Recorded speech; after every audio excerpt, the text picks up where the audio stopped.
The 14A1 District Court for County of Washtenaw, State of Michigan is now in session. All those having business before the court draw near.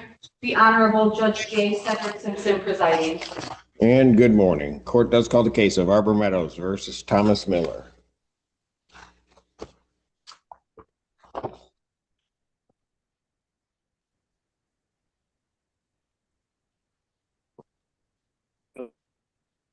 Good morning, Your Honor. Laura Kruby on behalf of plaintiff. Good morning. Thomas Miller.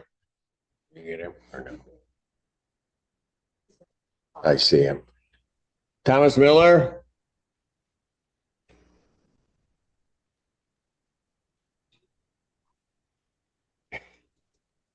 Mr. Miller, you'll have to unmute. Oh, there you are. Okay. We have your picture. You need to unmute now. It is. Can you hear me now? Yes, we can hear you. Thank you.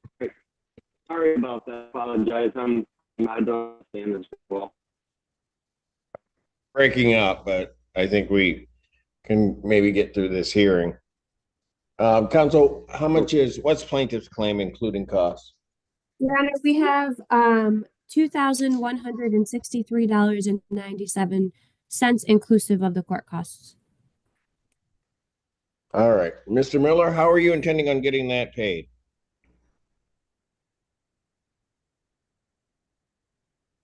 Did he drop? He's not on my. He's back in, or yeah, I see. Yeah, do you want me to shut off the video? Well, I don't know. He's got to unmute. Mr. Miller?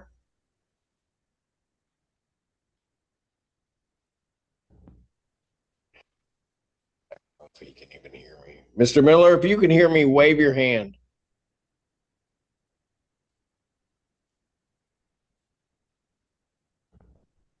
He's just very delayed. Okay. Okay.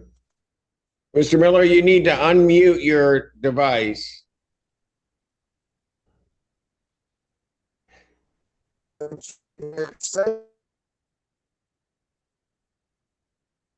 He just dropped again. All right, counsel, let me see up more. Yes. Let me pass that one and we'll see if we can get him straight. Arbor Meadows versus Hector Molina. Laura Kruby on behalf of plaintiff. Hector Molina. They are not here, did not check in. Would you like to take a default? If you do, please Yes, raise your right hand. You solemnly swear or affirm testimony you're about to give will be the truth, the whole truth, and nothing but the truth, so help you God. Yes. All right, go ahead. Thank you, Your Honor. This is for non-payment of rent possession only. Current rent to retain is $2,046.99. Court cost is $175. Total redemptive amount is $2,221.99. We are requesting a writ date of March 3rd. Judgment to the plaintiff, that is by default for possession. Redemption amount is in the amount requested with the writ to issue in 10 days. Court does call the case of Arbor Meadows versus Frederick Summers. That I saw. Frederick Summers. Good morning, Your Honor. This is Marcy Summers, speaking for myself and my husband. I am guardian and conservator because of my husband's health. Yes, and you are also listed on the case. All right. Plaintiff, counsel, how much is owing on this case? Your Honor, we have $1,139.54, including court costs. 1139. Yep, and 54 cents. 54 cents. Okay. And Ms. Summers, how were you intending on getting that paid? I spoke with the property management and I said the latest it would be paid would be the 28th. The funds are not going to be accessible until the 28th. My husband's disability is our only income right now. Gotcha. Okay. Will that be early in the morning on the 28th, you think, or? I have to get up, go through his morning process, get us out to the bank to get the check and take it over Gotcha. to the property. What's their time? 28 to 2 p.m. 2 p.m. Okay, here's what I'm going to do. I'm going to adjourn this case to February 28th, 2025 at 2 p.m. If you can get that paid by noon, that would be great. Alrighty, hopefully, I'll be able to do it before that date, but that was the last possible date, so. Okay, I understand. All right, but if you get it paid even before that date, it's likely then that they'll dismiss the case, okay? Great, and that was 1139 and 54 cents? Yes, Yes. 1139.54. Alrighty, Okay, thank you, ma'am. thank you very much. Have a good day. You do the same. Beal Properties versus Kendrick Osborne. Your Honor, on behalf of plaintiff. Osborne, they are not checked in. You may proceed. Thank you, Your Honor. This is non-payment of rent for possession only. Current rent is $6,100. Court cost is $175. Total balance is $6,275. We are requesting a writ date of March 3rd. Judgment to the plaintiff. That is by default for possession. Redemption amount is in the amount requested with the writ to issue in 10 days.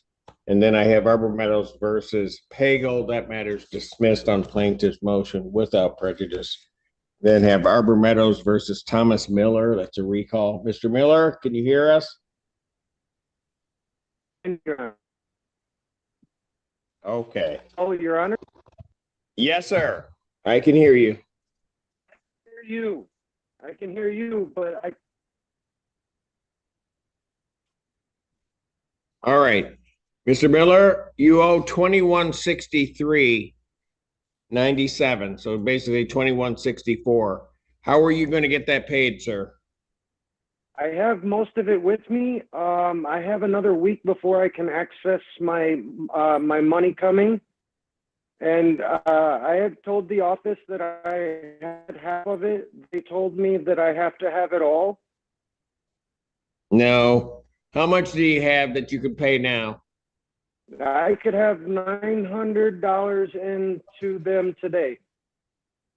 All I have right. it here in my pocket, right here. All right. Counsel, I'm going to direct your client to accept his $900. You're to pay that to the landlord today. Then how are you going to pay the balance, sir? It would be before March 1st. Before March 1st, I should be paid in full. So And you then can March pay it by 1st the 28th? I hope so, Your Honor. I believe I don't remember what day the first was, but The first is I a could do my Saturday. best to get it in there. First is Saturday. First is a Saturday. What I will do is I'll adjourn this matter out, pay the 900, and then I'm going to adjourn the matter out to February 28th, 2025 at 2 p.m. Yes, sir. That's an in-person hearing, so try to get it paid before then, so hopefully the matter can be dismissed. Yes, sir, Your Honor. All righty. Thank you, sir. Thank And you, was Your that Honor. it for you, counsel? I think so. That's it for this me. morning. Thank you. All right. Take care. You too. Evergreen Apartments versus Quandria Dabney. Good morning, Your Honor. Jillian, excuse me, Jillian Engen for plaintiff. Good morning, Your Honor. I'm Quandria Dabney. All right. Hang on a second. Oh, yay, he did. Okay, and how much is owing on this case? Your Honor, I have a balance as of yesterday, including court costs of $3,052.81. All right. And Ms. Dabney, how are you intending on getting that paid? I can have everything paid in full by February 28th. So you're going to have the whole thing paid? Yes, I will. All right. Well, the 28th. So I'll adjourn this out to February 28th, 2025 at 1 p.m. If you can get that paid before 1 o'clock, that'd be great. Okay, Your Honor. All right, thank you. Thank you, sir. Court calls the case of Evergreen versus Markyla Jennings.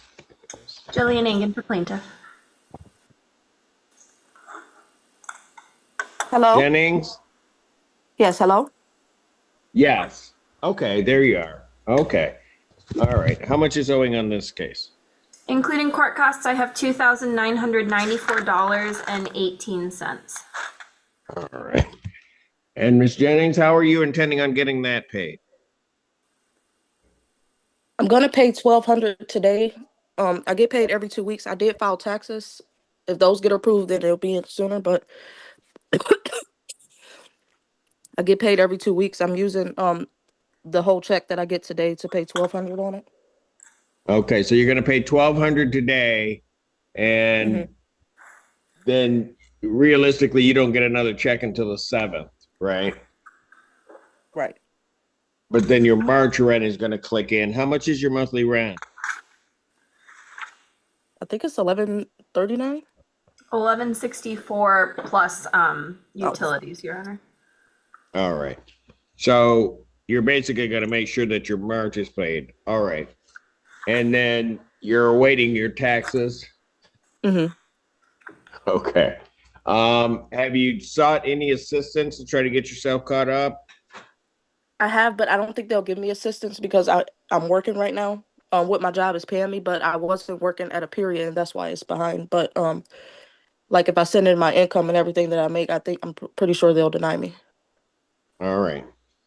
Well, you'll have an opportunity to apply for assistance if you want to. I'll adjourn this out 1 week, get the 1,200 in, and then we'll see where we'll go from there.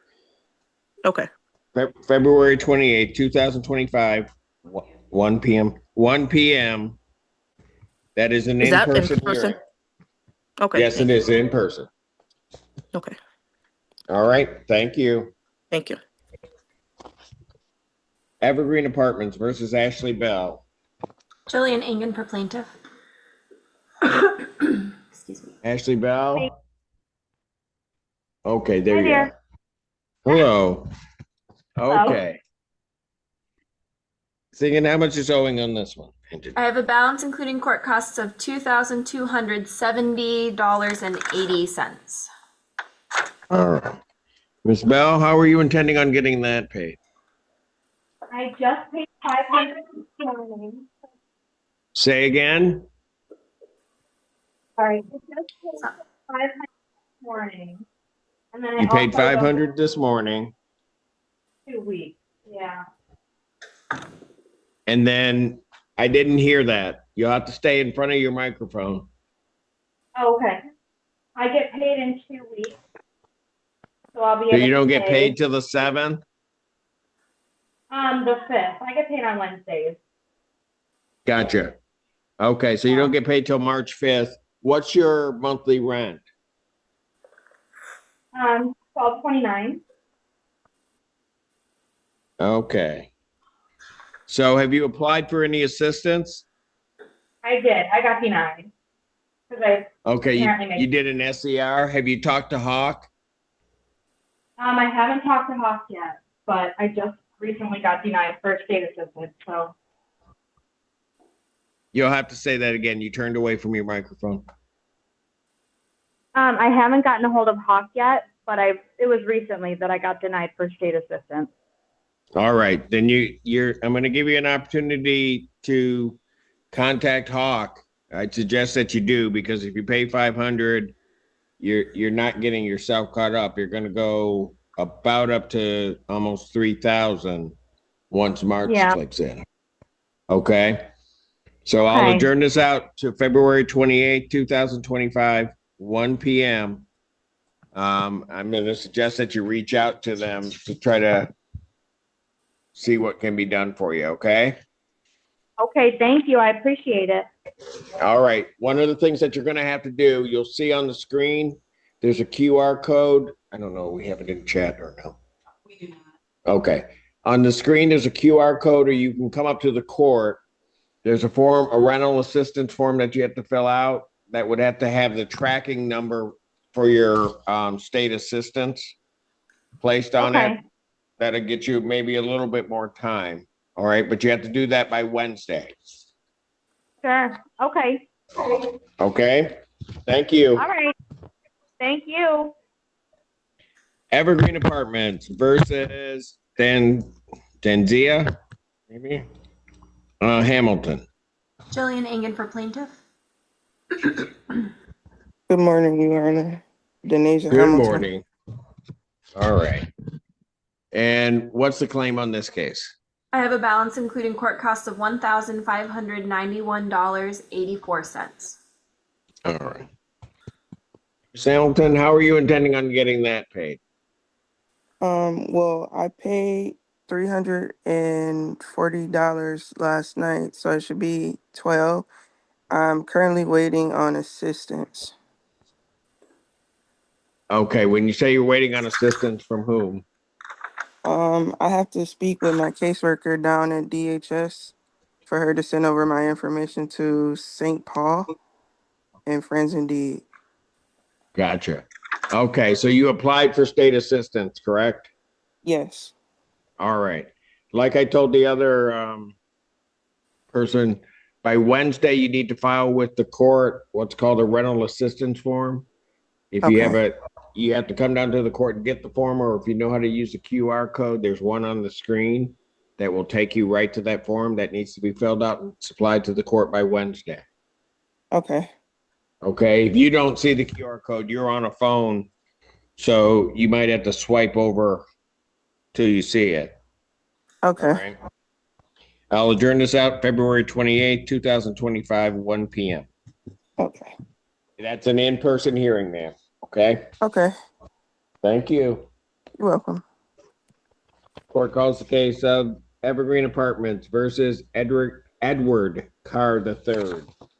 Jillian Engen for plaintiff. Mr. Carr? I've only got one screen, but I'll see him. Mr. Carr? Oh, I got you. Edward Carr? Got to turn on your camera and unmute. Not answering. I'll pass that one. Thank you, Your Honor. You think he dropped? Okay. There's a second got Edward Carr on now. All right, can you hear me now? Can you hear me now? Yes, I can hear you. Okay. Good morning, sir. Good morning. Okay, good morning. Need a camera. What's plaintiff's claim in this case? I have a balance including court costs of $2,676.63. All right. And Mr. Carr, how are you intending on getting that paid?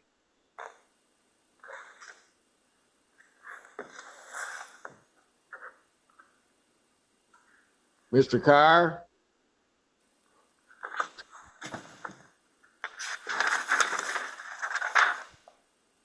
Did he drop again? Okay, let me pass that one. Let's see if we can get him back. Evergreen Apartments versus Robert Sanford. Jillian Engen for plaintiff. Robert Sanford, do not have him checked in. If you'd like to take a default, raise your right hand. Do you solemnly swear or affirm testimony you're about to give the truth, the whole truth, nothing but the truth, so help you God? I do. Go ahead.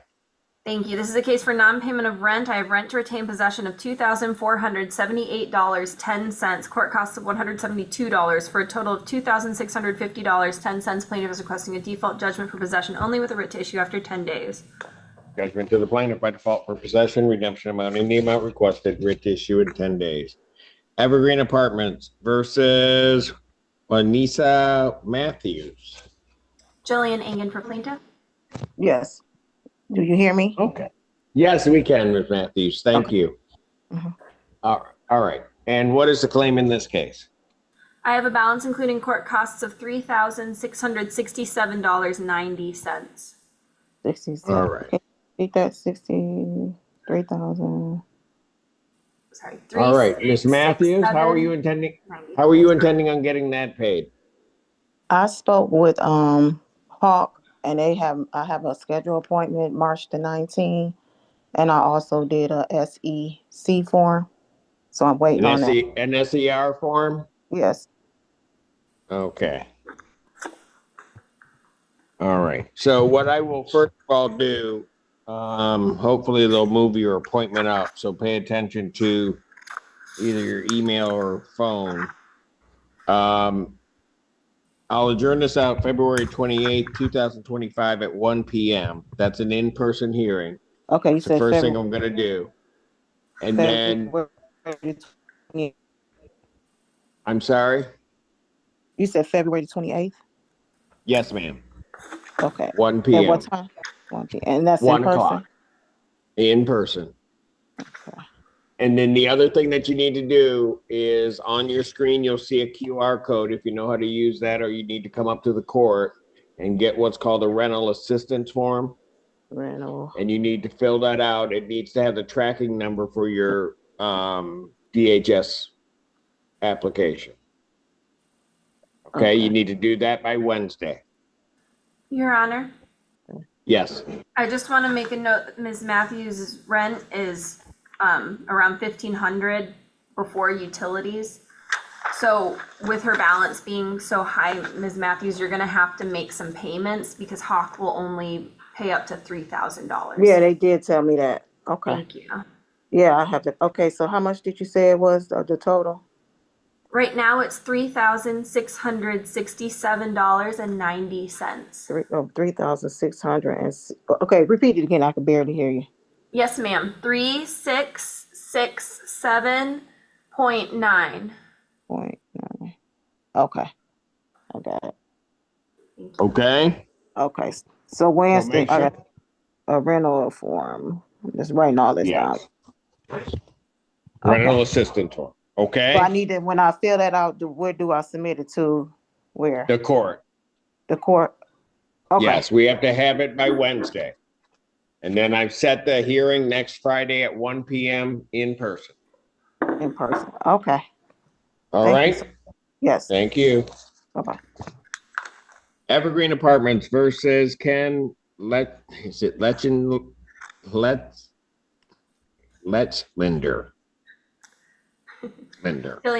Jillian Engen for plaintiff. Better you than me, Your Honor. I'm not even trying. Linder. They are not here. You may proceed. Yes, thank you, Your Honor. This is a case for non-payment of rent. Rent to retain possession is $891.33. Court costs of $172 for a total of $1,063.33. Plaintiff is requesting a default judgment for possession only with writ to issue after 10 days. Judgment to the plaintiff, that's by default for possession. Redemption amount is in the amount requested with the writ to issue in 10 days.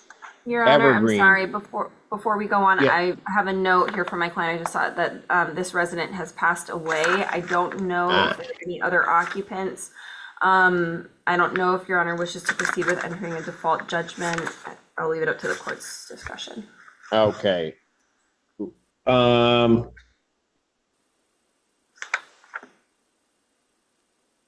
That's probably a recent development.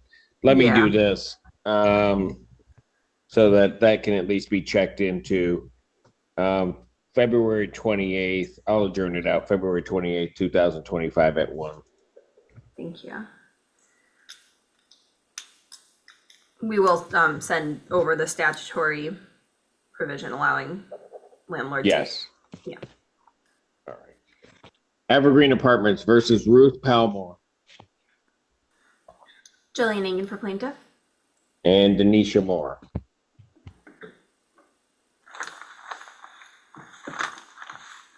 I think that's Miss Palmore. If you can unmute.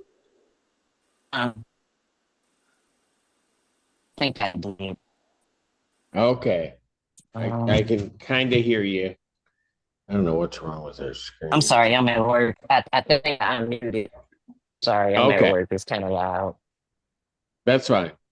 Okay. What's the claim in this case? I have a balance including court costs of $2,507.07. Okay. Ms. Palmore, how are you intending on getting that paid?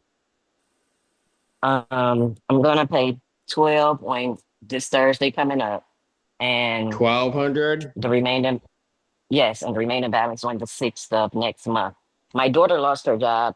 I told her to reach out to the apartment. Clearly, she didn't, and so I've been working day in and day out to try to make up for her losing her job. So this is why we're in the real. Okay. So you're gonna pay 1,200 by the 27th. This Thursday coming up. Yes. Yes, that's the 27th.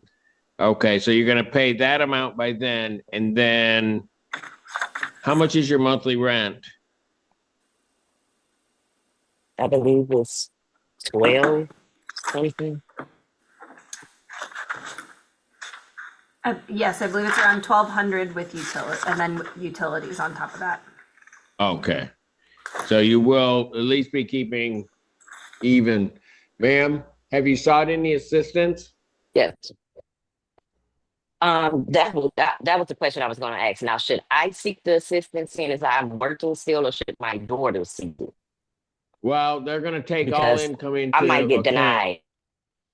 So you might get denied on the SCR. Hawk may be able to help you get over this sort of hump that you have here. Because what's going to happen is you're going to pay the 1,200, but this balance is going to be the same going into March.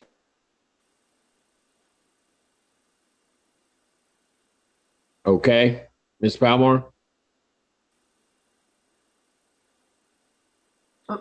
The connection had messed up. Pardon? I'm sorry, the connection had messed up. I was trying to stay still so that the connection wouldn't drop. Yeah. Okay. So what you're going to have to do is I'd suggest that you apply for assistance, submit an SER, as well as apply to Hawk. Okay. Okay. All right. I'll give you a week to get that done. If you submit an SER, state emergency relief with DHS, you need to file a rental assistance form with the court. You can pick that up at the court, or if you knew how to use a QR code, you can use the QR code on the screen. Okay. So yeah, I don't see the I'll QR adjourn code. I'll adjourn it to February 28, 2025, 1 p.m. That's Okay. an in-person hearing, ma'am. Okay? Okay. Yes, sir. Thank you. Thank you. Evergreen Apartments versus Idris Williams. Jillian Ingan for plaintiff. Yeah, I see. How's it going? Idris Williams for Okay. defendant. Got it. We got you. Okay, how much is, and also Mohammed, is it Kildoswasi? No. Yeah, I messed that all up. All right. I have No, a it's balance. Abdul Wasi. It's my little brother. It's my little brother. Okay, I got you. Okay. How much is owing? Balance including court costs of $1,949.92. All right. And sir, how are you intending on getting that paid? Yes. So I'm currently scheduled to work all this week, next week. I've also contacted assistants. I had a lapse from judgment from a college student, and I was stupid and got sucked into the gambling thing over the few weeks because I won everything. I tried to make a little thing because I graduated and able to try to make a little bit extra money. It was stupid, and I've since banned myself from the app that I was using, Bet Rivers. Yeah, so that was the situation. Like I said, I currently working in about 20 minutes. I'm currently with the football team over at Eastern Michigan doing some work, and then I'm be going to my after that. And I'm currently scheduled for the remainder of the week as well as next week as well. So whatever assistance my father can get, as well as my check and my brother's check, will be going straight for the rent. that's pretty much it. I can't really think. I just stupid mistake. That popped up. Okay, are you gonna, Yeah, how much can you pay by next week? My check comes in on Wednesday. I've been told that it should be at $400. I work at a restaurant. So today's the Michigan versus Michigan State game, and we usually get a very large crowd for that, where a lot of money can be made. So I'm expecting to possibly make a minimum of $150 today, and debating on what my brother makes as well today. So it's kind of a toss up. Well, you've applied for assistance. You've applied for assistance. You need to continue to work through that process. I want to see $400 by next Thursday, the 27th. And then I'm going to adjourn this out to February 28th, 2025 at 1 p.m. That's an in-person hearing, so you'll need to show up, and we'll have to figure out if you can't get this paid, where we're going to go from there. No, 100%. I totally understand. All right. Thank you. For sure. Thank you very much. Glencoe Hills versus Jennifer James. Jillian Engen for plaintiff.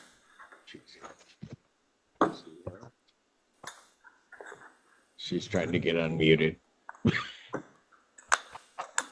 Good morning, Your Honor, and Miss Engen. How are you? Yeah. Good morning. All right. How much is owing on her account? I have a balance including court costs of $3,279.35. You said 3279? 3279, yes, sir. 32. All right. All right, Miss James, how are you intending on getting that paid? Your Honor, I lost my job in mid-January, shortly after I became temporarily disabled, so I have not been able to return to full-time work as of yet. I have applied for the SCR. I applied on the 18th of this month, so 4 days ago now. I'm waiting a result from that, and I will file the form on Monday with the court. And I also have an excuse me, an appointment with Hawk on the 24th of March. 24th of March. Okay. Don't know that we'll be able to get there, but you do have the Hawk appointment. You're trying to take care of these things. Yeah. What I will do, I'll adjourn it to the 28th, 2025 at 1 p.m. All right. You have all of that in there, and then we'll see exactly where we're going to go from here. Okay. Wonderful. Thank you so much for your time. Thank you. Bye-bye. Glencoe Hills versus Jerome Adams. Jillian Engen for plaintiff. You sit there here. Yes. Jerome Adams. Oh, I did. Okay. Jerome Adams. Really, people. No response as of yet. All right, I'll pass that one. Glencoe Hills versus Jonathan Payne. Jillian Engen for plaintiff.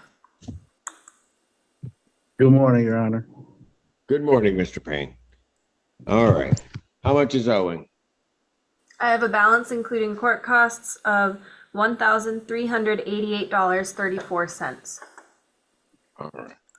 All right, Mr. Payne, how are you intending on getting that paid?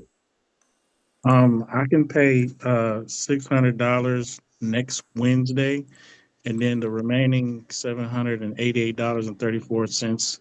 I was trying to see if I can get that paid by March 5th. All right. What's your monthly rent? $17.99 plus utilities and costs. Okay. So the problem is you're gonna pay that $1,388, but then you're gonna be owing the $1,800 that's gonna click in for March. That's fine, because March 12th I get my my profit sharing check, and I'll be able to pay all of that off. Got, I see. So you got a plan in place. All right. So here's what I'll do. Pay the $600. I'll adjourn this out to the 28th, 2025 at 1 p.m. That's an in-person hearing.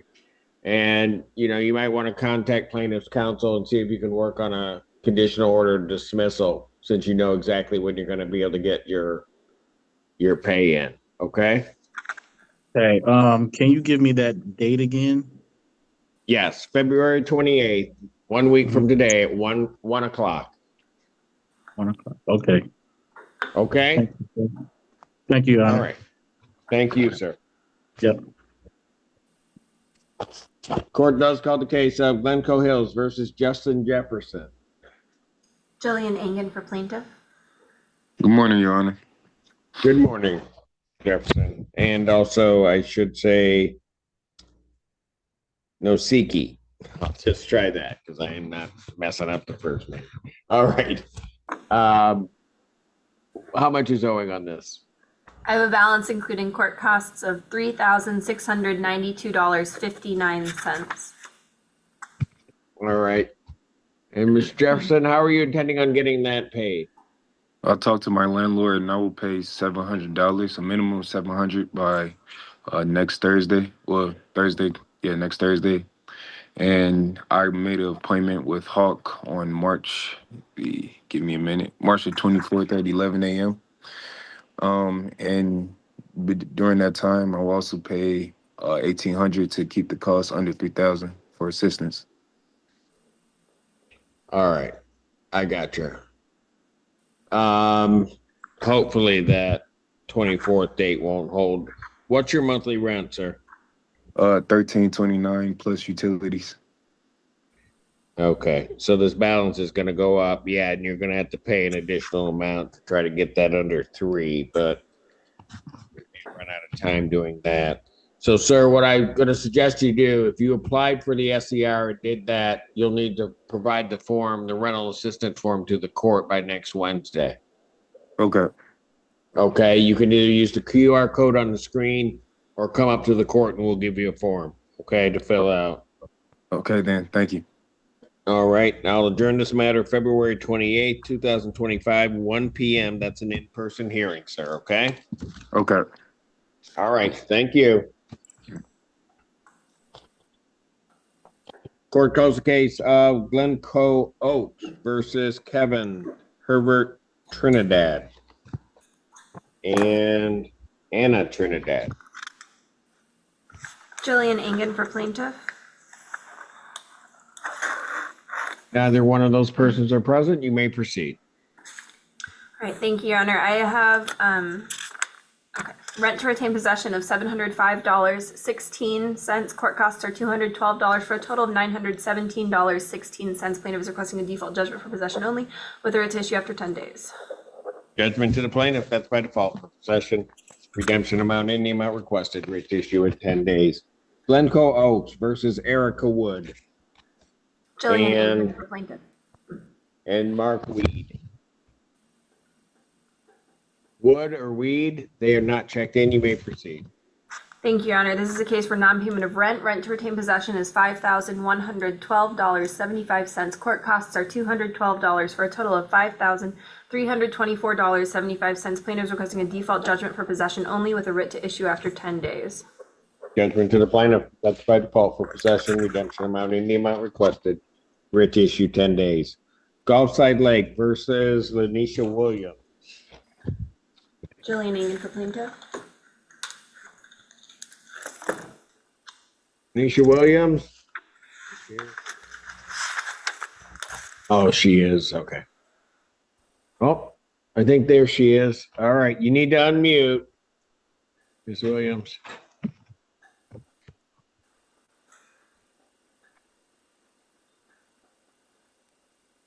You hear me, Your Honor? Yes, now we can hear you. Thank you. Okay. All right.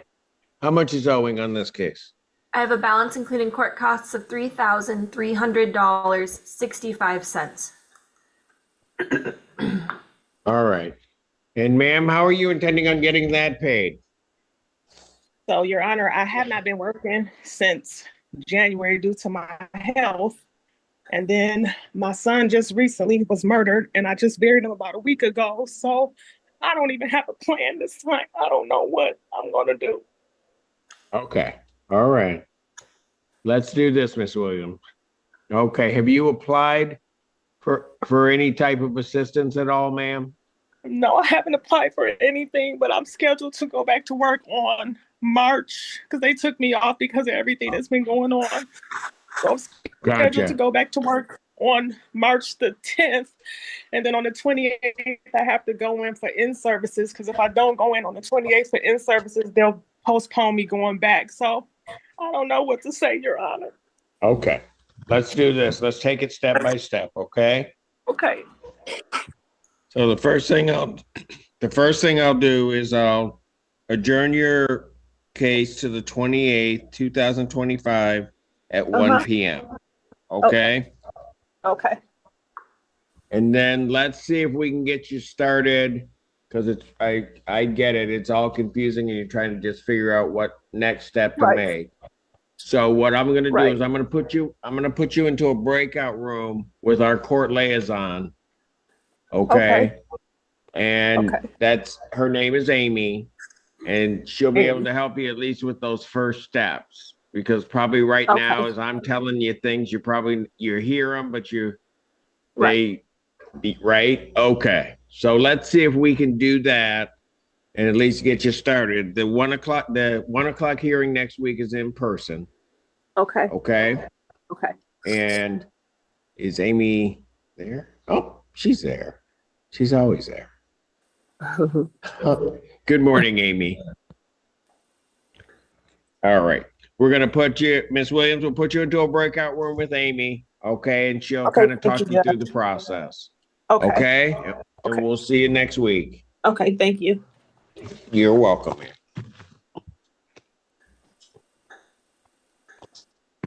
They're gone. Okay. Yeah. Court does call the case of Gulfside Lakes versus Emmett Redwine. Jillian Engen for plaintiff. Good morning, Your Honor. Good morning, Mr. Redwine. How are you? I'm okay. Okay. How much is owing on Mr. Redwine's case? I have a balance including court costs of $2,538.99. Okay, Mr. Redwine, how are we going to get it paid out this time? He said this time. Well,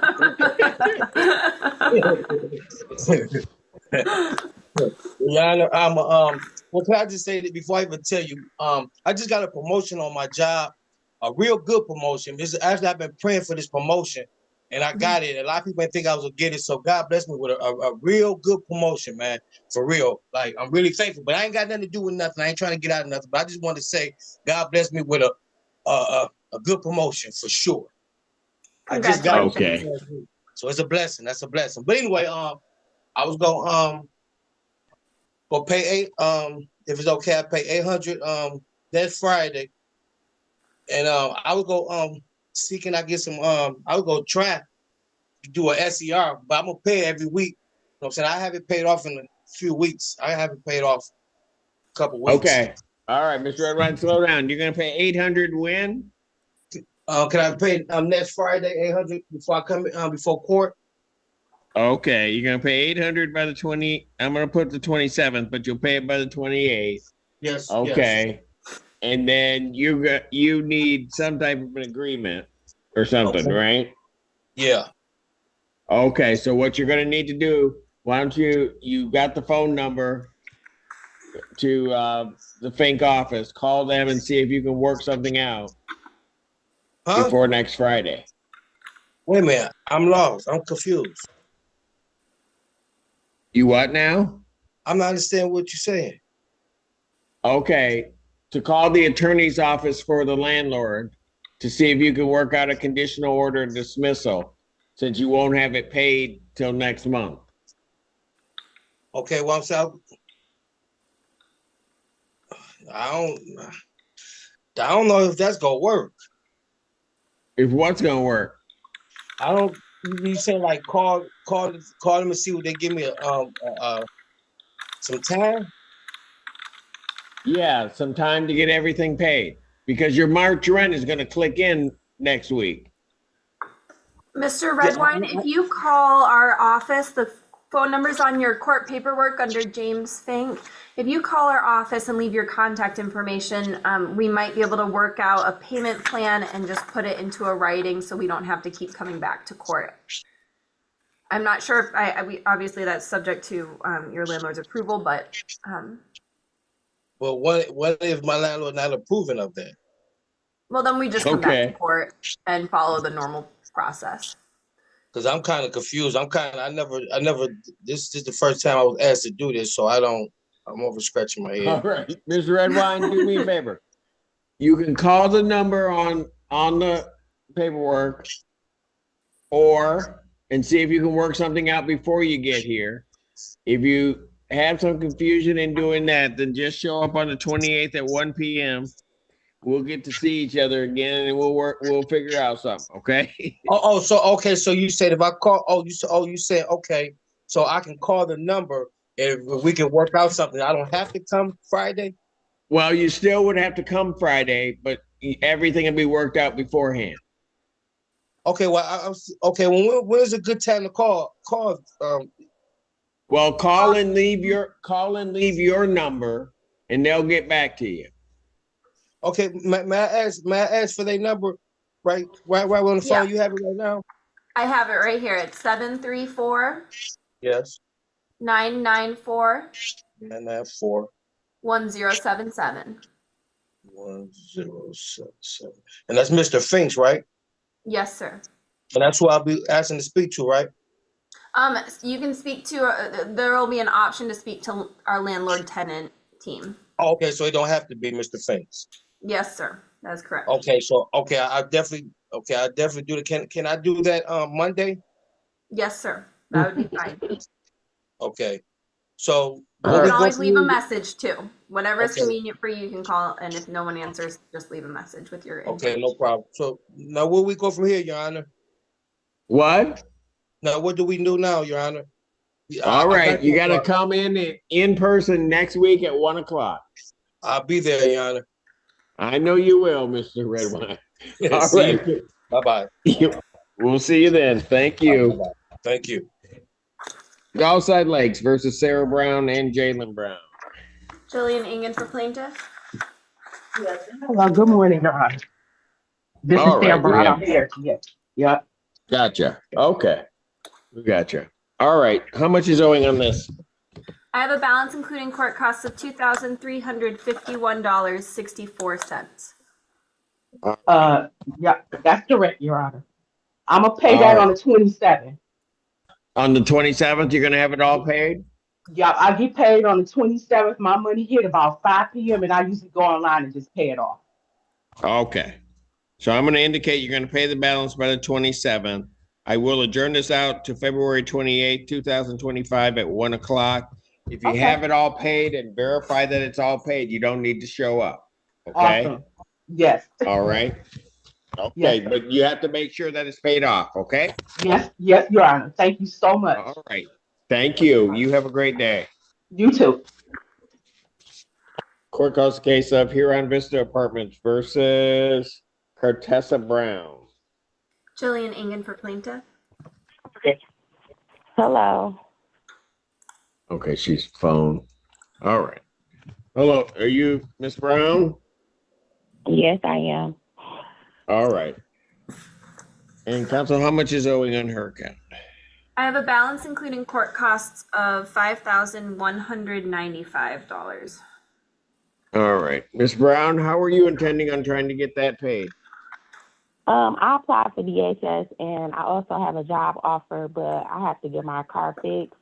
I lost my job in December. My son had got sick and he was in and out the hospital in urgent care.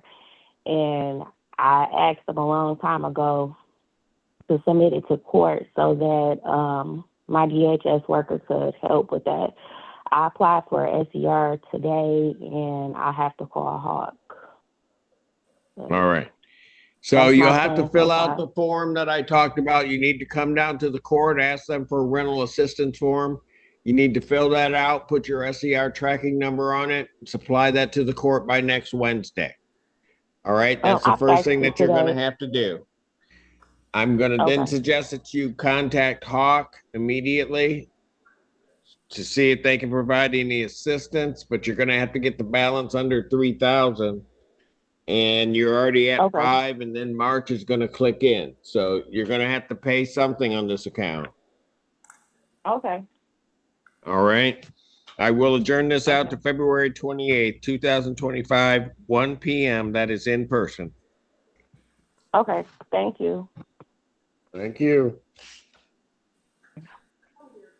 Court does call the case of Huron Vista versus Danielle Davis. Good morning, Your Jillian Honor. Egan, the plaintiff. Oh,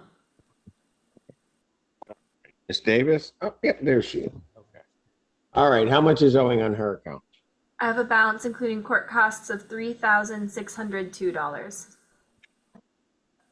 Okay, Miss Brown, or Miss Davis, excuse me. What's your intention on getting this paid? Yes, Your Honor. I was actually trying to drop off money to them yesterday, but because we've gotten this far, I wasn't allowed to. I do have $1,500 to give today. For the remaining balance, should be about $2,100 after I pay the $1,500 today. I should be able to pay that by March 1st. I also applied for SEER, which I applied on Monday. I talked to her on Wednesday to upload documentation, so I'm kind of just waiting to hear back from that program. But I do have money to drop off today, and hopefully March 1st will be the latest for the remaining balance so that I can get caught up. Okay, I got you. Okay, so you paid the $1,500 today. I can pay that today. If they won't take it, tell them the judge said they need to take your money. Okay. Okay. Okay. And then make sure to get down to the court or use the QR code on the screen to get the form or rental assistance form to fill out, and with your tracking number for your SER, get that to the court by Wednesday. And then I'll adjourn this out to February 28th, 2025, 1 p.m. Okay. Okay. Yes, sir. Thank you so much. And what's your monthly rent? It is $1,588 plus $35 for utility. So, well. All right, so about 16 somewhere. A little. Okay, gotcha. All right. So that's gonna cover. So somewhere in there, have you contacted Hawk at all or no? I have not. This is actually my first time hearing about Hawk. So if that's somewhere I can find within the QR code, I should definitely. Okay, you should contact them. And that number, if you didn't see the intro, is 961-1999. 961-1999. Okay. Okay. Yes, sir. Thank you so much. And then we'll see you next week at 1 o'clock. Okay. Yes, sir. Thank you. Okay. Thank you, Ms. Davis. And then I'll just call this Gulfside Lakes versus Noah Bond. That matter dismissed on plaintiff's motion without prejudice. Then I'll recall the case of Evergreen Apartments versus Edward Carr III.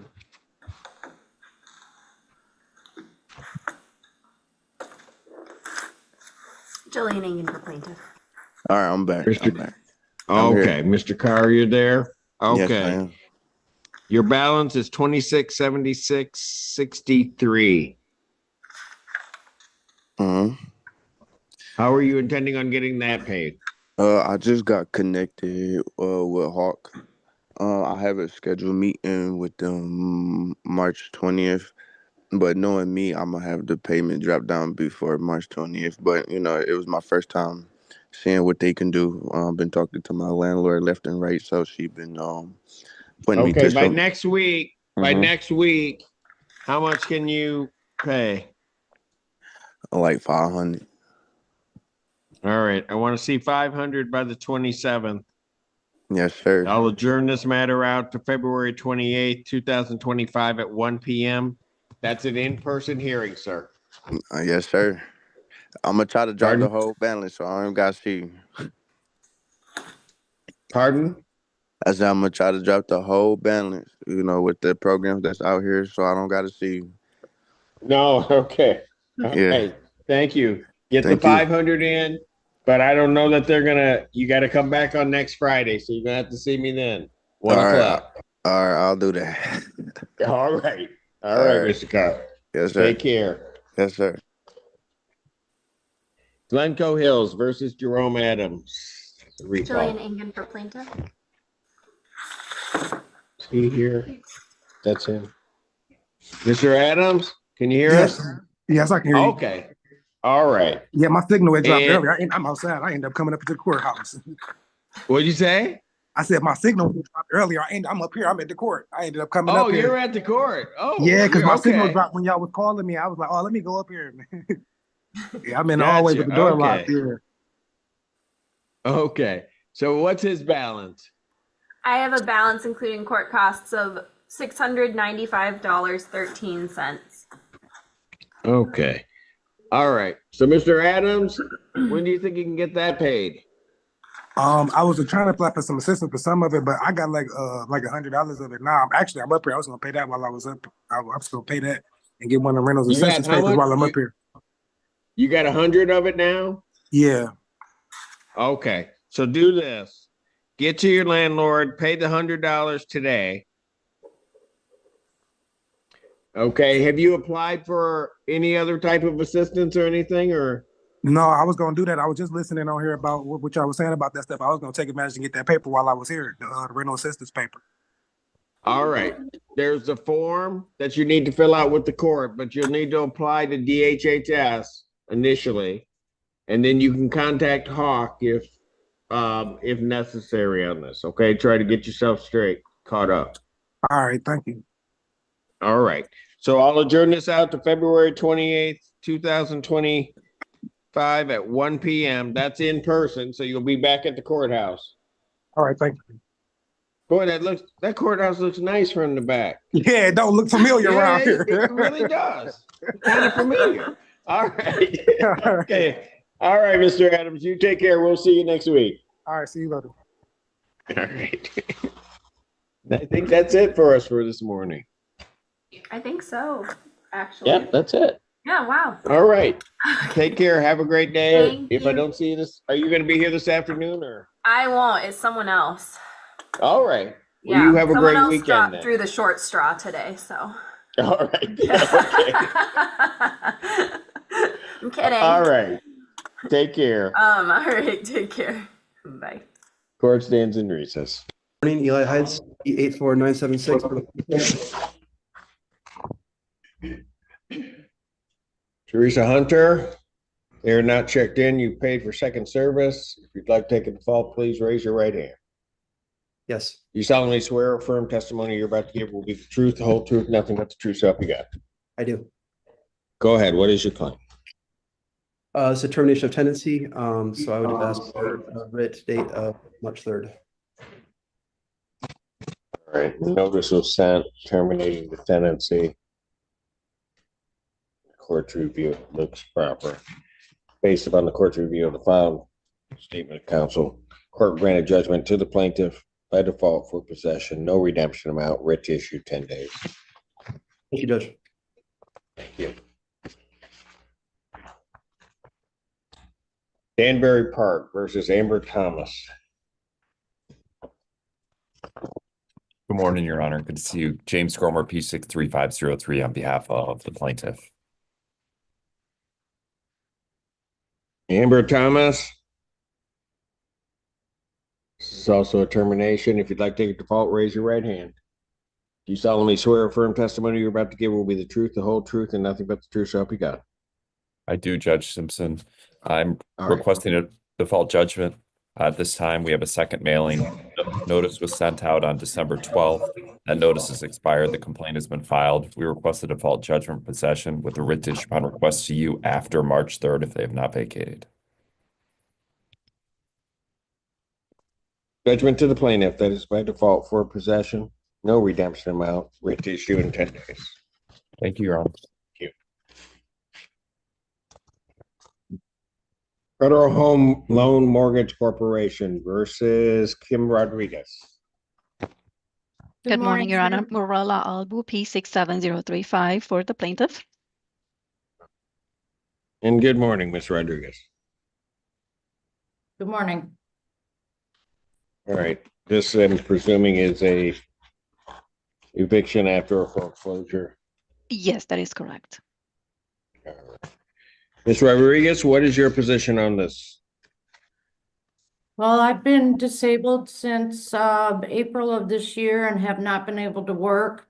I've been told by my orthopedic doctor that I need to stay off my foot. So as I was already behind, I got further behind. And I'm not able to be on my feet. So I'm in the process of trying to find somewhere. But I need some more time. All right. When you're saying you need more time, how much more time were you looking for? I was looking for 60 days. Counsel? Yes, Your Honor. The most I can agree to is 30 days.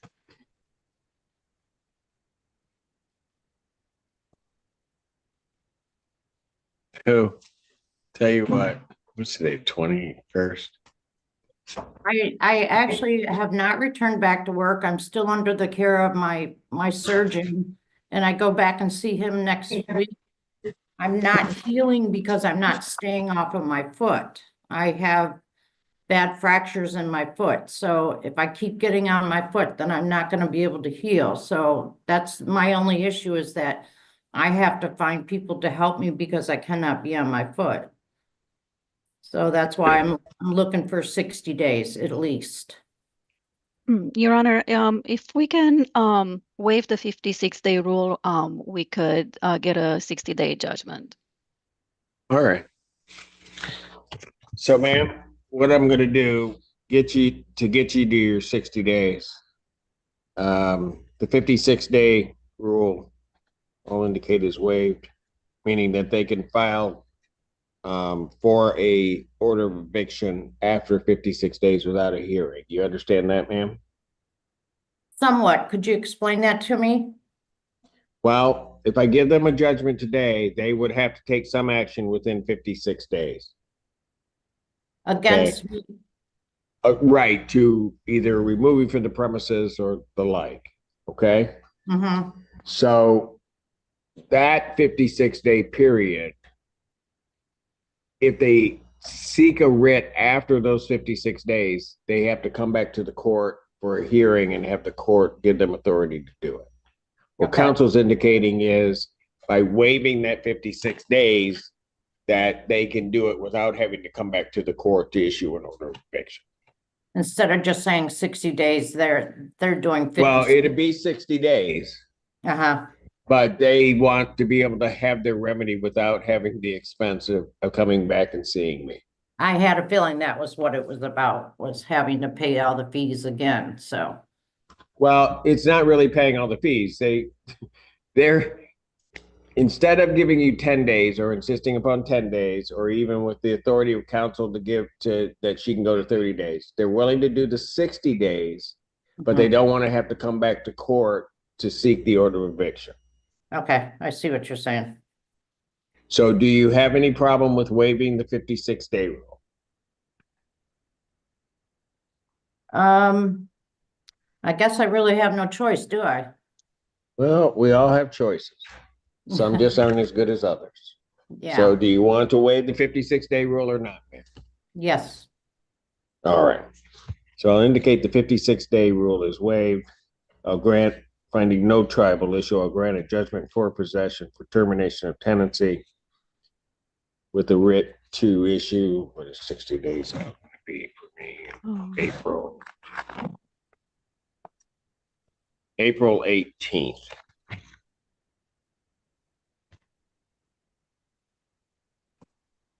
$2,025. All right. Okay. Thank you very. Thank you. Thank you, Your Honor. Thank you, ma'am. Have a good day. All right. Take care.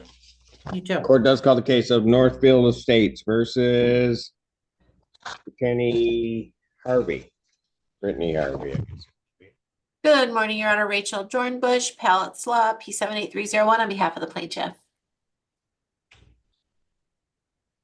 Hang on. All right. Are they here? Yes. Harvey? Oh, Yes. yep, she's here. All right. What is plaintiff's claim in this case? With cost, Your Honor, $2,602.33. All right. Harvey, how are you intending on getting that paid? I can actually pay half of it today and the other half within 2 weeks. All right. Well, here's the problem. The problem is that what's your monthly rent? I believe it's $590 for the lot rent. Okay, were you going to do all of that? So we're going to pay the other half plus your March rent? Okay, so I can pay $1,500 today, and then I can pay the remainder in 2 weeks, by 2 weeks. All right, let's do it this way. You can pay $1,500 today? Yes. All right, so pay $1,500 to your landlord today. I'll adjourn this out 1 week to the 28th, 2025 no, it's okay. 12 p.m. At 12 p.m. That's an in-person hearing, ma'am, and then we'll figure out what we're going to do with the other portion here. Okay? Okay, thank you. Thank you. Thank you, Your Honor. That's it for me this morning, at least. Yeah, I know. And my staff was saying we got to see Rachel like 2 days because you Very like disappeared on exciting. us. All right. You take See ya. care. You too. Bye-bye. RNJ Group, or is that what it's supposed to be? $J Group Holdings versus Azar, is it Sadehi Stanfield and Gazlao Stanfield? Ready, Your Honor. Good morning. Anthony Mamina appearing on behalf of plaintiff R&J Group Holdings, LLC. You got either party here. Good morning, Your Honor. My name is Azar Staffeld. All right. And this is a termination? Yes, post-lease term termination. We're not seeking to terminate for non-payment, Your Honor, just because the lease has in fact terminated. The lease has expired. Yes. All right, ma'am, what's your Yes. position on that? They're seeking to terminate your tenancy. Your lease has expired. Good morning, Your Honor. This is not a landlord-tenant case, Your Honor. This is the owner of record versus the real owners of property, which are us. Pardon? And yeah, we are the real owners of the property. This property was wrongfully foreclosed. This property, I petitioned for a stay because our case against Wells Fargo is pending in federal court. And we want Your Honor to issue the stay because we also notified Mr. Mamina that is in fact them that are violating their contract because this was not a tenancy. This was a lease with option to buy. We have been notifying them that we are ready to purchase the property since it has been 2 liens gone on the property. Our mortgage is ready, our down payment is ready, and then they cannot remove the liens, Your Honor. And the liens are one from Ann Arbor Township. So unless R&J Group remove the lien, we cannot proceed with our mortgage to purchase the property. And this was our plan B to begin with. Our plan A is our case pending in federal court for wrongful foreclosure. So I want to petition for a stay before this honorable court. Well, I'm not going to grant a stay if that's what you're asking for. However, you say there's an action that's pending in federal court? Correct. Counsel, you know anything about that? No, as a matter of fact, I do know something about that, Your Honor. What they're claiming is that there was a foreclosure started by Wells Fargo and Wells Fargo failed to honor. They're claiming, we don't believe that's the case, and the pleadings bear that out, failed to do the necessary post-default workout as required by some of the COVID statutes relating to defaults and mortgage defaults. It has nothing to do with us. We are not a party to that suit. We haven't been served with it. As a matter of fact, I've been advised by your office or the clerk in the court that Ms. Staffeld, who incidentally is a Juris Doctorate, as I'm told by her, and a PhD and other advanced degrees. So she's not uninformed here, Your Honor. This is in fact a lease with an option to purchase. That's it. It is what it is, and I've provided a copy. It's not, she does not own the property. My client is the record owner of the property. We agreed to lease it back to her. She was the former owner. She lost it in the foreclosure, which is the subject of the federal action that involves Wells Fargo, not my client in any regard. Well, hold on a second. So Go get the Wells Fargo but from the bank. hold on. So that I'm trying to follow this. Wells Fargo foreclosed on the defendants in this case. Correct. Your client is the purchaser from that foreclosure? Yes, Your Honor. And she's challenging the foreclosure in federal court. All right, here's what I'm going to do, folks. I'm going to adjourn this out 1 week to the 28th, 2025 at 1 p.m. At 3 p.m., excuse me. Ma'am, you are to file an answer to this complaint along with information regarding that the federal lawsuit. I understand that plaintiffs in this case aren't a party to that, but I'd like to at least take a look at that before issuing any ruling on this case. So you'll need to file an answer. It should include not only references to that federal lawsuit, but I'd like a copy of the complaint and answer also on that. Absolutely, Your Honor. All right. Thank you, Your Honor. Can you extend that 1 week to 2 weeks? Do you have any objection to that, I counsel? certainly do, Your Honor, but of course. Okay, then I'll do what the state. We'll go 1 week out, folks. Thank you so much, 28th, Your Honor. 3 p.m. Thank you, Judge. Have a nice day. Court calls the case of Comfort Home Rentals versus, is it Lauren Elizabeth? December? Yeah. Lloyd, Your Honor, appearing on behalf of the plaintiff. All right. And your name, ma'am? Lauren Elizabeth DeMember. Okay. And how much is plaintiff claiming is owing, including court costs? $6,237. 6,000 of which is rent, 237 is costs. All right. And ma'am, what do you have to say about this and how are you intending on getting that paid?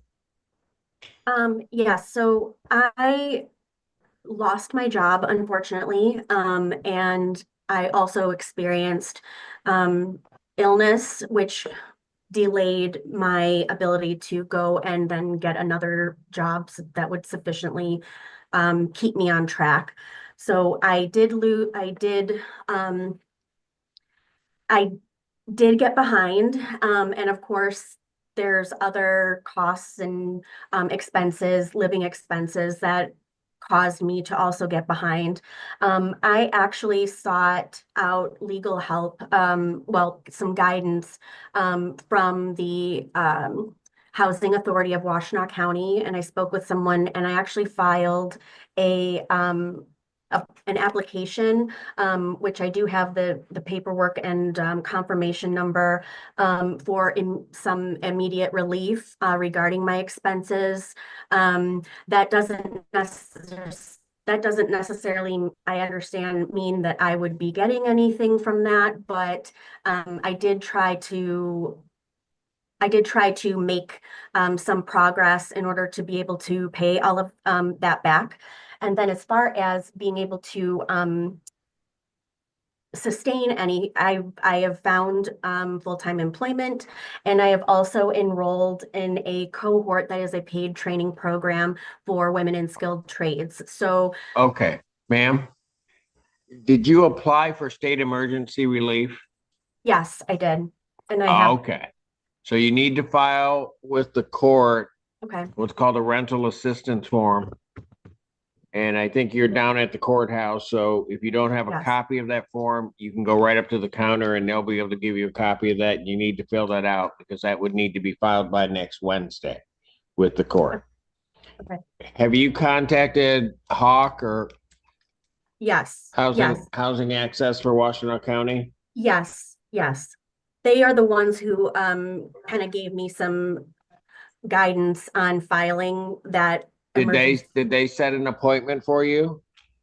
They did not. They told me I had to call in order to get that. They said that their appointments at this time are the first week of March. They don't have anything before that. And then they, Well, yeah, no, I know. Okay, so you need to talk to Hawk. I'm just gonna let you know this, that how many people are in your household? one, it's myself. One? All right, that your SER, even if it's approved, is only gonna net you about $410. I understand. Hawk would only pay if it's the maximum up to 3,000. So at this point, somehow or another, 3,200 and some change, you'd have to come up with to make payment before Hawk's gonna even be able to assist you. I understand. And I'm not saying that I can't come up with that. My purpose today was I would like some legal guidance, and I'm going to try and call about that just so I can understand. Okay, that's everything. fine. So you'll have an opportunity to call for legal help. You have legal services number, ma'am? I do, yes. Okay, you can give them a call. I'll adjourn this out to February 28th, 2025 at 3 p.m. That's an in-person hearing. Okay. Okay. Okay. Okay. Thank you very much. I appreciate it. Thank you, Your Honor. Thank you, Mr. Lloyd. It's like I don't see you forever and then like twice in like a week's time. This is It's been a great week. A great week. yes. All right. Take care. Thank you. Bishop Pickering versus Jasmine Murdoch.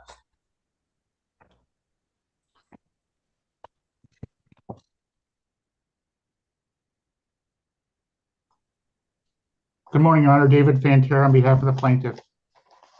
I'm Jasmine Murdoch. I'm in here. Sorry. Okay, I got you. Okay. How much is owing on this case? $2,547.12, including court costs. All right, ma'am, how are you intending on getting that paid? How you doing, Mr. Judge? I'm here today because my lease is up in April, but I would like to tell you the spurt on what's going on in this situation. From the jump, they moved me into an apartment place on College, and it had roaches and bugs in the toilet.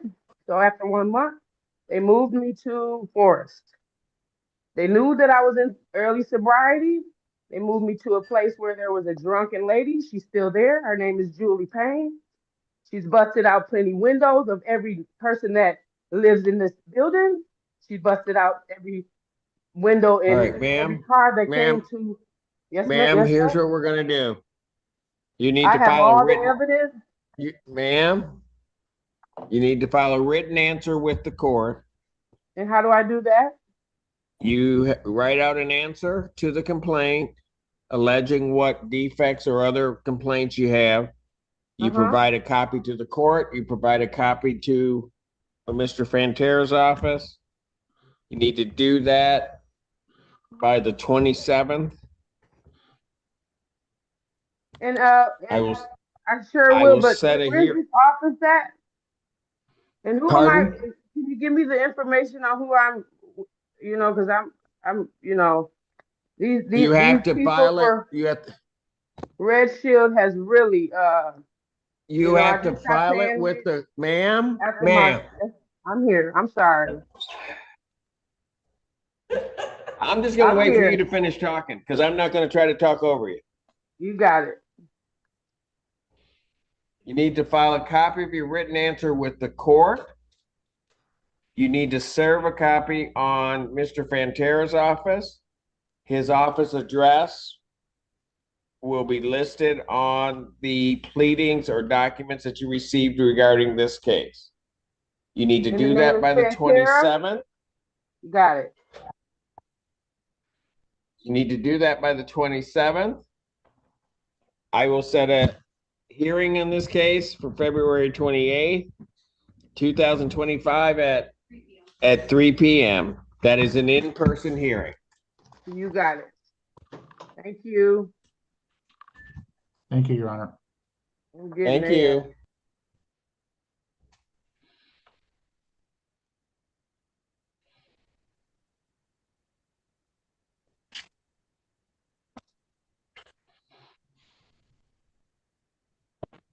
Bishop Pickering versus Alfred Boomer.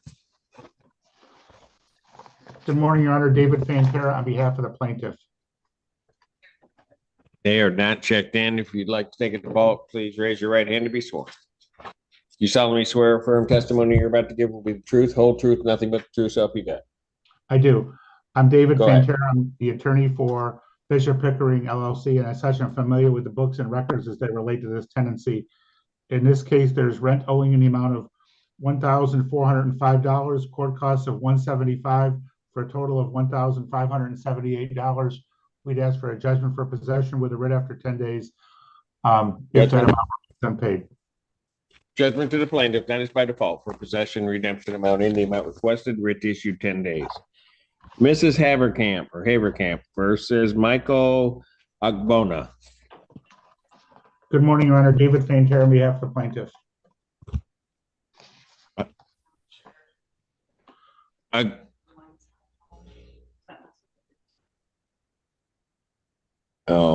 Hello? Can you hear me? Hello, what's your name? Michael Obona. All right. What is plaintiff's claim in this case? The balance, including court costs as of today, is $2,775. All right, sir, how do you intend on getting that paid?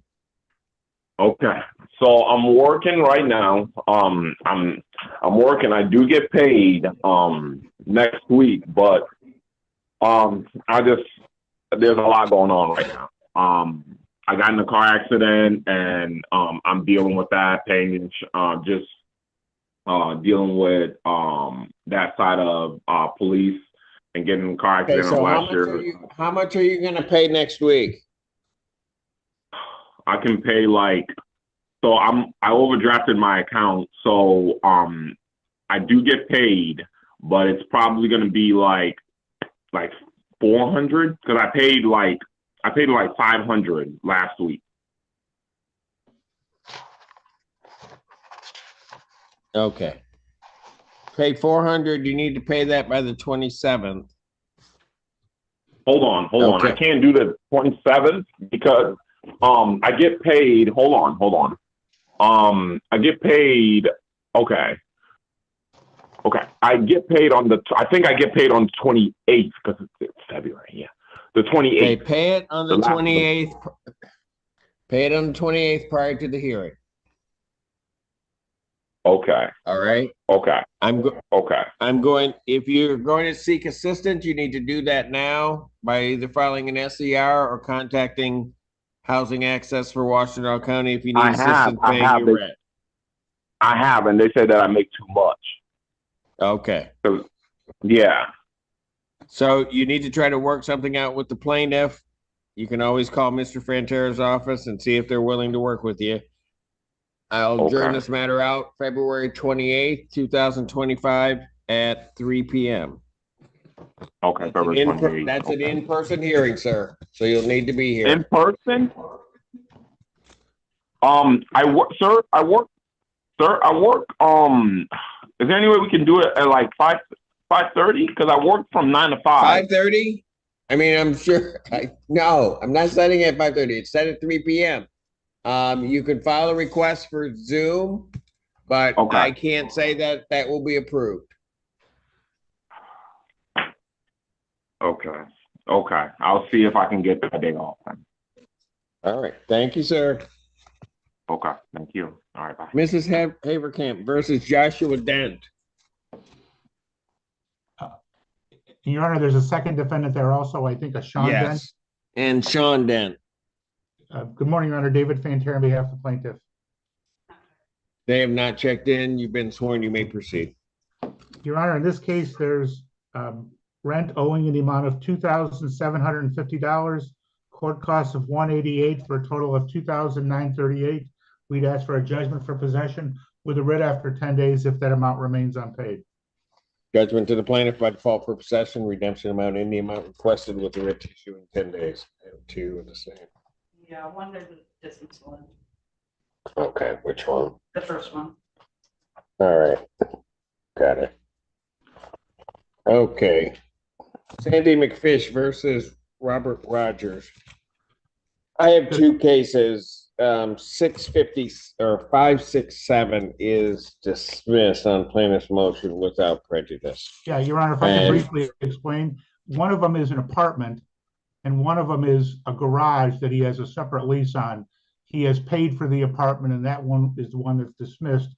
So the one that we're still proceeding on is the one for the garage. And he's here. Robert Rogers, sir, you'll have to unmute.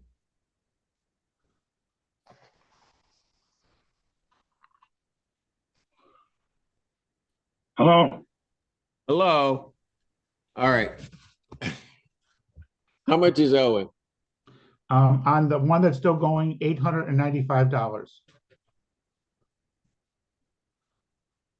Sir, when are you intending on trying to get that paid? Can you hear me? Yes, I can hear you now. Okay, on the December rent on the garage.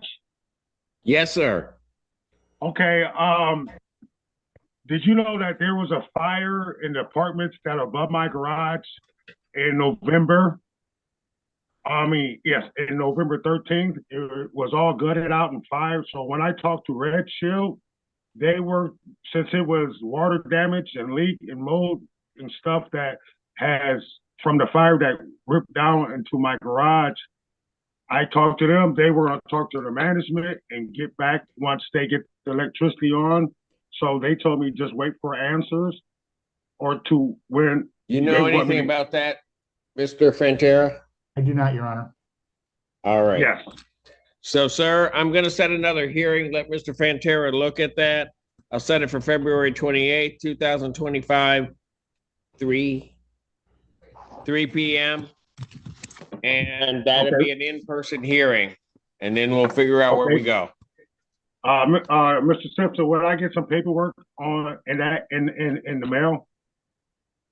You will get, yes, we will send out notice, but I'm also giving you notice here of what it's of the time and date of the hearing.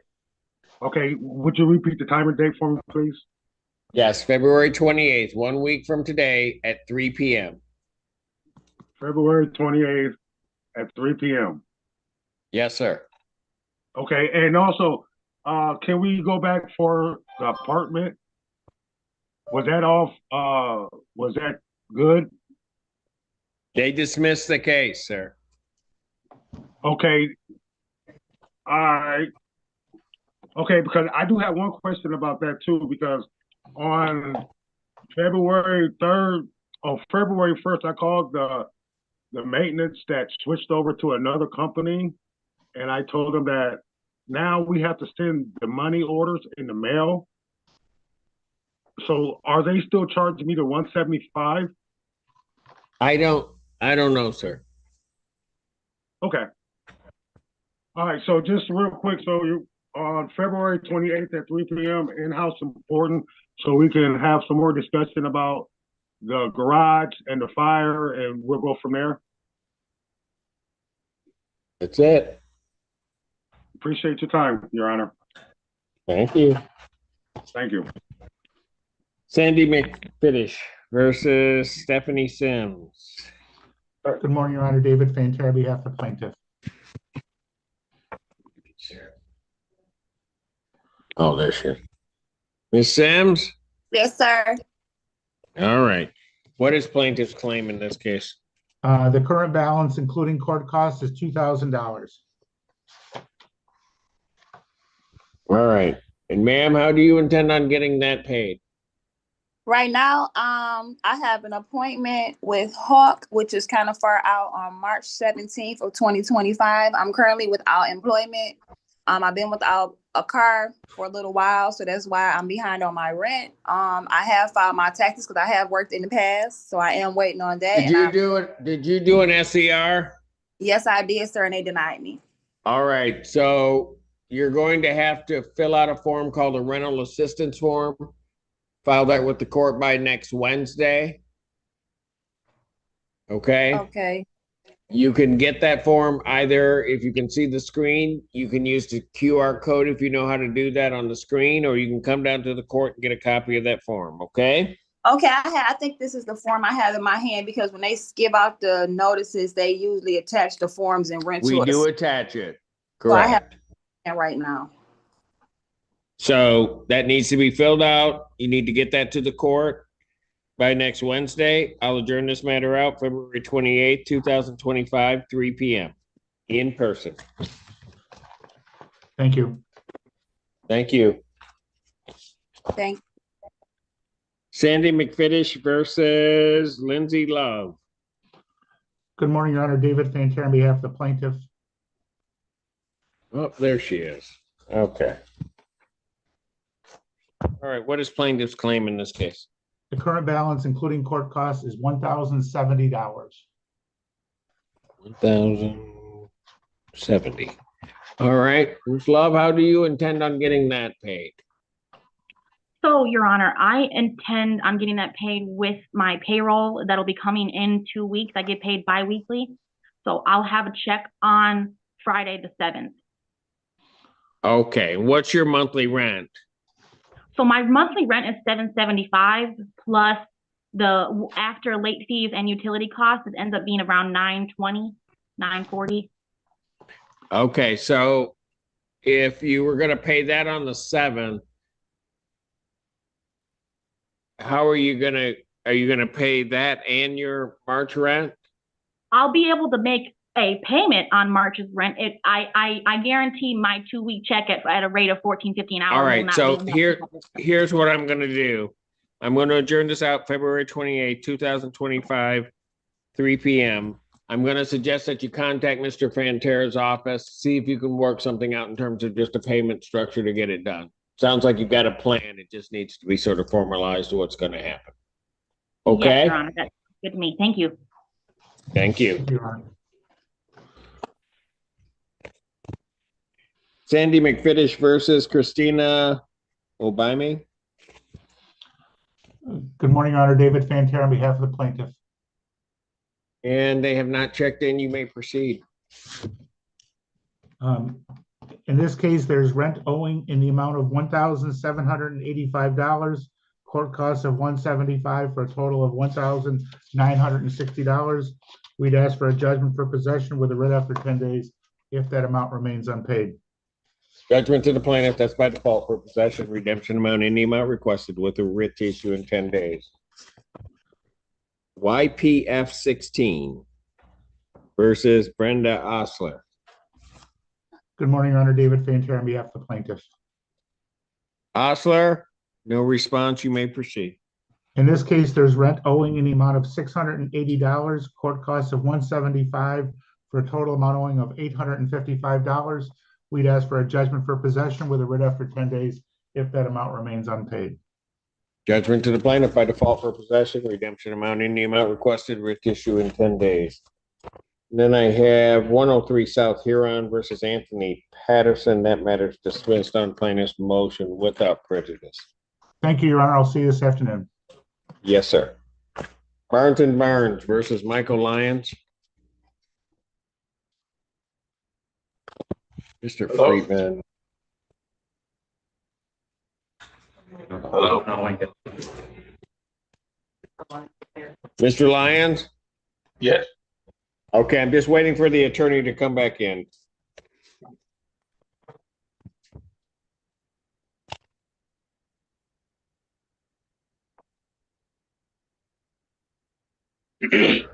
It's okay, sir.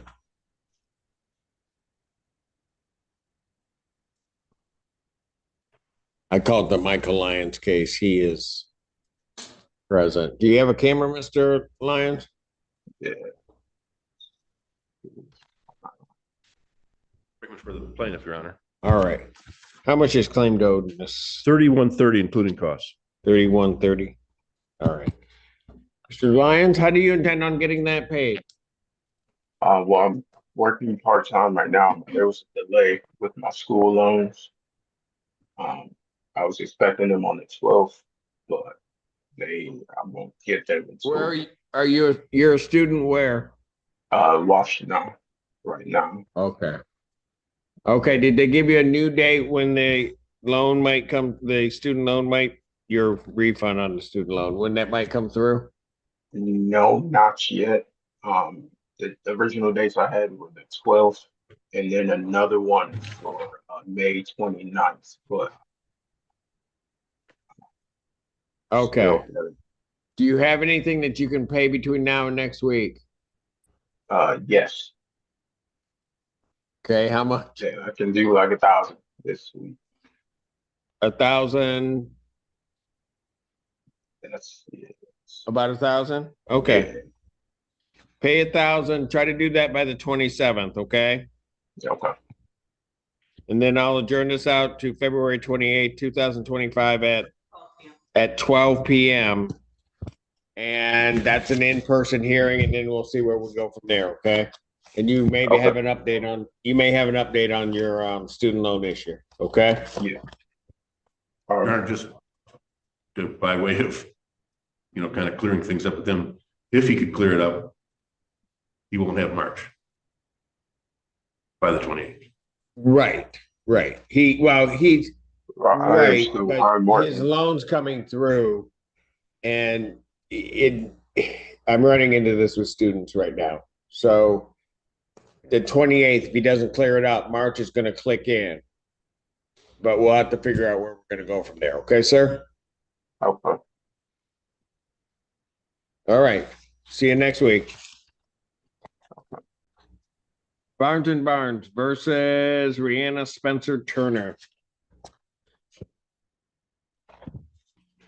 I usually just call it the Rico McGuire. I will call the Arbor One Matters. Rico McGuire is the one that I call, but I'm calling all of the cases. Lou Masco. Maybe I'm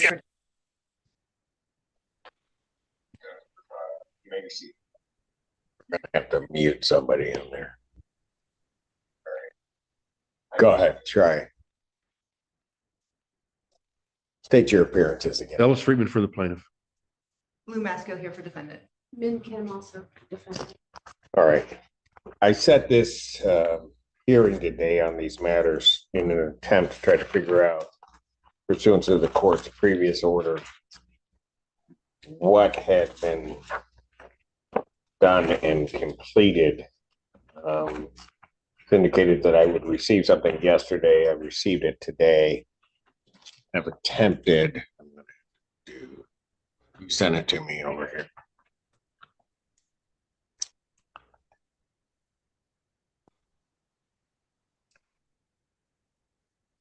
And I'm not entirely sure because of the original email that came to us as to what some of that means. But the green are those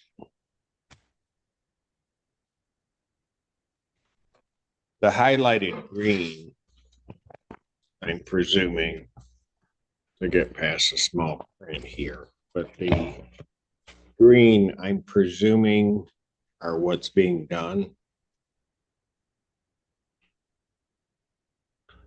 And maybe Mr. Friedman, you can tell me how to read this, because I'm trying to figure out, there are ones that are highlighted green.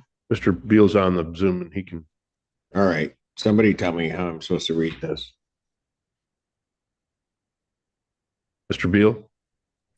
Yeah, the green items are 100% complete. The way this was compiled was Chad Brewer, our inspector, entered all of these apartments after our last court meeting and met with many of the residents and detailed out any complaints they'd told you, any complaints they'd told legal aid, and any new complaints they wanted to tell Chad. So this is a very, very comprehensive list of everything going on in these apartments.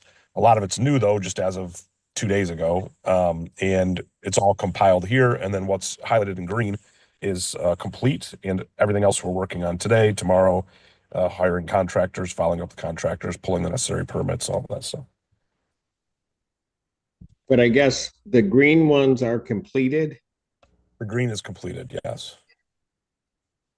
So for example, 721 Clark, number 205, which is row 20 on the sheet. The resident said, my faucet drips, and our solution was to hire plumbers, and plumbers has resolved that faucet. And so that is completed.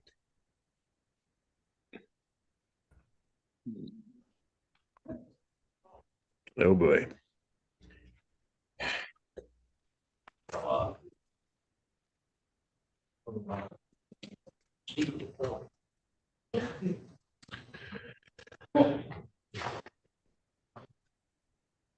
And these are the cases that are assigned that have the landlord tenant. Okay. Let me just put it this way. When I saw this, part of my concern, and correct me if I'm wrong, but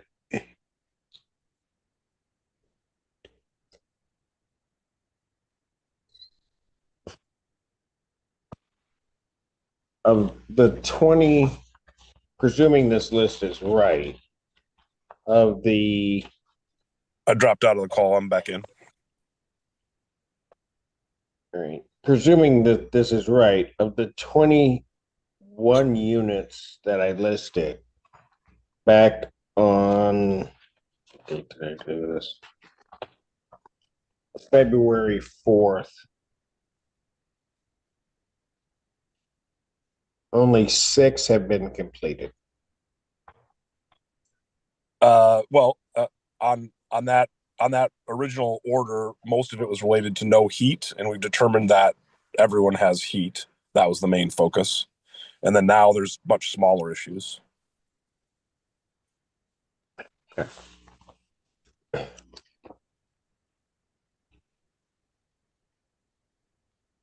Well, there was no heat, there's mold, there were other items that were on that list.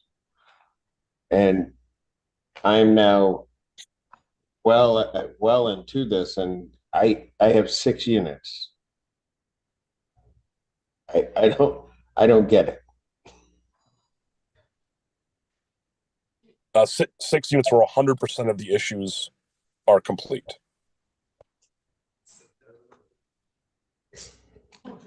That doesn't mean that there hasn't been progress made on others, however. I get that, but I also, in the court issued an order, and from what I'm seeing on this list, I don't see that it's being done. Well, in fairness to the contractor, your list had a number of units that are defendants here, and then there also was a list that was provided by legal services of some people who are not involved in the litigation, who had what they perceived to be critical issues, which some of them were, and those were addressed. So there were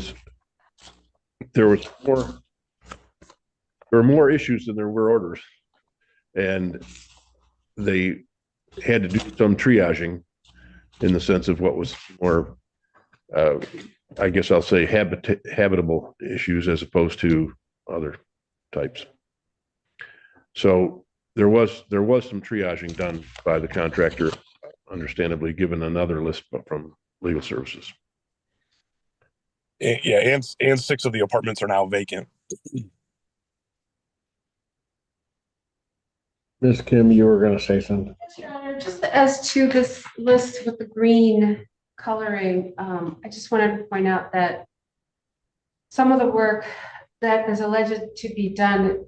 We've spoken with tenants here and they are not done.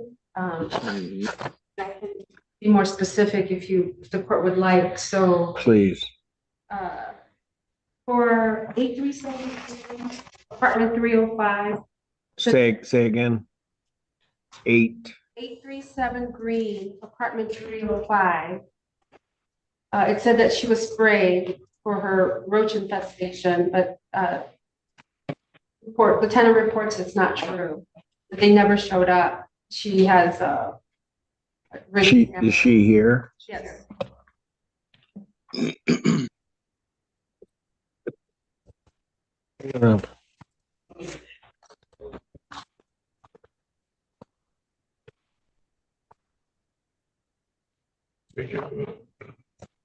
Take your head down. All right, there you go. It's not that cold. Oh. All right. What's your name? Sharon Mitchell Carson.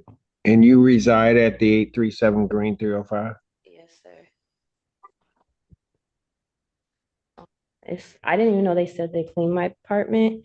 I just got an email like the day before stating that they were going to come between the hours of 12 and 2. Today? Yesterday. They never came at all. And I stayed home. I even told my job I'd be late just to make sure that maybe they might come after. And I didn't leave the house till 5. Yesterday. And no one came to spray my apartment. And I took pictures of the roaches that live with me, you know. We share dinner sometimes. Yeah. They got a social security number and everything. From the roaches? Oh my God, yeah, they pay rent. Oh, that's how many there are. All right, Pretty cool. I was told today that they were identified as German roaches, and German roaches multiply at a faster rate. And that is why when so they put you're an entomologist now. yeah, actually an entomologist came to my house. Okay, wow. All right. So this is a problem. If I have my statement was not to be we were in church, so I don't need anybody to sign on. But all right, but appreciate it. I have her here saying it wasn't done. I have a document submitted to the court saying it was done. You know, I can't even hear myself half the time, much less hear what's going on when I've got people in behind. Folks, you're gonna have to quiet, please. So this is a problem because she's standing before me telling me nobody showed up. This list that I have says somebody came, and oh man. And both can't be true. It does state on the email that I need to leave the premise once he comes for 3 to 4 hours because they were bombing. That they were bombing, but they never showed up. So you didn't have to leave. You were just there.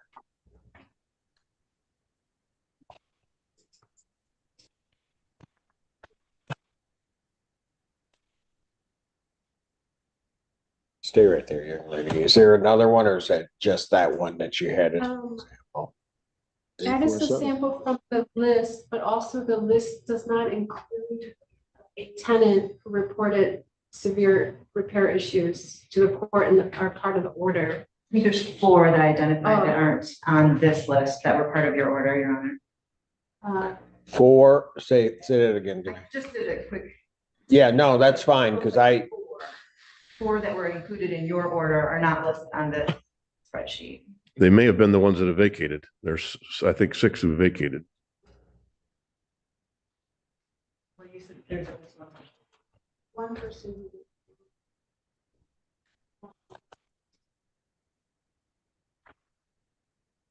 Okay.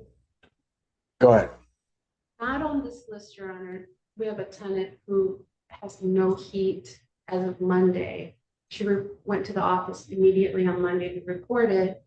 And we received a document from Mr. Beal saying that she reported it just yesterday. And she just showed me her emails and messages and so forth. So she still has no, so we ask that she be added to the order.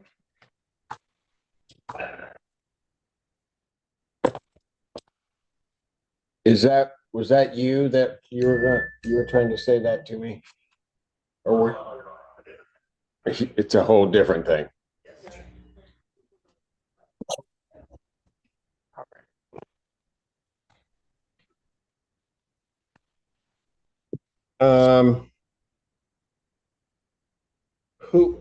But that person with the no heat is not a pending case before me. Is that right? She has a case before you, Judge Edwina Harris. Oh, okay. Folks, no, I got you. I'm just trying to make sure I'm following what people are saying. There's a tenant on the list who now has no heat. And that's the one you're telling me that was reported, but then. Not on the original order from the court from 2 weeks ago, but I was asking that she be added to the list. And I'm because it's a pending case, but it wasn't something that was got it. Okay, now I follow. All right. Also, while I'm at it, Ms. Grove is here, and she says her heat is like at 57. She does not know why they think that the heat is repaired when it's not. What's her name? And what does she have a case before me? Yes. Pardon? That's the police owner, remember the previous manager was careless in their paperwork, so we just have a list with my name on it. I'd love to say I remember that, but Sheriff, are we over to watch you talk or not? that I remember. that I do remember. And then here you are talking. All right. That unit. Okay. And ma'am, what was your name? Yes, you. Yeah. So pull that one.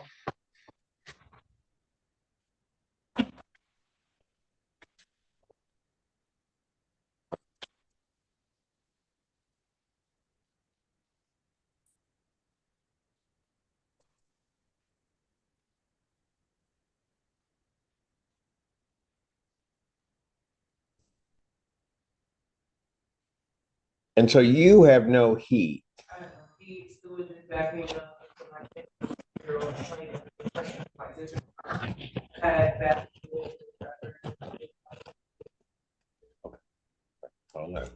I got you.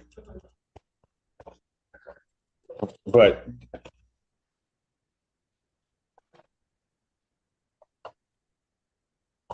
that's and then fans, right? All right. And so there is no heat.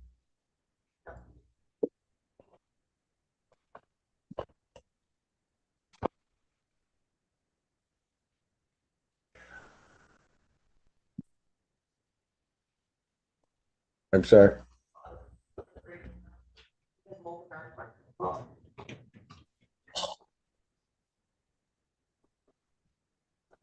right. Yeah.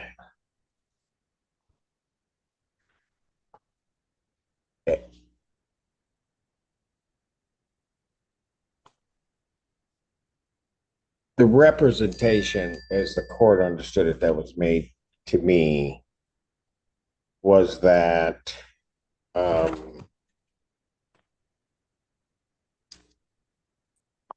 heat had been checked in these units. And I know at the time of the hearing back on Tuesday, I don't recall which tenant it was, had explained that, yeah, the heat may be working there, but then there are the other rooms that were still cold. Um,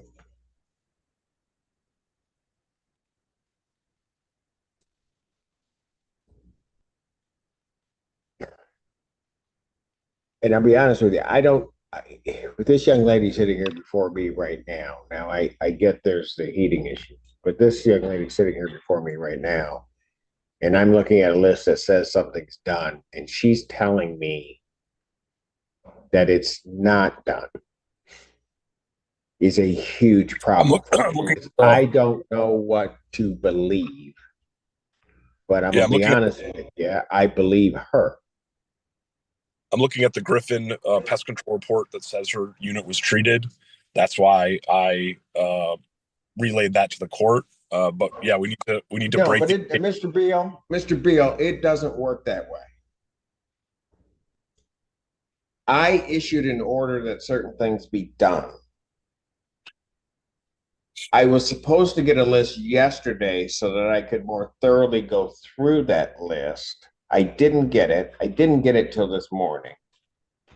I did the best I can in looking at this list. This list is telling me, just by way of example, that her unit was treated.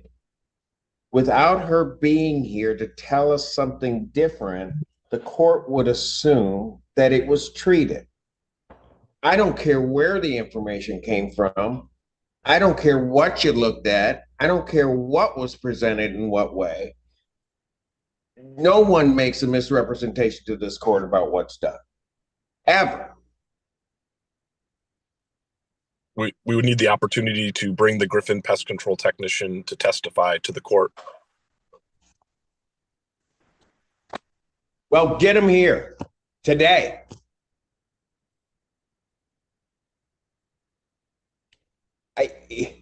If I'm going to have to play these games, we're going to play them by my rules on my turf. Let's go. Let's get him here today.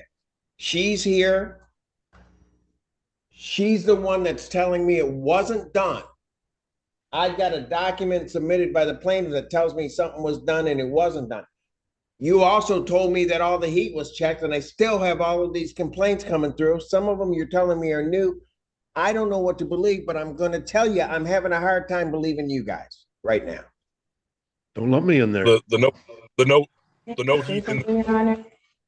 The plumber who came in today spoke with the main office, and I do have the plumber's name. The main office also confirmed that Griffin never came to my building. The what? That the Griffin Pest Control never came to my building. Who confirmed that? The front office told the plumber when he called, because I let him know that I never had pest control. Then why is it represented to the court? Mr. Friedman, you better talk to your client, because I do not play that way. You can talk to him, but I don't even want to hear anything right now. I'm going to stand in recess. I have a 3 o'clock. How about we reconvene with you? I have 3 o'clock with you.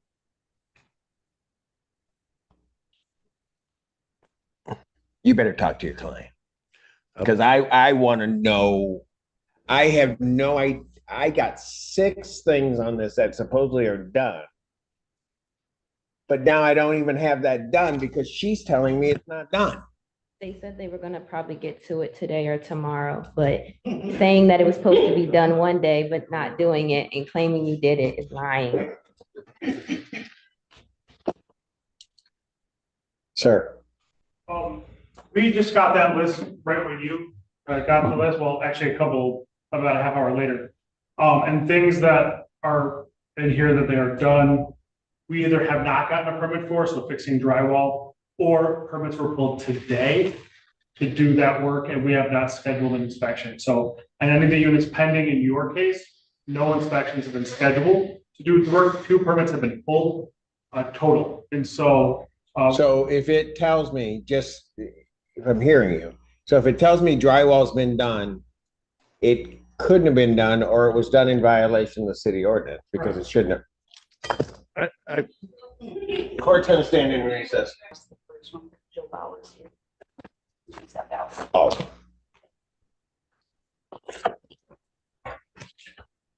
Court does call the case of Old Town Realty versus Lawrence Hunt.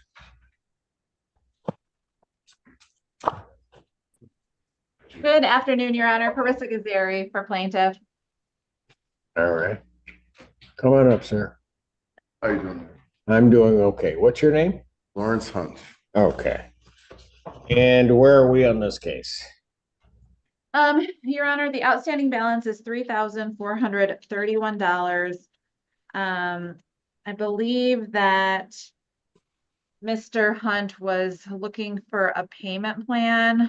I think that I have a proposal for him, but it requires him to make monthly payments on time, as well as a lump sum payment of $1,000 to get it started.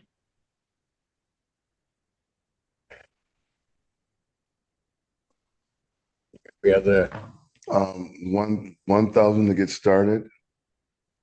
I have the 1,000. Pardon? I can do the 1,000 to get started. And then can I just ask, sorry, Your Honor, because I'm on Zoom. No, go ahead. Can you pay your monthly rent then on time for March, and then could you pay $500 a month on the 15th of each month in addition to your monthly rent?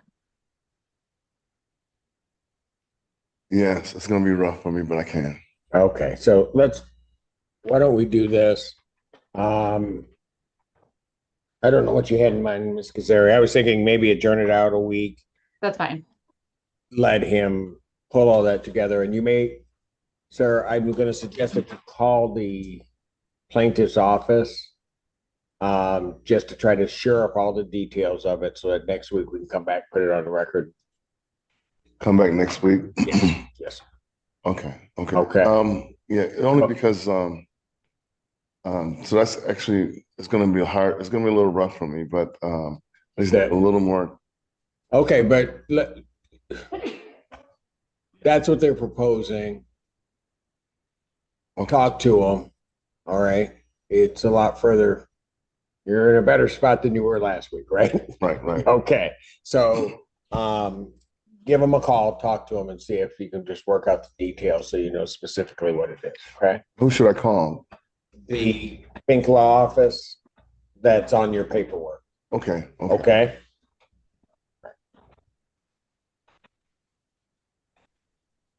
So I'll adjourn this matter to February 28th, 2025 at 1 p.m. 1 p.m. Same time. Okay. Same time. All right.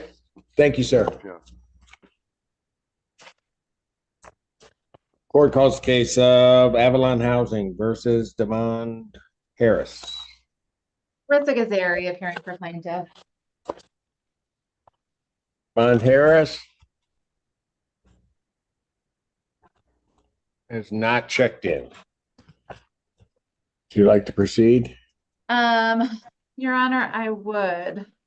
We did have a proposed conditional order of dismissal, but I don't believe it's been signed. So I think we'll go ahead with the judgment, and then we can set it aside if he agrees to sign.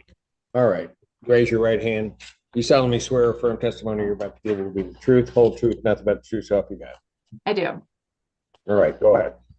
The rent to retain possession is $988.04. Court costs of $132 for a total redemption of $1,120.04. Plaintiff is requesting entry of a default judgment for possession with a writ to issue after 10 days if the total amount remains unpaid.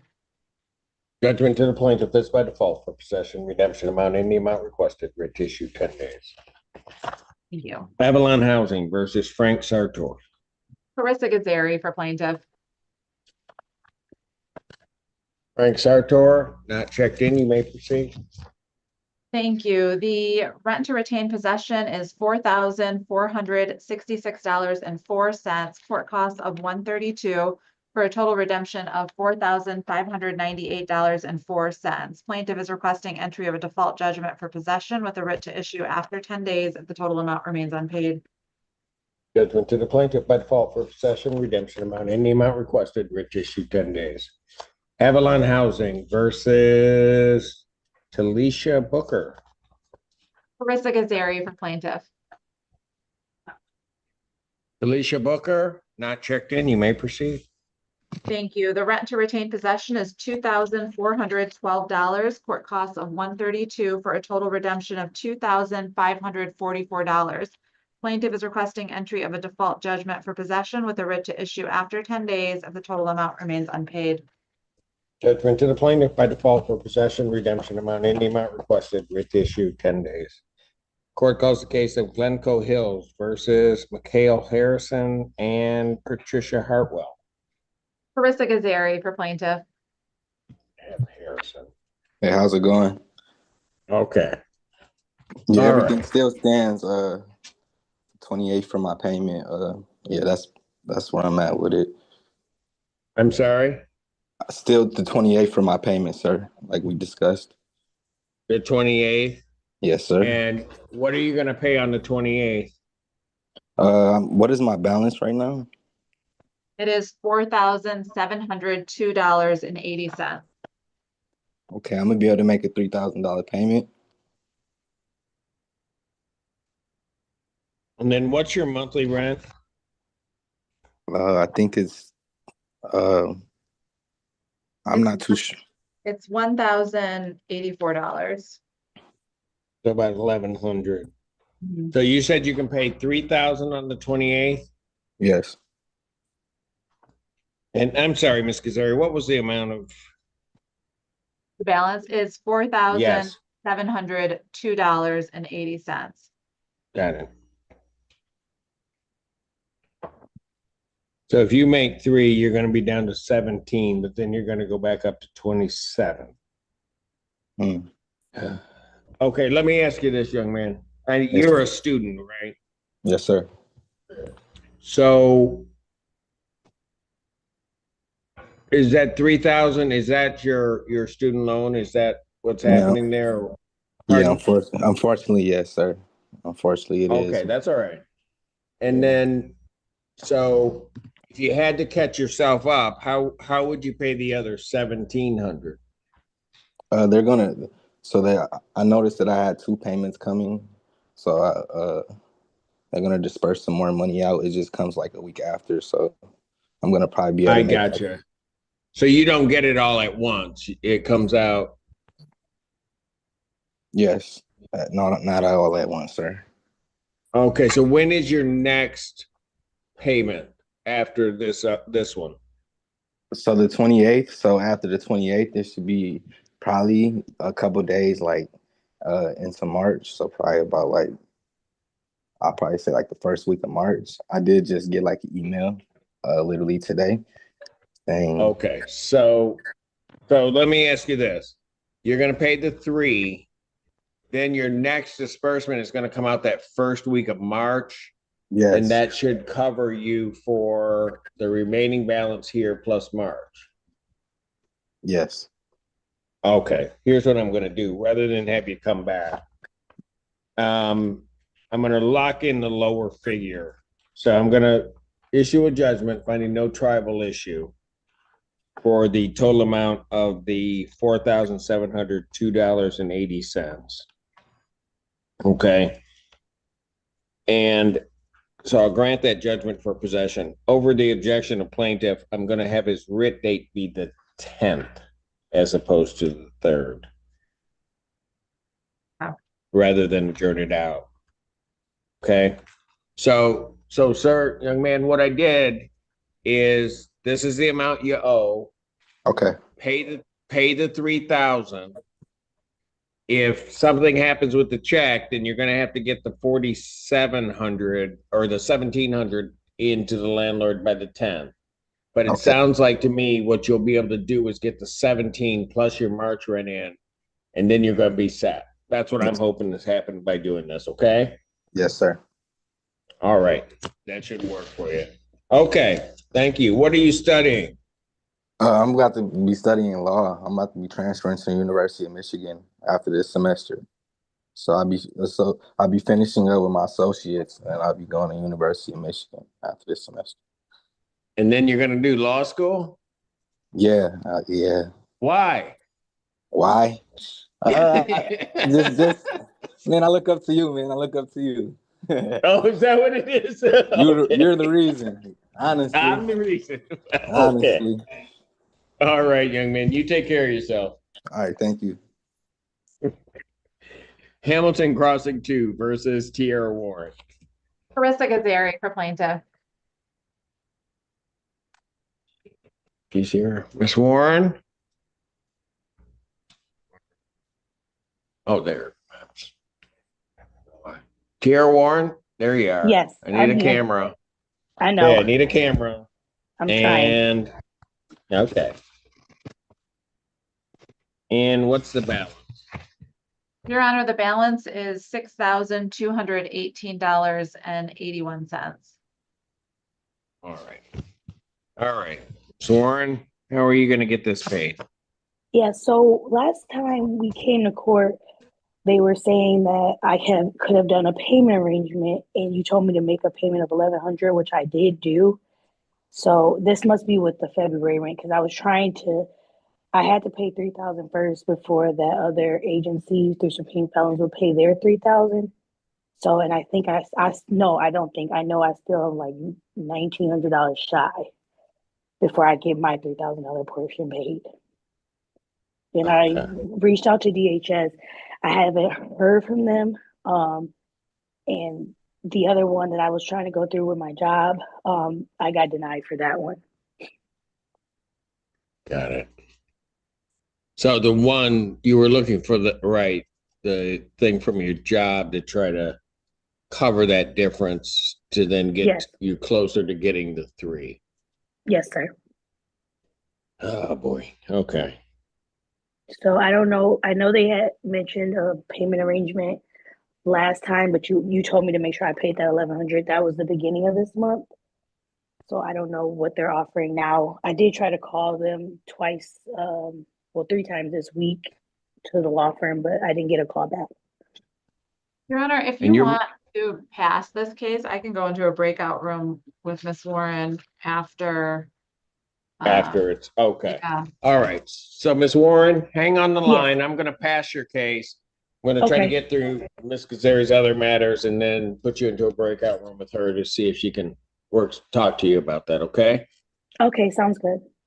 All right. Thank you. You're welcome. Here on Vista Apartments versus Jacqueline Taylor.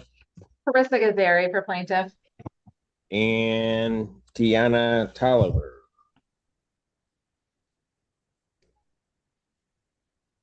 Jacqueline Taylor, Tiana Tolliver, they are not checked in. You may proceed. Thank you. The rent to retain possession is $4,324.03. Court cost of $222 for a total redemption of $4,546.03. Plaintiff is requesting entry of a default judgment for possession with a writ to issue after 10 days if the total amount remains unpaid. Judgment to the plaintiff, that is by default. Possession, redemption amount in the amount requested, writ to issue in 10 days. Court calls the case of Huron Vista Apartments versus Tisha Wilson. Carissa Gazari for plaintiff. Tisha Wilson, not checked in. You may proceed. Thank you. The rent to retain possession is $1,932. Court cost of $176 for a total redemption of $2,108. Plaintiff is requesting entry of a default judgment for possession with a writ to issue after 10 days if the total amount remains unpaid. Judgment to the plaintiff by default for possession, redemption amount in the amount requested, writ to issue in 10 days.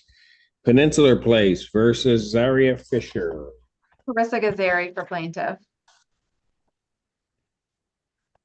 Zaria Fisher. You got her.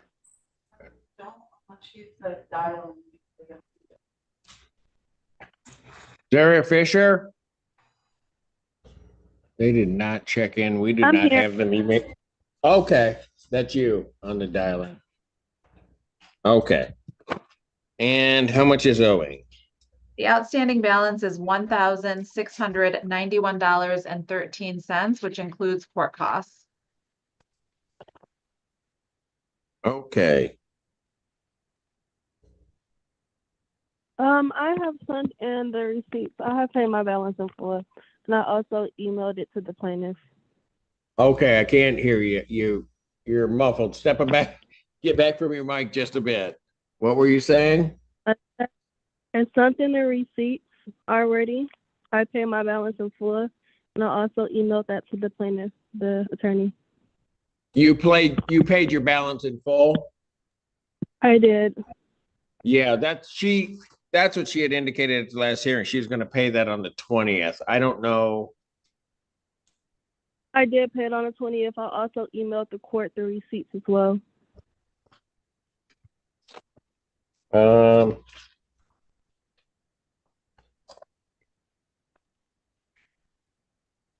Her balance was 1,691.13. Did this come from you, ma'am, or from? This came from me. I sent it to Ann Welding, and then she copied the 14A district court for my documents, and she asked the recorder to print it off and put it into my file. And this was last Yeah, night. I have a money order receipts, Ms. Kazari, one for $1,000. That was from the 20th. And then also one for $692. And then a printout of, it looks like it may be from the portal, that indicates what the balance was of $1,691.13, which is what you gave me. That's what she sent in to us. I'll tell you what we'll do. Because it just probably hasn't caught up with everything. I'm gonna adjourn it out to the 28th, 2025 at 1 p.m. Ma'am, check with the law office and just before that hearing so that you don't have to appear if the case is going to be dismissed, because it looks like everything's paid. I'm sorry, can we just pass this matter and she talk to her client? Because I don't want to appear next week. I'm sorry. What, did you hear what I just said? I did hear what you said. Okay, so what I'm gonna do is I'm gonna set that date because these are money order payments. So just sometime next week, just contact the law office that's on there.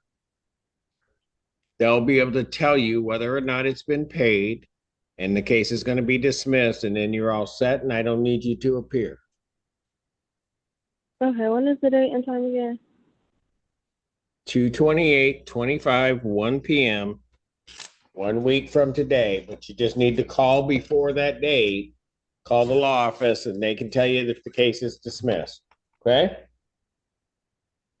Okay. Thank you. Peninsula Place versus Sydney Johnson. Carissa Gazari for plaintiff. Sydney Johnson, not checked in. You may proceed. Your Honor, the outstanding the rent to retain possession is $1,597.98. Court cost of $230 for a total redemption of $1,827.98.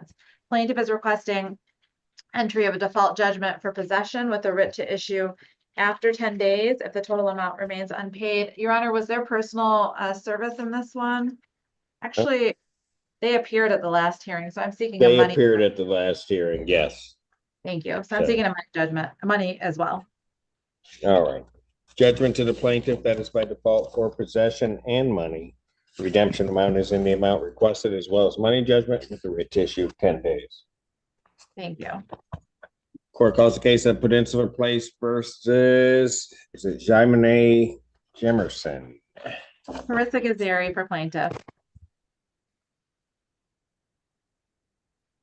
She was here yelling at me, asking, I'm the only one in here. Why did I call my, she was just, it was horrible. I was not. Hello, what's your name? Jaimane Jemerson. All right. And where are we on this case, Miss? Your Honor, the balance is $1,668.63. All right. About where, well, you were going to pay $580 today. I do have, okay, so long story short, I work for a school and we had a couple school days in my last paycheck, so I'm a little bit short on that partial payment I told you I can do. I have $400 out of that $580 that I can give you today. Okay, so you got $400 today. Yes. Okay. And then how are you going to pay the rest of that? The rest of it won't be affected, because I feel like we're done with the snow days for the most part. And I also just started another job. So I have a second job now. So I should be able to cover the rest. Okay, when do you think you can do that? When? Okay, March 7th and March 21st. Okay, but you got your March rent coming in. Yes. That one might be a little late, but not to the point where it'll be brought back to court. Okay, let me ask you this. Uh-huh. So if you pay the 400 today and you have 12, well, you have about 1,300 that you'd have to pay. When are you going to be able to pay the 1,300? The 1,300, the final remaining amount? Of this amount, right? So I'm sorry, I'm confused where you got 1,300 from.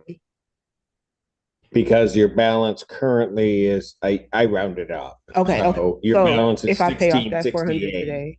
I rounded up to 17. You're going to pay 4. That's where I came up with the 13. Got you. I'm sorry, math is not my forte. But I will be able to pay it off in full by the end of March. Okay. Probably soon. I don't know. Is your client open to payment plans or no? No, Your Honor. No? Okay. All right. So here's the best I'm going to be able to do for you, ma'am, rather than journeying it out doing that. I'm going to lock this figure in so we don't get March included. Mm-hmm. Okay. So pay your 400. Mm-hmm. All right. So I'm going to find no tribal issue. I'm going to issue a judgment for possession for the 1668. Is that 63? Yes. All right. So I'm going to issue that judgment. I'm going to extend your time to pay to the 10th. That's about as far as I can get. To pay it in full, like to pay that amount in full. Okay. So, well, hold on. You get, I see what your problem is. It's when your checks fall. Yeah, I get paid on the 7th and 21st every month. Got it. Okay.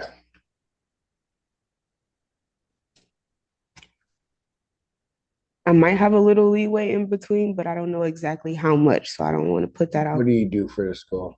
I'm a parapro, and also I work a couple after school programs. Okay. Let's see what. All righty. So your next check is the 7th. Mm-hmm. Right. I just got paid today, and that's the one I got the 400 that you have. Mm-hmm. And so your next check is, what will you have on the 7th? The 7th, I should be getting my full check. So I could pay a little over 600 at most, maybe like 650 at most. All right. Okay, I'm going to do it this way. But you got to get your problem is your March rent is coming up. So theoretically, you're not going to catch up your March rent even by the 21st. Right? Possibly. No, well, you won't. How much is your month?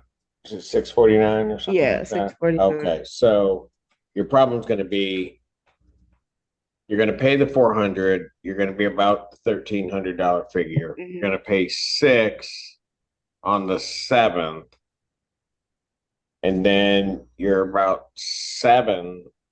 You still then owe 7, and then another 650 kicks in, so you're still at 1,300. I feel like I will be able to do it. I feel like I should. You should what? I should be able to get it paid up by the 21st of March. Even if I have to dip a little bit into my money, then more than I should, I can do it. Okay.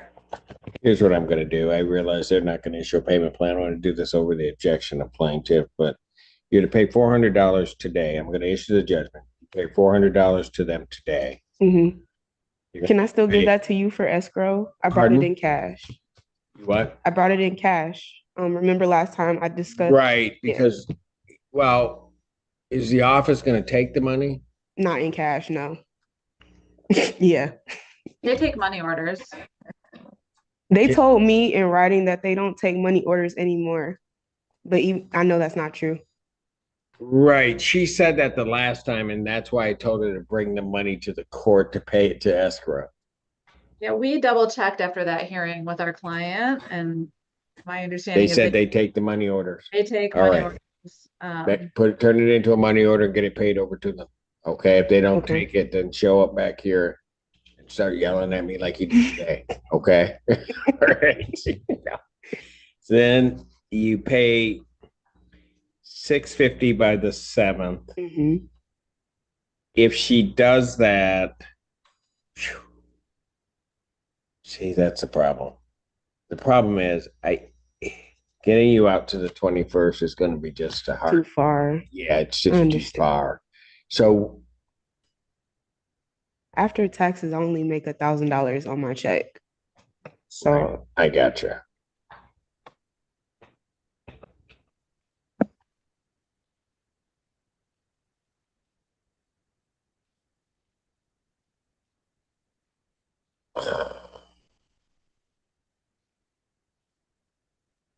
Here's what I'll do.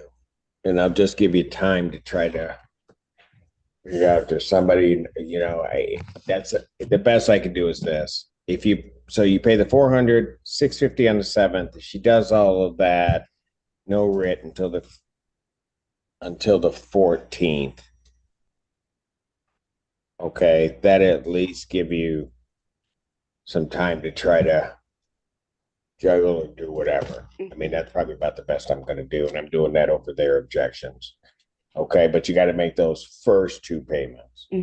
Okay, so if you get the 400, get the 650, and that's going to be 1,000 off of this judgment, and then you're going to have that week to try to figure out what to do or take from the other parts of that check that help you live. All right. okay. Now, if I'm not able to get that final amount by the 21st, what will be By the after 14th? Yeah, by the 14th. What would be the steps after that? What will happen is they can file forward order to evict. Okay. Okay. You might want to try to call Housing Access for Washtenaw County. Hawk. You can apply for an SER. Did you do that already or not? I applied for them 3 times. They denied it. And they denied it. Did you call Hawk afterwards? Hawk, they told me they really couldn't help me without an actual notice of eviction. No, Hawk wouldn't have told you that. That's what I was told. Or they will. No, I just wondered if this individual has children. No, I don't have children. Yeah, so that's why. Yeah. Okay. They were not hesitant to help, but they said they needed like something to actually be in motion for me to get actual assistance. Well, this is about as in motion as it is. So I'm going to do it this way. You call Hawk right away. Tell them this is what's supposed to happen and see if they'll help you out. Okay. Okay, because the amount's not going to be a lot. Yeah. Given that I'm doing the judgment now. And then if you pay this $1,050, then they're looking at about $600. They should be able to help you out. Okay. Okay, you got their number? Yes. Is there anything that you could send me in writing to help my case with that? Or anything the courts could send me? Your Honor, hypothetically, if someone in this situation called legal services housing intake line and did an intake, they might be able to get some advice. That might happen hypothetically. I've spoken with them before, so thank you. Okay, so do that. I'm going to issue this judgment. Okay. Okay, which will actually, in a funny way, be good because it's going to put some urgency on Hawk. What or wherever people who are going to do something need to do. Okay. All right. Thank you so much, Your Honor. Your Honor, sorry, Your Honor. Before we, Yes. I just want to make sure I understand. So is the current writ date the 10th, but if 400 is paid today, and what was the amount that's supposed to be paid by the 7th? 650. 650 by March 7th, then it's extended to the 14th, is that right? Yes. Okay. Yes. Okay. Thank you. All right. Have a good evening. Okay. Hold it. She's going to give you hypothetically some information. Court calls the case of Provident Asset Management versus Linda Harper. Carissa Good Gazari. afternoon, Okay. Your name? Linda Harper. All right. Okay, and how much is owed? $1,210. Okay, and Miss Harper, Yes, sir. you told me you were gonna pay 3 to 4, and then the balance by today's date. Is that still the plan? Well, we were also trying to update me on the correct court fees last time, but I did make that $300 payment. I plan on making another $700 today, and I can pay the rest of it by Monday. Or I'm sorry, by Wednesday. Wednesday, I believe that's the Okay. 26th. So you made the 3, and I can Yes, see I did. that in terms of the figure. You're gonna pay 700 by when? Today, as soon as we're off of court, I'm going to go and make that payment to them. Okay, so you're gonna pay 700 today. That's gonna leave you around the $500 range, and then you can pay the balance by the 26th. That's correct. Okay, so here's what I'll do. I'll adjourn this case out to February 28th, 2025 at 1 p.m. Okay. Get all of that paid, and they will likely then dismiss the case. Okay, I will do that. All right. Thank you, Thank you Ms. so Harper. much. All right, take care. Thank you. The Vitality Seed Company versus Michael Taylor. Carissa Gazari for plaintiff. I think Mr. Taylor's here. You need to unmute, Mr. Taylor. Yes, I'm here. Okay, we've got you. Okay. What do you have as his balance? I have 400 in escrow, which he said he was gonna pay. I have $4,201.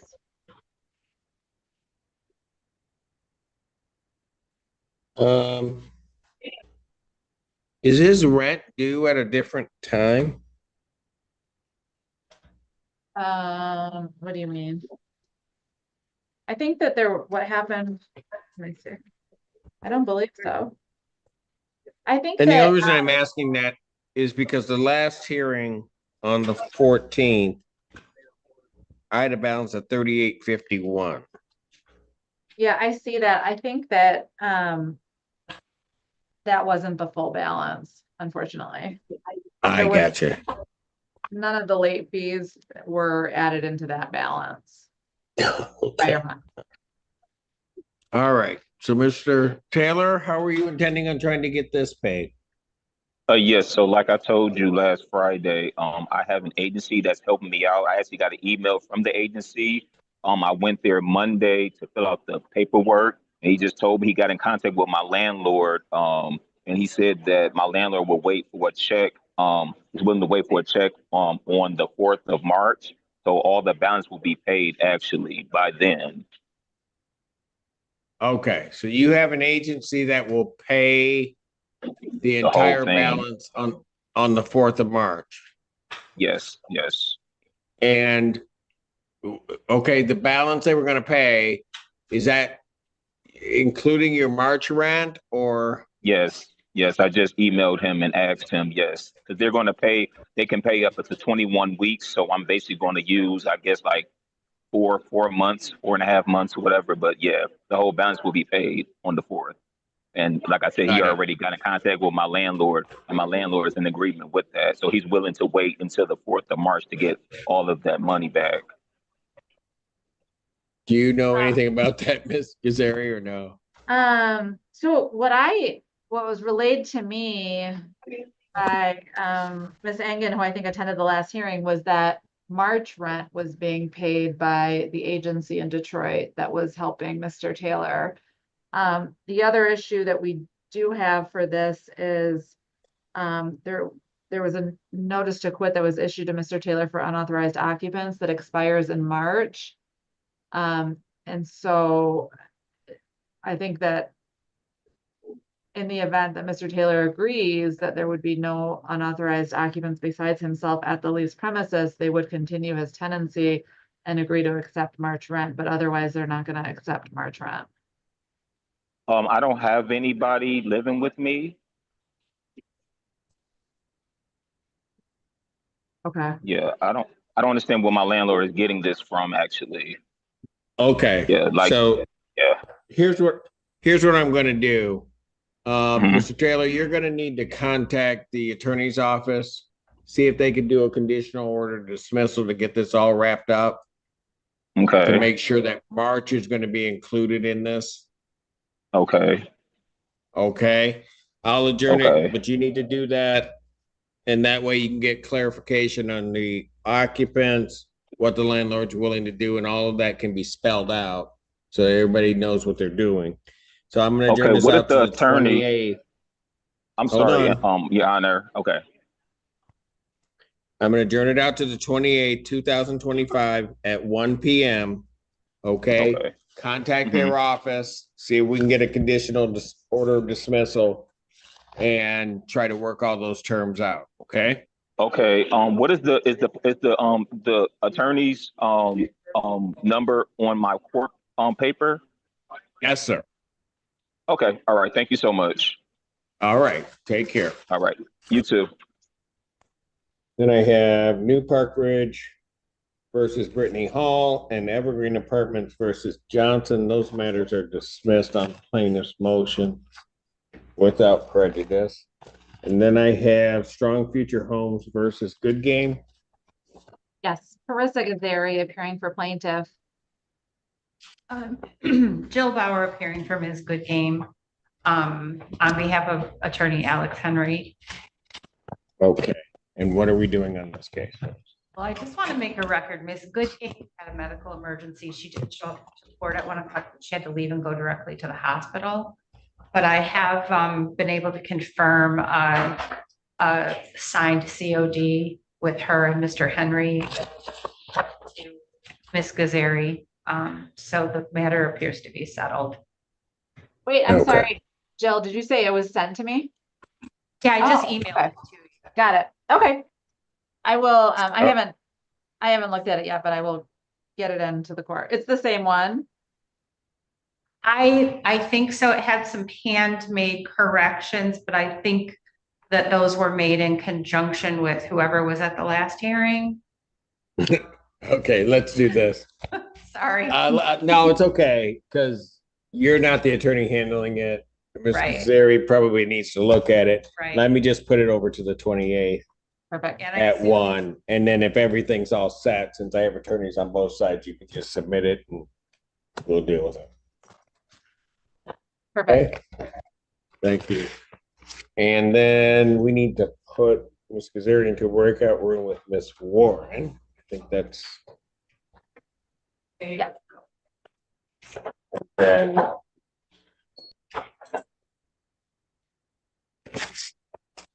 Okay, they're going to be gone. And then I'm going to call Augusta Woods versus Tina Brooks.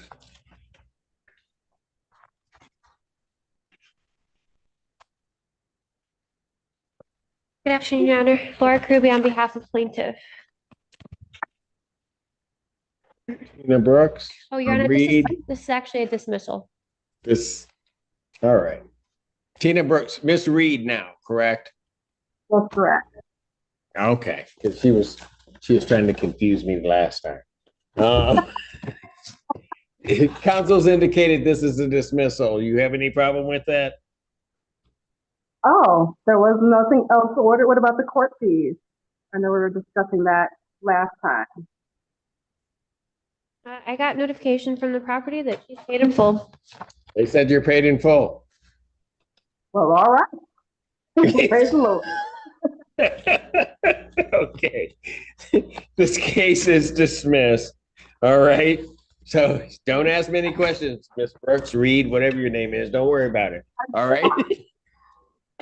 Okay. You take care. Have a great weekend. You too. Thank you. West Ridge Mobile Home Park versus Ada Miller. Ada Miller here. Hello. Okay. On behalf of plaintiff. Okay, and what is owed on this case? We have $1,005.80 in rent, $183 in court costs. Total balance is $1,188.80. Last hearing, she indicated that she was to pay $900 by the 21st. Yeah, I think I had 995. Yeah. She was gonna pay. Did you get that paid, Miss Miller? I got 700 paid. This past few weeks, my dad has been in and out of the hospital, so I missed a couple of days at work. But my income tax will be here on Monday, the 24th from the state of Michigan. It's already in my bank account. It's just pending. So I'll have the remaining balance of $488 on Monday. Okay. So, well, let's do it this way then. Well, you said you'll have it by Monday? Yes, sir.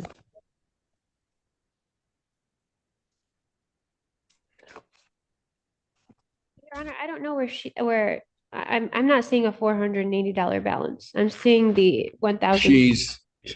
What she did is she This took is the Cindy from 700 that Westridge. she's gonna pay today. Gotcha. She Already made her paid. own. Yeah, this is You Cindy already from paid Westridge. it? She paid it. I already paid Oh, $700 okay. I'm sorry. today Somebody before else was 12. talking to me. That's Westridge. She paid Yeah. the 700. Yep, I checked right before court. She paid it. Okay. So she really owes 400. Okay. So what I'm gonna do then, given that's the circumstance, I'm just going to adjourn this out to the 28th, 2025 at 2 p.m. But if you get that paid, they're likely to dismiss and you don't need to be here if you get it paid on Monday. We'll get it paid on Monday. No worries. Oh, all right. Fantastic. Okay. You take care. Have a great weekend. You too, sir. Bye-bye. Bye-bye. Westridge Mobile Home Park versus Jacob Veneer.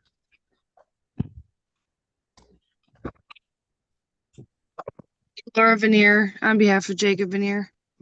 Okay. There you are. Okay. What do you have as the balance? Your Honor, I have current balance of $13.50 and 46 cents. That includes the 183 court costs. 1350 and I'm sorry. And 46 cents. And 46 cents. Okay.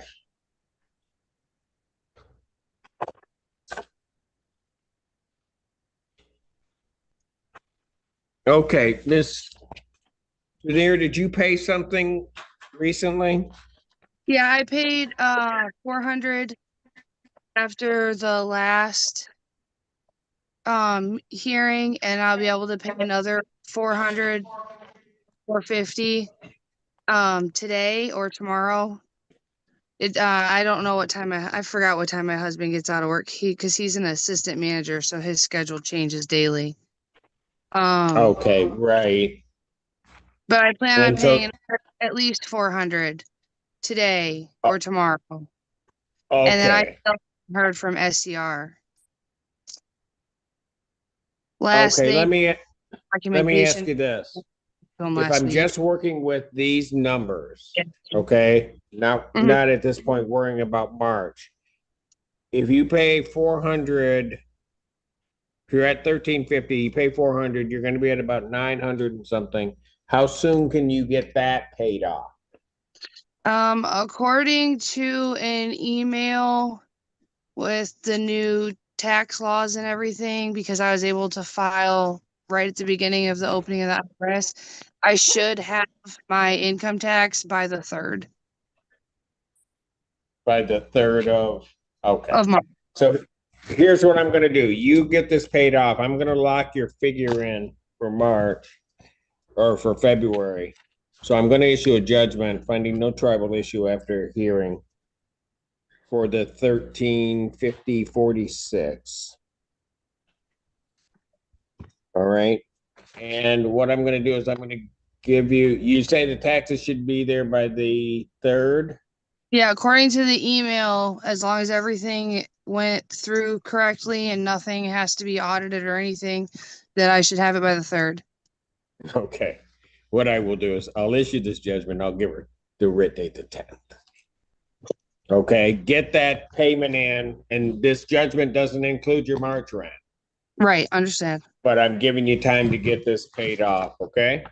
I appreciate it. Thank you. All right, thank you.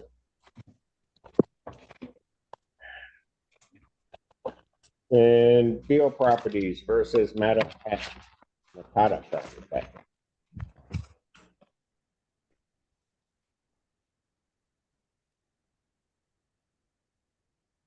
Matata Patrick, no response. If you'd like to proceed, raise your right. Do you solemnly swear or affirm testimony you're about to give will be the truth, whole truth, nothing but the truth, so help you God? I do, Your Honor. All right, go ahead. Your Honor, where plaintiff is requesting a default for possession only. Current rent owed is $3,057.22.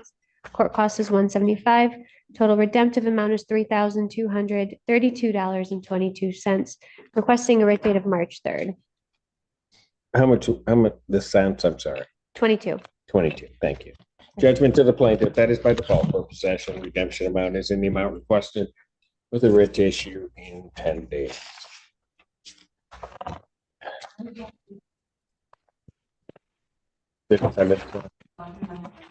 Okay. Arbor Meadows versus Dan Ho. Laura Kirby on behalf of plaintiff. Your Honor, I've been advising, so I don't know why she's not here, but I do have an update. He's been approved per hawk up to 3,000, and there was a document request that I sent to plaintiff's counsel yesterday, and I believe that, I'm sorry, Laura, I don't know your last name. Karubi. Ms. Karubi is going to be on top of that. Yes. Why didn't you know her last name? It's pretty hard last name. So No, it's not. She's been here forever. She's like one of the most pleasant attorneys that enters my Oh, courtroom. I absolutely agree. And I don't know why you didn't know her last name. But she just introduced herself to me today as Laura. You know, that's typical. Do She's you just know not. my last? Well, you probably do because you saw my email. Okay, so what is all of that going to? As soon as we get out, I'll forward the documents to SOS as soon as I get them from plaintiffs. All right, why don't we do this? Let me adjourn it out a week and then. And I think also, Your Honor, we're going to need a translator for her when she does appear next week. Yes. Right? And we figured we were gonna need one today, but then I was just informed she wasn't here. Right. So. Yeah, I'm not sure why, but I'm glad I was here. Okay. February 28th, 2025 at 2 p.m. Right. Thank you. Thank you, Your Honor. Thank you. Take care. Your Honor, do you want the judgments from today? Yes, please. Thank you.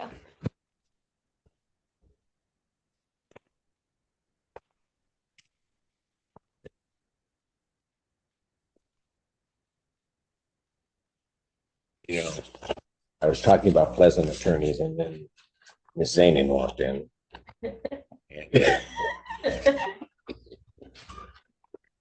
Yes, I see that. Is that it? It is, except, Ms. Kazarian is one, but I should call it. Yeah, I'll call it with the next block. So court is staying in recess. Good afternoon, Your Honor. Parissa Gazari for plaintiff.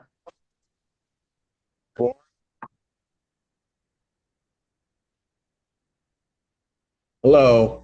Hello. All right, where are we on this case? Your Honor, I had a chance to speak with Ms. Warren. She is going to have a conversation with her funding source to see if we do a conditional order of dismissal, if that will be enough for them to release their 3,000. It's not Hawk, it's a different entity, so we're not sure. As we can adjourn for 1 week and we should know. All right.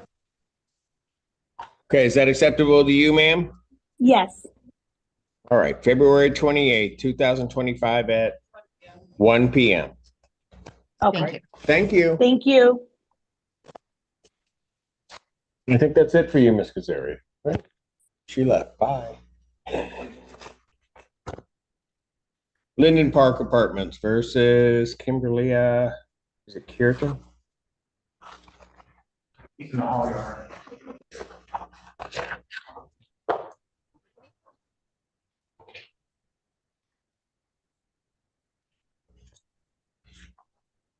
Hello, Good afternoon, Your Honor. state your appearance, please. Norman Whitty appearing on behalf of the plaintiff, Linden Park Apartments. Yeah. And your name? Really Akirita. All right. And where are we on this case? Your Honor, I'm pleased to report the parties have agreed to a conditional dismissal in this case. All right. And I'd be happy to put those terms on the record. Yes. Court. The parties agree that there's rent in the amount of $5,364 through the end of February. Court costs are $159.15. Total amount to retain $5,523.15. That's going to be a payment plan for this, and that's as follows. Defendant shall pay $3,000 on February 28th, 2025, and $1,000 on each of March 7th, 14th, and the 21st, and $864.15 on March 28th, 2025. Payments will be applied first to current month's rent and then to the arrearage. So if you did the math, you'd realize those payments exceed the judgment amount. Correct. But we baked in March's rent. So by March 28th, she's going to be current. She understands that partial payment wouldn't prevent us from getting an order of eviction. If she didn't make the payment, we could get a judgment without further notice and hearing. We talked about her rights under MC at 4.201J, after which she signed the agreement, if I may. Ma'am, is all of that correct? Yes, sir. All right. Do you have any questions whatsoever regarding anything contained in this conditional order to dismiss? No, sir. All right. Thank you folks for working it out. All right. Take care. Thank you. Thank you. Can you give me a copy? She can get it mailed. Right. Well, here's what we'll do. Because I don't know what happens up there. Let me get that to you. We'll get you a copy. Thank you. You're welcome. Linden Park Apartments versus Noah Overby. Good afternoon, Your Honor. Norman Whitty appearing on behalf of the plaintiff. No, Overby, Your Honor. All right, very good. And where are we on this case? Your Honor, again, I think the parties have agreed to a conditional dismissal in this case. We e-filed it yesterday, I believe, but I'm happy to put the terms on the record, and I have a copy just in case you don't have it in front of you. The parties have agreed that there's rent to retain in the amount of $2,200. That's through the end of February. Court costs are $159.15. Total amount to retain $2,359.15. The payment terms are as follows. Defendant shall pay $587.50 biweekly beginning February 21st, that's today, and ending on April 4th, 2025 to cover the past due balance. Defendant shall also pay March 2025 rent on March 7th, 2025. Any unpaid amounts under paragraph 2 for March lease charges shall in all events be paid in full by April 4th, 2025. We did discuss that partial payment wouldn't prevent us from getting an order of eviction, that that we would have a right to come back to court without further notice for hearing if he failed to comply with that agreement and get a judgment order of eviction. And we discussed Mr. Overby's rights under MCR 4.201J. He authorized me by email to sign the conditional dismissal, and I have a copy that's signed, if I may. Sir, is all of that correct? It is. The first payment was submitted this morning. Pardon? The first payment was submitted this morning. Okay, so you sent that in already. Okay. Do you have any questions regarding anything contained on this conditional order dismissal? No, sir. No, Your Honor. All right, very good. I will sign that, and you're all set. This case is conditional dismissed. Thank you guys for working it out. Thank you, Your Honor. That's it for me. Have a great weekend. You do the same. Sycamore Meadows versus Sequoia Pits. Good afternoon, Your Honor. Attorney Carrie Zandon, P67390 on behalf of. Good afternoon. Hello. What's your name? Sequoia Pits. Okay, where are we on this? Judge, we have agreed to do a consent order for conditional dismissal. The total with court costs is $2,547. $1,000 was received by my client on behalf for Ms. Pitts, and then the $1,547 is also being paid by SOS. I verified that today. So I've given until March 14th, 2025, which is actually a Friday, for the funds to be received. I believe that they'll be received well beyond that time. Yeah. Okay. And Judge, I explained to Ms. Pitts her rights under MCR 4.201J. her appeal rights. We both signed the consent order for conditional dismissal. Oh. It brings her to zero balance, and I verified that with, Once that's paid. once it's paid, yes. She'll have zero. Is that all of that correct, ma'am? Suppose so. Well, is it correct? Because I need to know that you're understanding what you are signing here. I mean, I really don't, but she kind of explained to me, but I hope it's right. I don't have to come back here dealing with. Okay. Your Honor, I don't know if we've actually put in an appearance for Ms. Pitts, but I know that Emily Brule in our office has been working with her. And my understanding was that rental assistance was going to pay the balance in full and that the case was going to be conditionally dismissed. So if Ms. Pitts needs to talk through it before you finish up what you're doing here today, I'd be happy to step out and talk to her. Okay. Why don't we do that? Ms. Pitts, I'm going to do that, okay? Because I have to make sure, part of my job is I have to make sure that you understand exactly what's being signed and what the court will sign. It sounds to me like that ultimately it's all going to get paid off. You'll be good. You'll have a zero balance. But I need you to understand how that's going to happen, okay? So what I'm going to have Ms. Bauer do, she's from Legal Services, is I'm just going to have Ms. Bauer go through, make sure that all of your questions get answered. It gets fully explained. Okay. Did you just explain that to me in the background? I did explain it to you. Okay, well, I understand it. Just speak with Ms. Bauer for a few. Just for a minute. I just want you to go through it because this is how people get in trouble. Things get signed and you don't fully understand what it is. So I'm going to pass the matter. Ms. Bauer, did you need this? Yeah, Your Honor, and I'm also monitoring the Hatch case, and I just Hatch. Okay, why don't you go speak with her and then I just make sure that. And Peterson, I just entered an appearance, so I'll be right. I'll be back as soon as we're done talking. And Peterson, you said? That's not one of my. Okay, all right, good enough. That was this lady. Okay, yeah. All right, Sycamore Meadows versus Erica Jimerson. Good afternoon, Your Honor. Attorney Carrie Zanin on behalf of plaintiff. Erica Jimerson, she's not here. Would you like to take it? I would, Your Honor. Raise your right hand. Do you solemnly swear or affirm testimony you're about to give will be the truth, the whole truth, and nothing but the truth, so help you God? I do. Okay. Your Honor, plaintiff moves for default judgment. Rent to retain $2,224. Court costs of $190. A total of $2,414. Asking for possession. A writ issue date of March 3rd, 2025. I have a judgment prepared. Judgment to the plaintiff, that is by default for possession. Reduction amount is in the requested with the writ issue in 10 days. Thank you, Judge. Thank you. I think the other. The other one is, she said she was monitoring. Do you want to wait and just recall those other? Yeah, I'll get those. Once she comes back in, I'll call you right now. Thank you, Judge. Bishop Pickering LLC versus Julie Payne.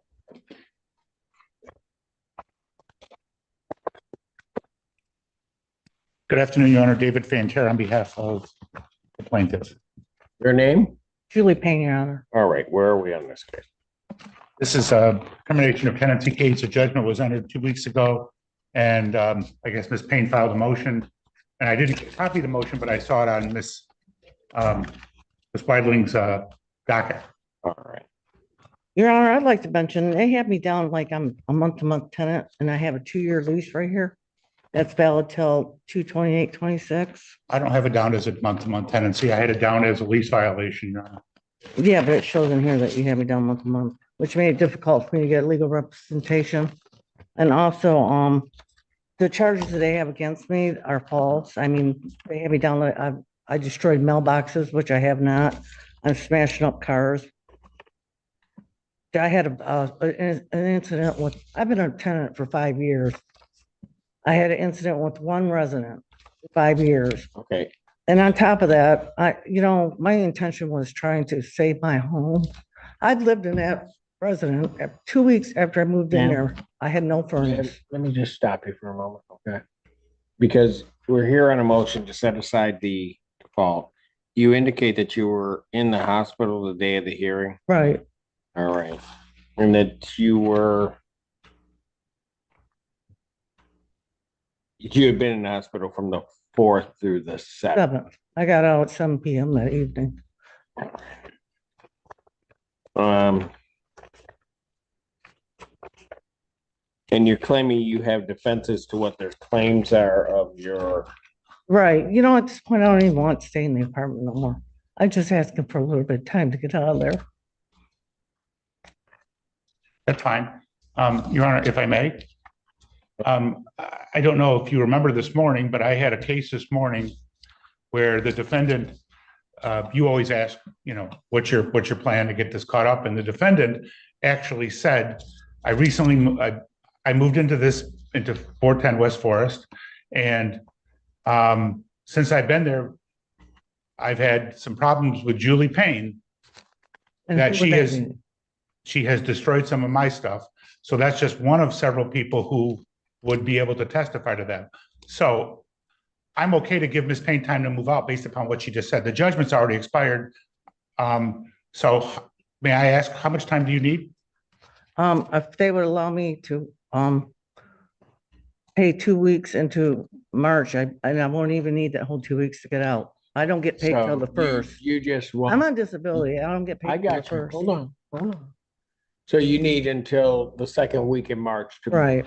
Okay. That's fine. So what I will do is I will leave the judgment in place, Yeah, I don't even want to stay there. but I will indicate writ may not be executed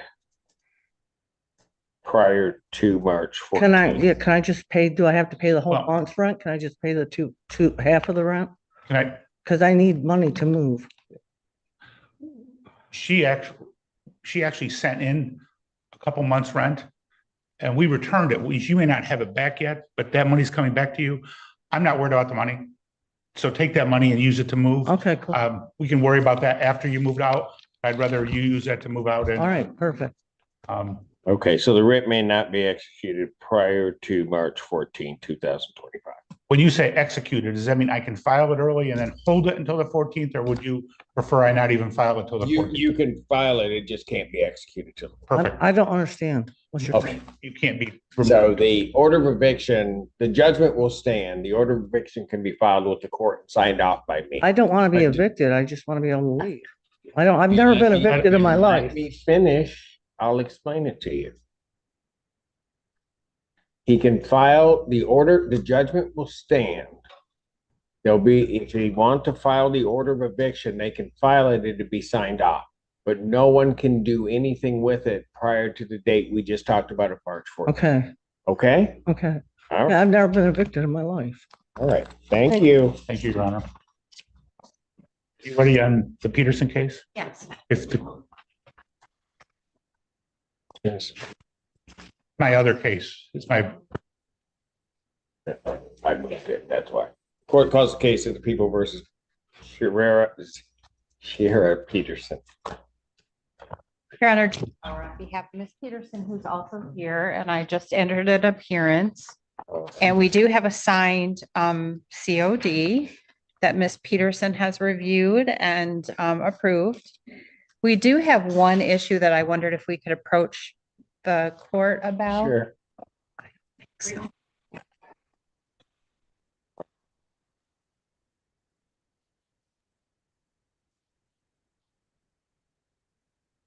All right, ma'am, I know you have an attorney, but do you have any questions regarding this at all? No, I don't. All right, fantastic. I will sign off. This case is conditionally dismissed. Thank you, Your Honor. and I want to give credit where credit's due. Emily Bruel, who I think just got admitted today, Sworn in this morning. I sponsored her. Oh, wonderful. did all the heavy lifting on this. So Don't tell a new attorney they did anything good.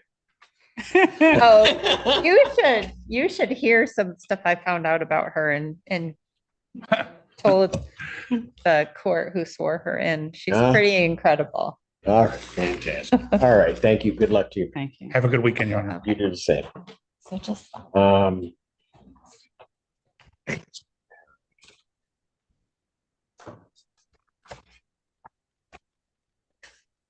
Sycamore Meadows versus Pitts. And Carrie, and on behalf Jill Bauer on behalf of Ms. Pitts, who wants to participate. Your Honor, I did speak to Ms. Pitts about her questions, and she wondered what would happen if the payment wasn't received by the deadline. And I informed her that if she let legal services know that that was the case and that we would keep an eye on it, that we could try to get more time for that payment from rental. From the agency company. Yes. That's Yeah. a good question. But Yeah. yeah, usually, and so that you know, when we have those situations, it's usually just a mess up with somebody mailing in the check. I'm not aware of anybody ever any problem with somebody being evicted because the agency didn't get the check there. Just doesn't happen. Okay. And we were able to verify that an agency is going to pay her balance. All right. Fantastic. All right. Any other questions? No. And Ms. Bauer, you were satisfied that she understands the terms and Yeah, I think so. all right. Fantastic. I will sign off. And this case is conditionally dismissed. Good luck to you, Ms. Pitt. Thank you. Thank you, Judge. Sycamore Meadows versus Monique Hatch. Attorney Carrie Shannon on behalf of plaintiff. Monique Hatch. Hello. All right. Hello. All right. Where are we on this? Judge, rent is due in the amount of $760, for cost of $190, a total of $966. It's my understanding that Ms. Hatch has an appointment with Hawk. I believe that it's scheduled for March 25th, 2020. March 25th? Yes. Okay. What's your monthly rent? $86. That's correct. $86, Judge. Okay. Are you going to be able to pay that? I mean, okay. Your Honor, I have been assisting Ms. Hatch, and I did tell her that the court might want her to pay her March rent so that her balance doesn't Right. increase. And she told me that she could do that. I could do that. And then we do, I believe, did you already apply? You also applied for SER? Yes, I did. Yeah, so SER might come through quicker. And Well, let's be real about this because she's going to be under the 3,000, yes. right? Yes. And if worse comes to worse, it's only going to increase at $86 in any event, which might be covered by everything once she has her appointment. Right. And your appointment is when? March 25th. All right. Maybe over the objection of plaintiff, but if they do, I'm doing it anyway. I'm going to adjourn it to March 28th, 2024. You read my mind? 25. I don't have that day. Oh, I just had 3. At 3 p.m. All right, then hopefully we can have it all resolved. You read my mind, Judge. Thank you. Yes. Thank you. All right. May I approach on something completely Yes. not about case?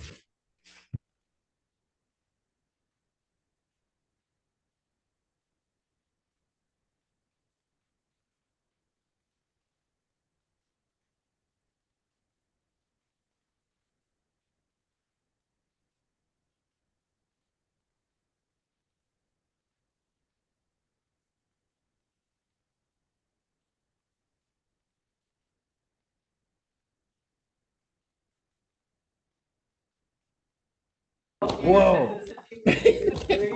Wait. Voice came through like a man. He just, oh, you do. Well, I at least trained them enough to say, to be able to speak in public. Yes, no, that was good. All right. Court does call the case of Lakestone Apartments versus Shada Sherrod. Good afternoon, Your Honor. Attorney Samantha Sprague, P81931, appearing on behalf of the plaintiff. Sherrod. Oh. Afternoon. Afternoon. Your name? Seda Sherrod, Your Honor. All right.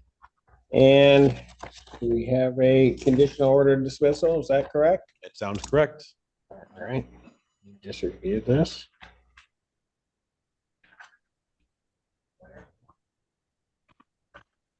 All right, that's acceptable. There's a total amount due and owing, including court costs of $3124.40.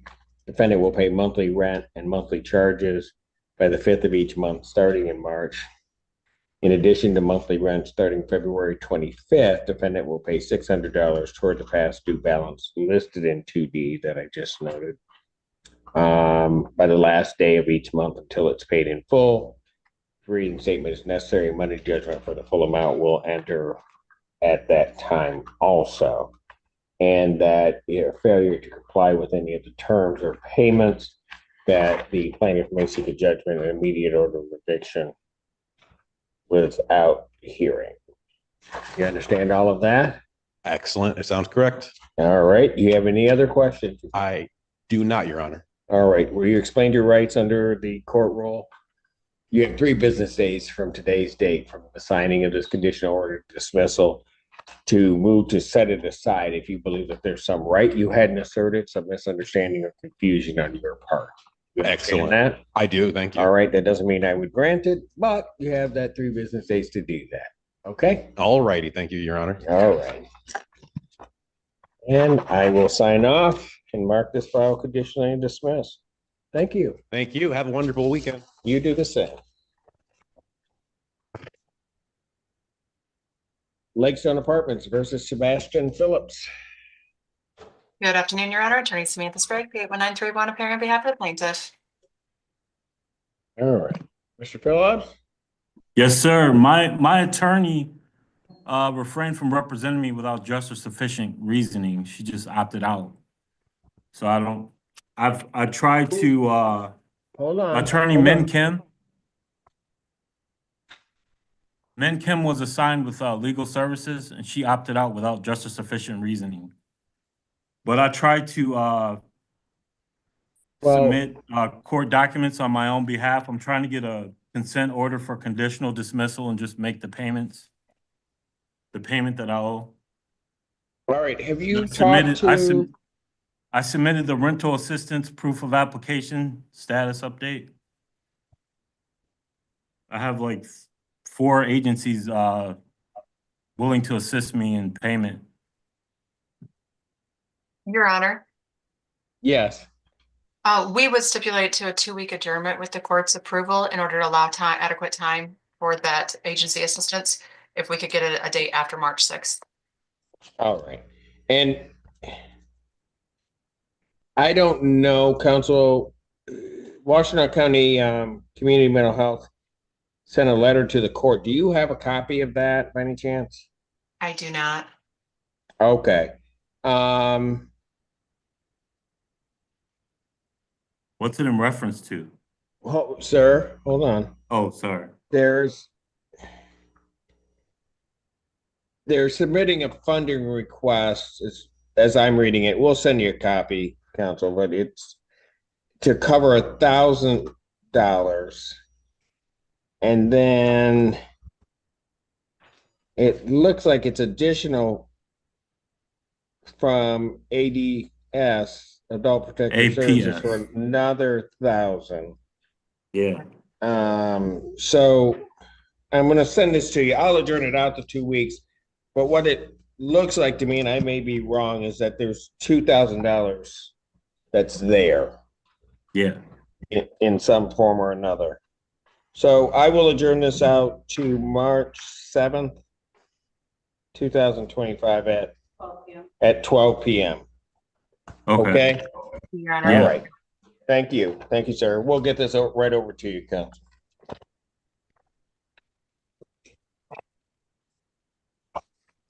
Lakestone Apartments versus Mary Blackman. Attorney Samantha Hello. Sprague. Hello. Hello. Ms. Blackman. Okay. And how much is owing on this account? Yes, Your Honor, we are showing that Ms. Blackman currently has past due rent in the amount of $3,262.77, with court costs in the amount of $252, for a total due and owing of $3,514.77. Okay, and her monthly rent is, I think, $1,650. And ma'am, how are you intending on getting this paid? I think you said you're doing an SER. Yes, I talked to SOS. They're paying, and I'm surprised they're not here. I just came in with February's, and March's rent, I have that as we speak. They were supposed to be here. SOS was gonna pay that balance and I was gonna, pay Feb. Okay, and, hold on. We have somebody here that can give us information, but your understanding, what do you need to pay? It's December and January. And then I got March's, and I'm late on December and January because I went under medical. And they didn't change Okay, it because I all right, didn't report. hold on, Ms. Blackman. Ms. Blackman, hold on a moment. Your Honor, if I may. Did SOS tell you that there needed to be a certain dollar amount paid by you? No, they didn't. They were gonna pay the December's. From my understanding, I spoke with them yesterday. They got all the information. And from December to January, I let them know because I did get a pay rate down because of my income had went down.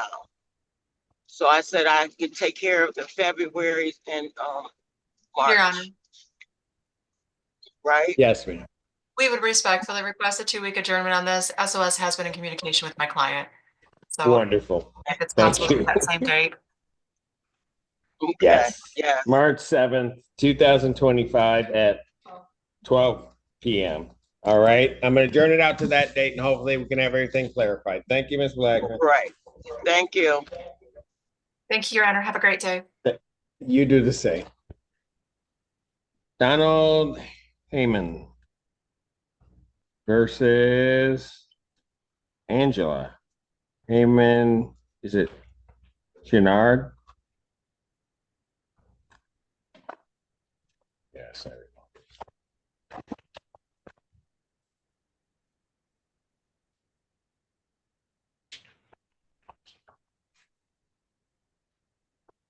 Okay, hello. Hi, Your name? Donald Hammond. Angela Schnard. All right. Okay. Last time we left, we were trying to do something. Where are we now? The worker. Pardon? We were waiting for her worker. Yes. Okay. All right. And where are we in terms of housing or anything else like that?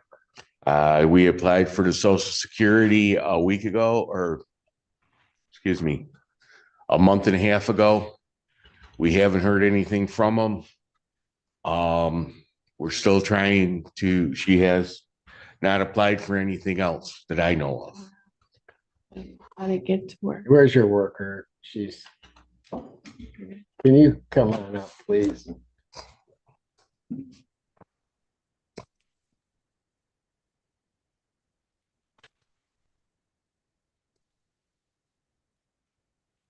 Hello, what's your name? Hi, how you doing? Empress Joplin. All right. Okay, I think the status is she's trying to find a place to move to. Is that right? Work. Pardon? Needs work. Okay. So what is the status with her that you can share with us? Without disclosing too much information, Yeah, I understand. her case, some of the services that we offer, we do assist with funds for whether it be a security deposit or first month's rent for housing. Some of the barriers we run into are they able to maintain it going forward. The sustainability of the housing. And so if somebody were to help you right now move, you're not working, right? And there's no, you don't have any income of any type coming in, is that right? Right. Phew. Okay. It's like without pay, but working at home, taking care of dad, watching home, and then the house, keeping that up, and then making sure it's okay. Okay. Like assistant work, Pardon? like assistant working. Okay. Yeah. But dad's moving, so there's a problem. Dad's selling his house.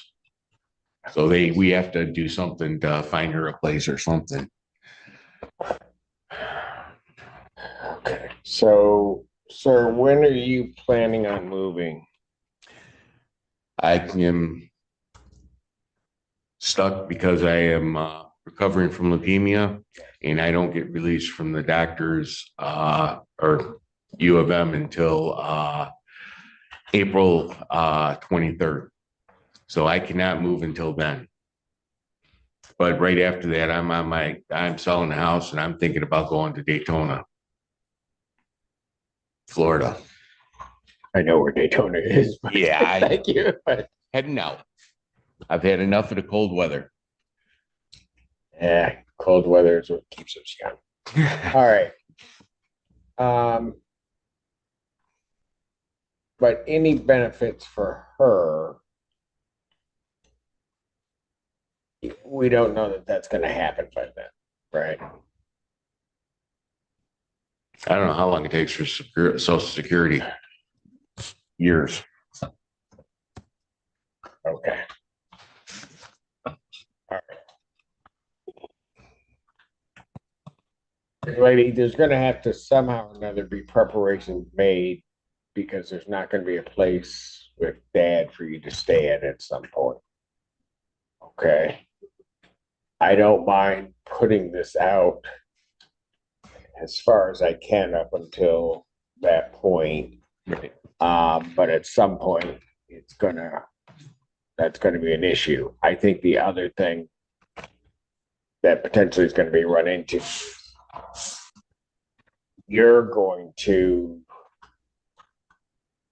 there's gonna be an issue with the sale unless the whole house is vacant. And so that's gonna be a problem. You have not put it on the market yet, or have you? I can't. I can't do anything until April 23rd. Got it. I had to sign all those magical papers. Right. Okay, so let's do this. Then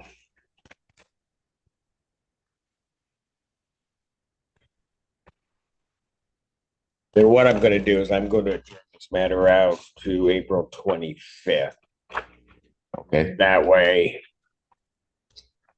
we'll either know something or about as much as we know now, which is not a whole lot. Right. Okay. April 25th, 2025, and you don't have a time. It's gonna be 3 p.m. Okay. Okay. Thank you. Thank you. Thank you, ma'am, for coming down. Nope.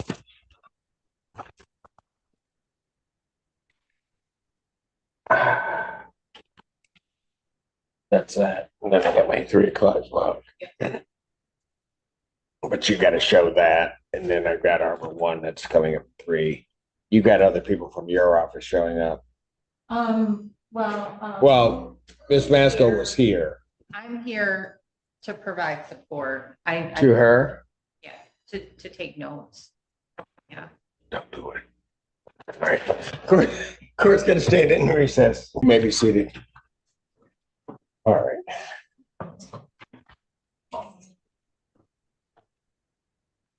There's somebody in the courtroom for that. They're in Zoom and Mr. Friedman's there.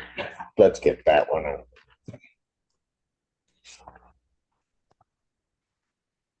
Good afternoon, Mr. Interpreter. Can you please unmute and turn on your camera to be sworn?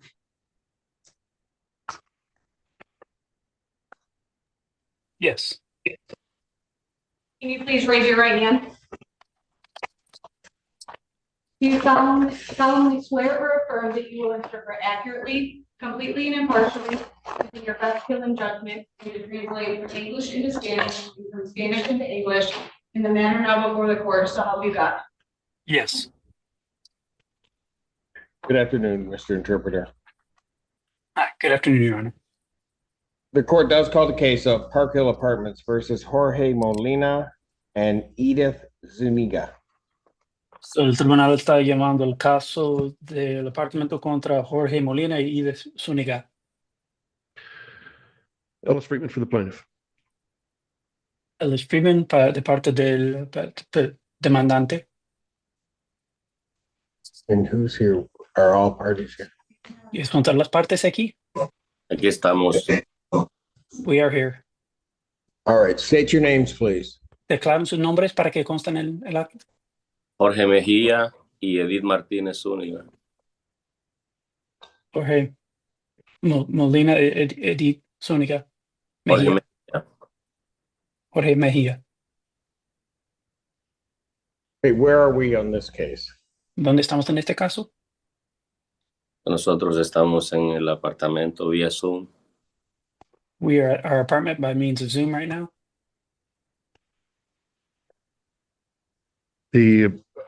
My understanding from last time was that the defendants were going to pay $1,100 towards their balance. We've received 800. Mi entendimiento desde la última visita es que los demandados van a pagar $1,600 y tengo entendido que han pagado $800. Is that all that you paid is 800? ¿Es eso todo lo que ustedes pagaron? ¿800? Yo pagué 800 y de la escuela recibí un cheque, una ayuda en cheque de $400 y de otra organización de $300. Yo tengo que quejarme de que no tengo ninguna respuesta de la persona que representa los apartamentos cuando escribo o tratamos de comunicarnos, porque hemos querido saber si recibieron los cheques de los cuales estoy hablando y no hemos tenido ninguna respuesta. En total serían $1,500 lo que se han pagado. So we paid $800 and we also had received from the school another $400 and from another organization $300. And my complaint is that we received no communication when we try to communicate about the payments. But as far as I can tell, at this point, we've paid $1,500.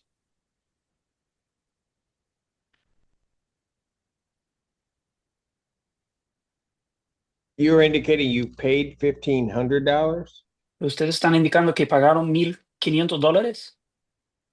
Eso sería lo que en total lo que se ha pagado, porque recibí comunicación de la escuela que mandaron un cheque por $400 y de otra organización en la que pedí ayuda por $300, pero he tratado de tener comunicación con el representante de los apartamentos y no he tenido respuesta. Entonces, en total serían $1,500. Yo pagué $800 con un money order. Yes, the total is $1,500. I received $400 from the school, $300 from another organization, and then I paid $800, and I have not heard anything from their representative from the apartment complex. Are you sure that the $300 and $400 has been paid to the landlord? ¿Estás seguro que estos $400 y $300 se han pagado al arrendador? Yo tengo entendido que los enviaron, pero yo he estado tratando de comunicarme con la persona que representa los apartamentos y no me han dado ninguna respuesta. Y por lo que yo he querido comunicarme con ellos es para saber si recibieron estos 2 cheques de los cuales estoy hablando, porque la escuela me confirma que mandaron un cheque de $400 y también la otra organización un cheque de $300, pero yo no tengo respuesta de la persona con la cual busco tener comunicación, que es el representante de aquí de los apartamentos. That's what I understand, that the amounts were paid, but I am not able to get in contact with the representative of the apartment complex. They won't communicate with me so that I can confirm that they received the money. But I do have confirmed that the school paid and the other organization paid, but I cannot communicate with them to find out if they received it.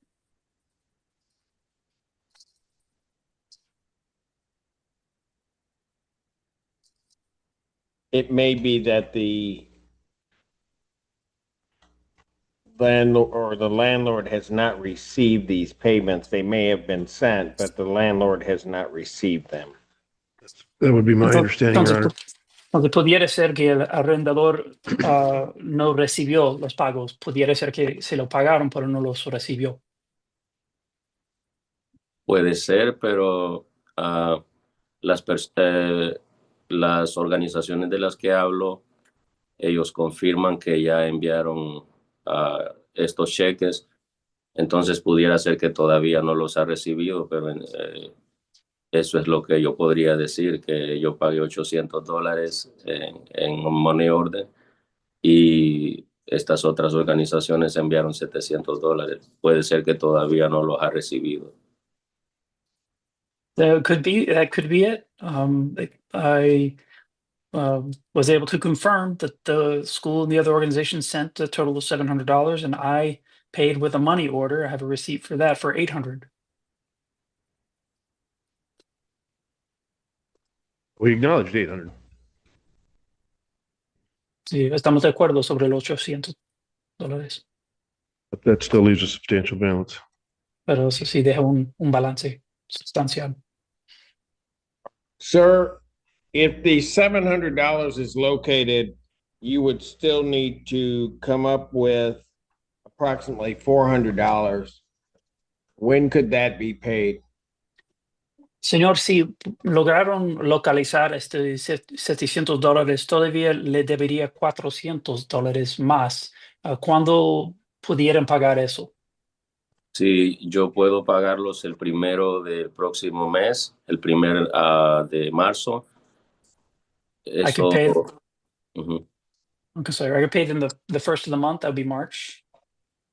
Y me gustaría que me haga saber cuánto es, aparte de esto de lo que estamos hablando, cuánto es lo que debería en total para poder pedir tiempo para pagar el 1 de marzo una cantidad y poder ponerme al día el 17 de marzo con los pagos, con todo lo que es mi deuda.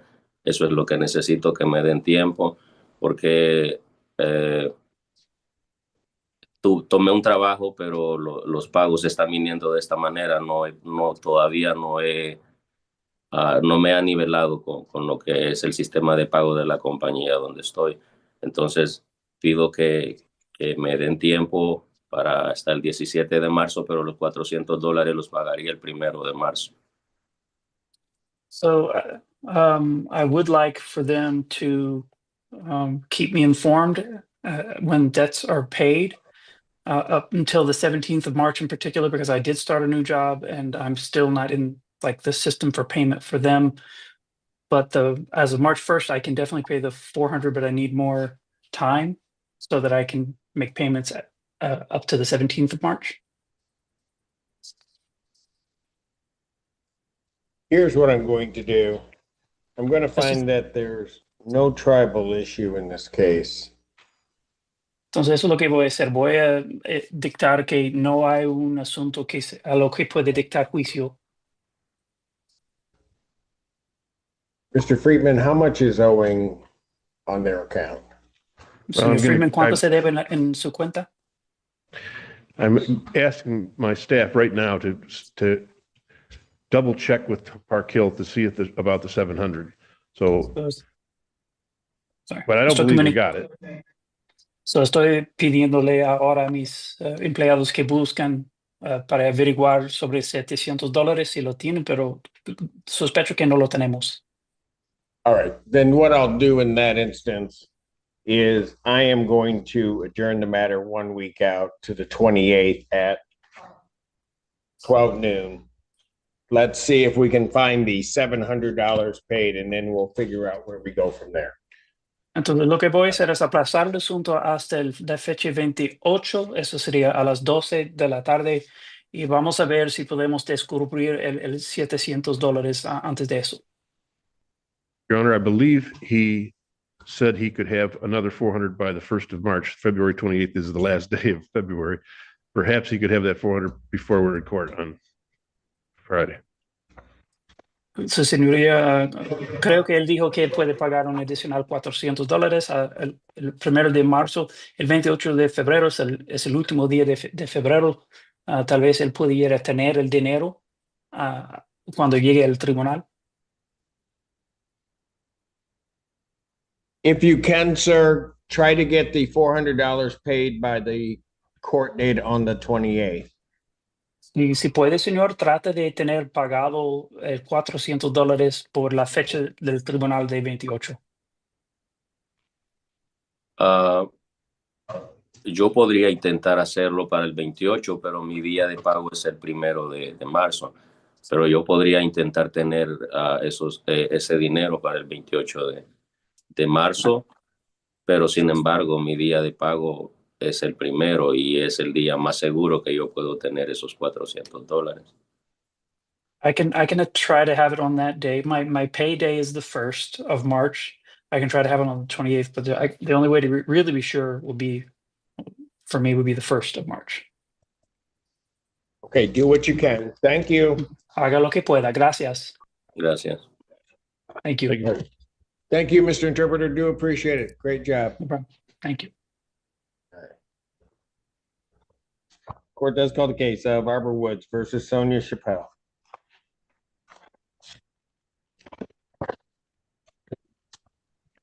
Good afternoon, Your Honor. Casey Matson, P 87729 on behalf of the plaintiff. Chappelle, don't have them checked in. If you'd like to take a default, raise your right hand, please. Do you solemnly swear or affirm testimony you're about to give will be the truth, the whole truth, and nothing but the truth, so help you God? Yes, Your Honor. All right, go ahead. Thank you. Your Honor, we would be requesting entry of a default possession only judgment.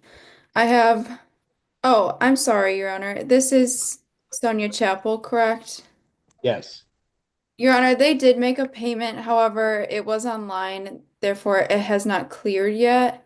If we could just adjourn this 1 week. That's fine. Thank you. February 28th, 2025 at 12 p.m.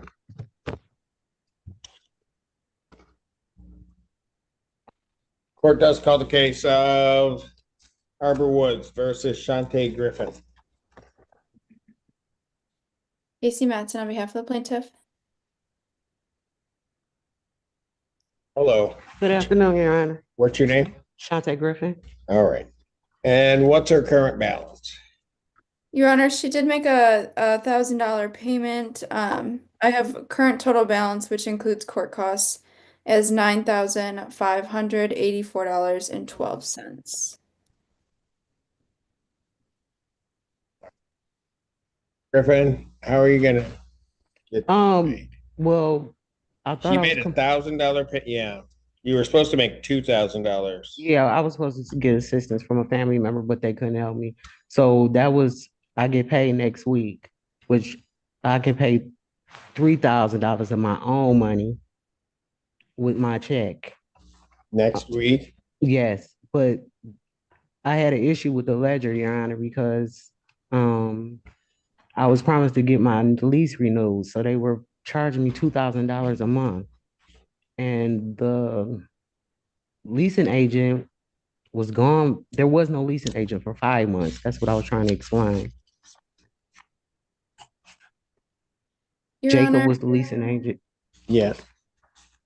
Your Honor, Ms. Griffin was sent a letter last May of 2024 letting her know that her lease was not going to be renewed. All right. I don't mean to interrupt, but I talked to Jacob in August. Once we settled in August and I came to see you and settled the rent, he told me that he will renew my lease. And then But in September, he was gone. Okay, but even if he renewed your lease, at this point, there's $9,000 of it, almost 10. It's actually supposed to be like 7,400 and some odd dollars. I don't know if that's the utilities included. Well, it would be everything that you would owe would be included in that amount. Well, I couldn't converse with anybody, Your Honor, because there was no leasing agent, it was only a secretary. Ma'am, I hear you, but the problem is that even if do you have the 7,000 now? I will have it. I have 3 next week, and then I can settle the rest, or unless I go on a payment plan, which I was on a pad 2 years ago, and I honored that and paid it off early. Well, if you find somebody to work it out with, but I don't have any there's no answer, there's no anything filed. You told me you were gonna pay two, we've gotten one, then you said you can, now you're saying there's another check, you could have three by next week, but there, I don't have an issue to try in this case regarding this amount. I mean, you owe it. Yes. And so here's what I'll do. I'm gonna enter a judgment for possession, finding no tribal issue for the $9,584.12. Normally that would need to be paid by the third over the objection of plaintiff. You're gonna either have to make arrangements with them or get that paid by March 10th, 2025. Okay. Thank you. Thank you. Thank you, Your Honor. Court calls the case of Arbor Woods versus Charles Hardy. Casey Matson on behalf of the plaintiff.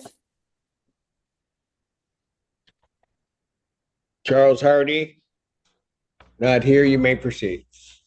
Your Honor, we would be seeking that this case be dismissed. He did pay in full today with certified funds. Got it. Case is dismissed. Court does call the case of Arbor Woods versus Felicia Hugan. Casey Matson for the plaintiff. And Reginald Hugan. I know they're here somewhere. All right. Mr. Hugan, you'll need to unmute.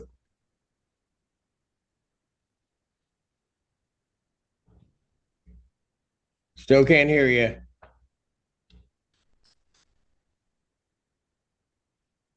Can you hear me now? Got you now. Thank you. Sorry about that. No, it's okay. So how much is owing on this account? Your Honor, including court costs, we have a total of $1,820.93. All right. So Hugan, how are you intending on getting that paid? Okay, I just talked to the young lady at the office and she was like 1791. Okay, and I talked to her and I got my furnace just went out, so I got 13 to go in. I can pay the 13 as of late today or whenever I can. If someone, they close at 3, so if I could put it in a box, 13, and then hopefully by the 28th I can get the rest. So you can pay 13, I'll say by Monday, the 24th. Yes. Okay. Yes. And then you're going to try to pay the balance by the 28th? Yes, I'm going to try to pay the balance. I'm trying to borrow the rest of that. My furnace just went out, and so I'm hopefully I can pay the rest by the 28th. All right. Here's what I'll do, because Okay. you've come through before and you've always done what you said. So yes, I'm going to adjourn this one out to the 28th, 2025 at 12 p.m. Okay. So that last payment, so you're going to pay the 13. When you pay the balance, if you can do that before noon on that date, I'd appreciate it. I honestly, we're going to try. Okay. I'm going to do my best. I swear I am.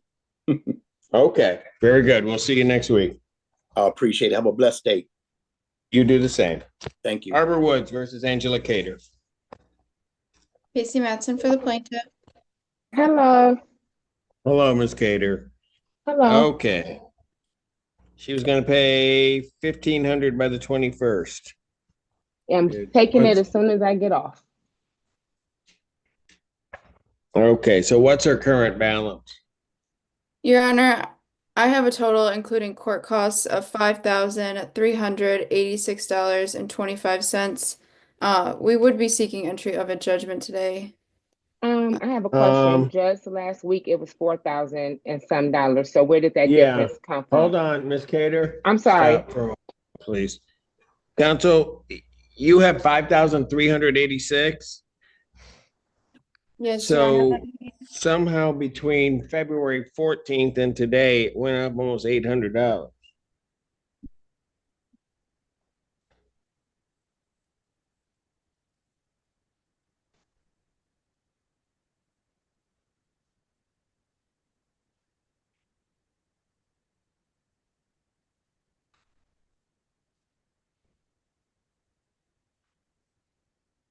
Yes, Your Honor. It looks like there was a credit that was incorrectly applied to her account back in January, which was Back in January? which was re-added to her account.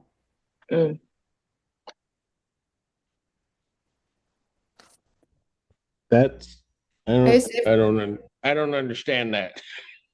Yes, Your Honor. I guess we can adjourn this 1 week then for Yeah, allow and for then if you could investigation. send to the court a copy of the ledger so I could see what this adjustment is, because that's quite a difference from the last time.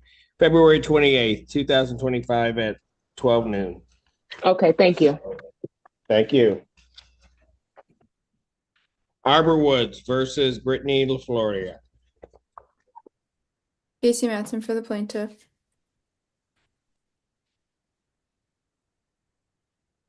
Hello.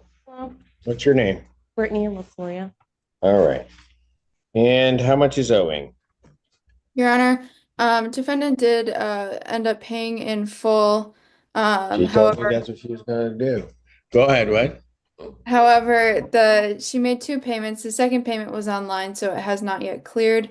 We would just be seeking an adjournment 1 week to allow for that to clear. All right. Mrs. Flores, she told me she was gonna get everything paid today.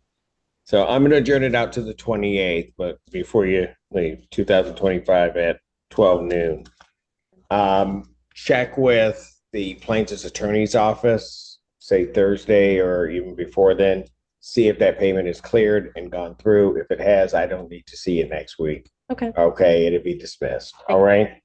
Thank you so much, ma'am. Have a great weekend. Court does call the case. Arbor Woods versus Sherelle Maxon. Casey Matson for the plaintiff. Hello. Hi. What's your name? Sherelle Maxon. Okay, how much is owing on her account?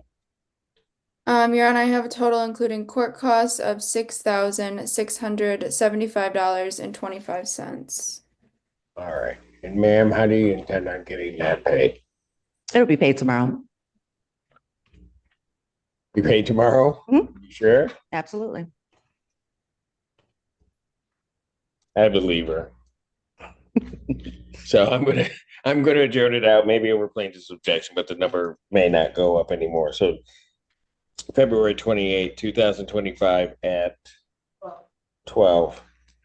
And I'm gonna indicate in the file that the balance will be paid by, well, I'll make it to 24. All right, Monday. All right, thank you. Paid, I don't have to come in. Correct. I'm gonna make her come back. I'm just making sure. No. If it's all paid, do the same thing that I said. Just check, make sure that it went It is through and it's cleared. paid. If it's cleared, they're gonna dismiss it. Okay. All right. Thanks, Your Honor. Have a great weekend. Court calls the case of Arbor Woods versus Tyrone Miller. Casey Matson for the plaintiff. Tyrone Miller. We don't have them checked in. You may proceed. Thank you, Your Honor. We would be seeking entry of a default possession only judgment. Rent to retain is $122.43.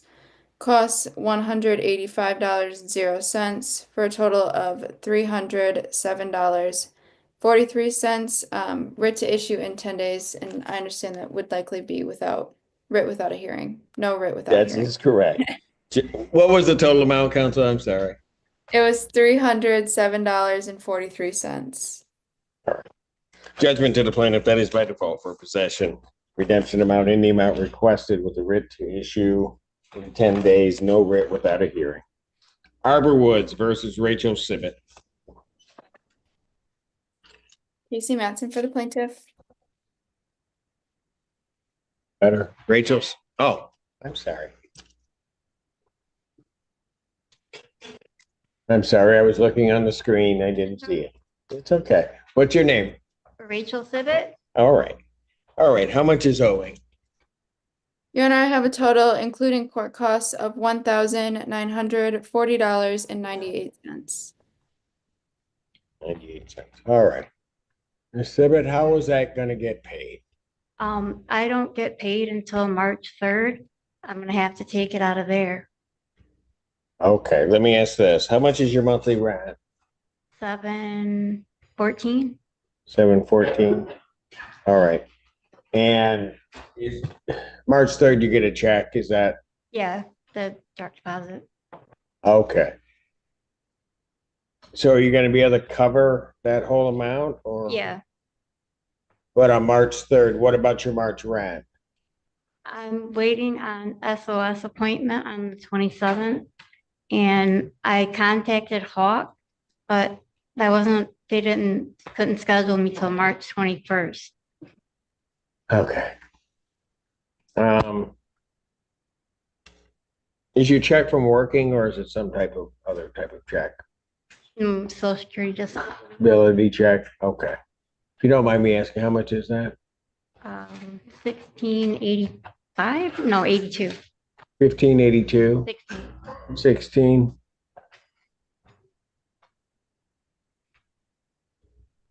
All right. You've already met with SOS or no? No, I don't meet with them until the 28th. 28th of February, February. So you meet with them on the 28th. at the end of the week, yeah. Okay. And you don't have any other sources? I don't, I've tried and I Okay. get it. Don't worry. All right.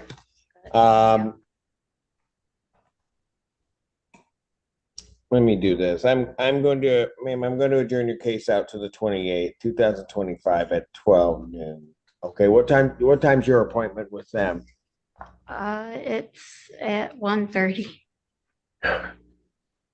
I can call them back and see if they can work around it. Yeah, Amy. Right. Can we see if at least we can get her seen? Because we're gonna click over into another month. So I'm gonna leave it, I'll leave it set at noon.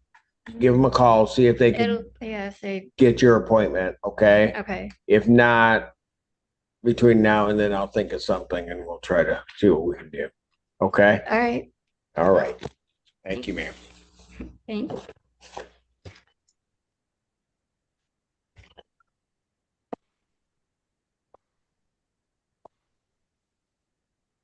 Court does call the case of Robert Woods versus Megan St. Charles.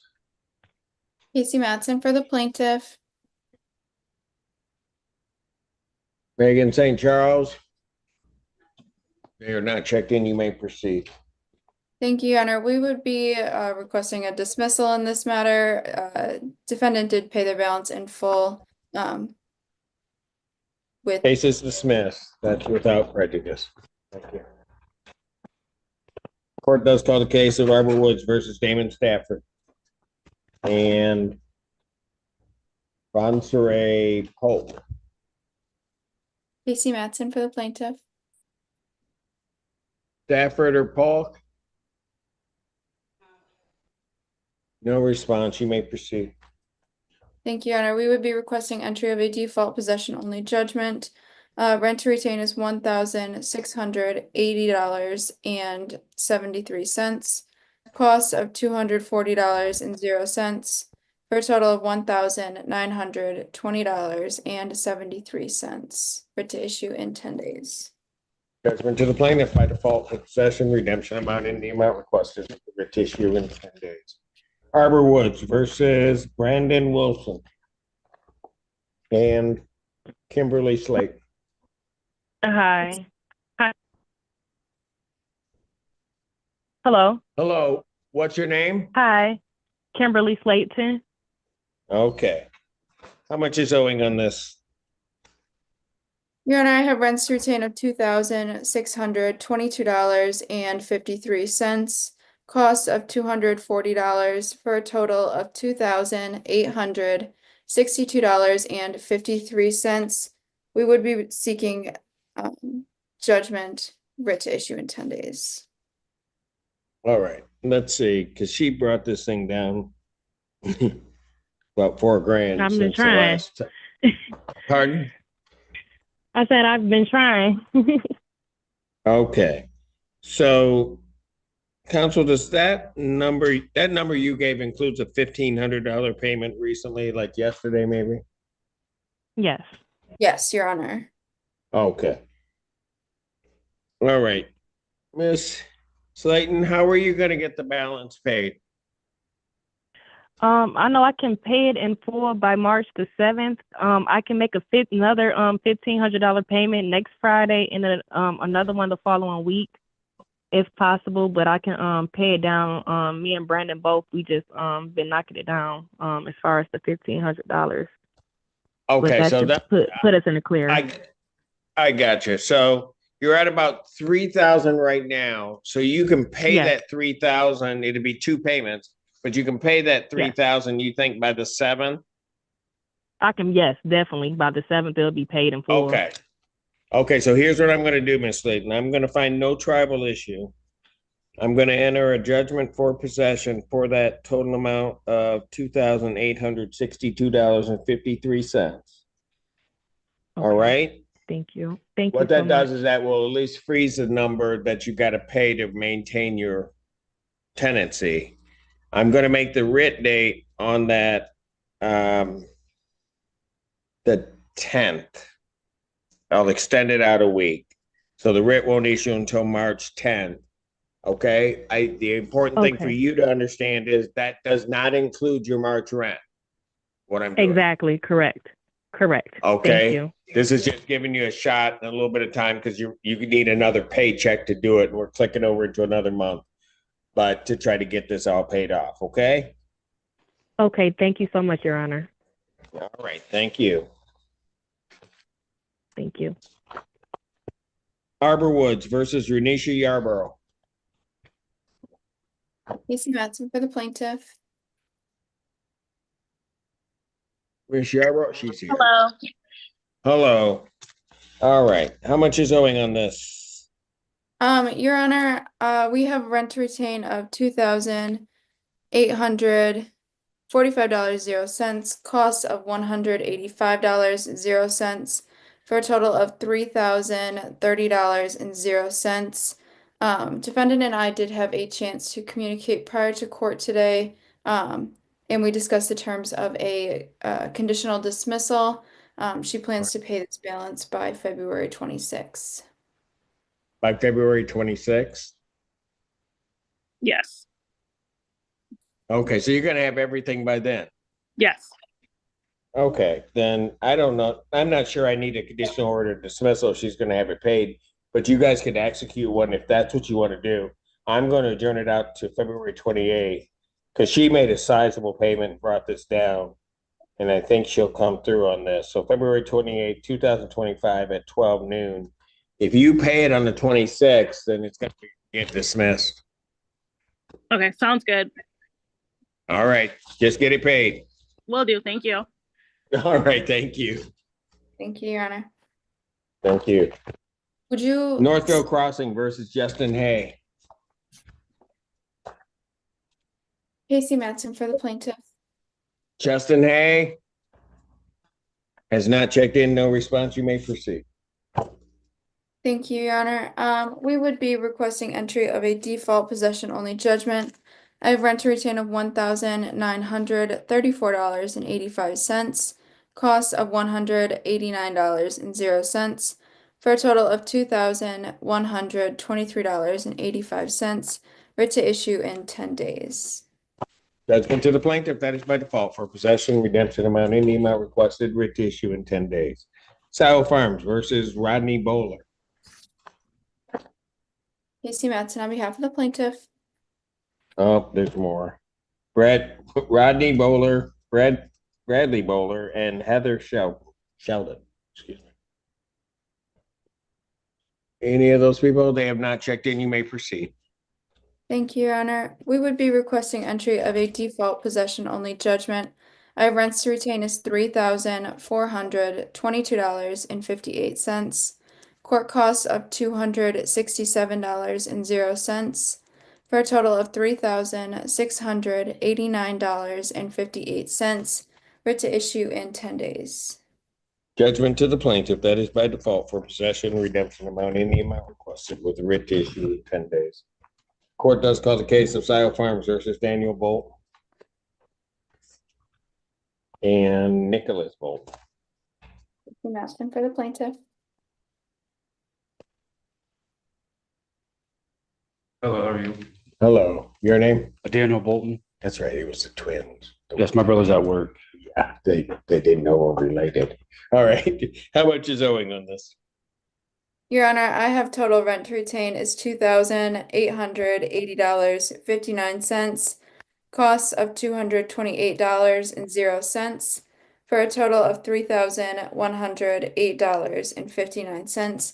We would be seeking entry of a judgment today.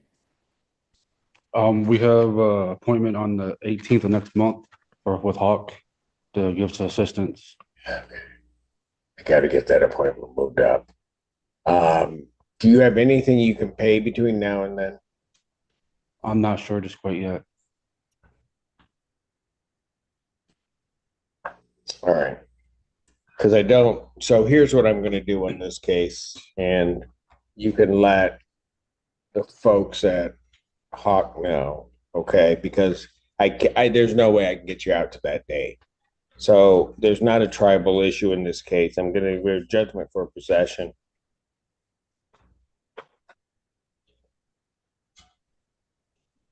With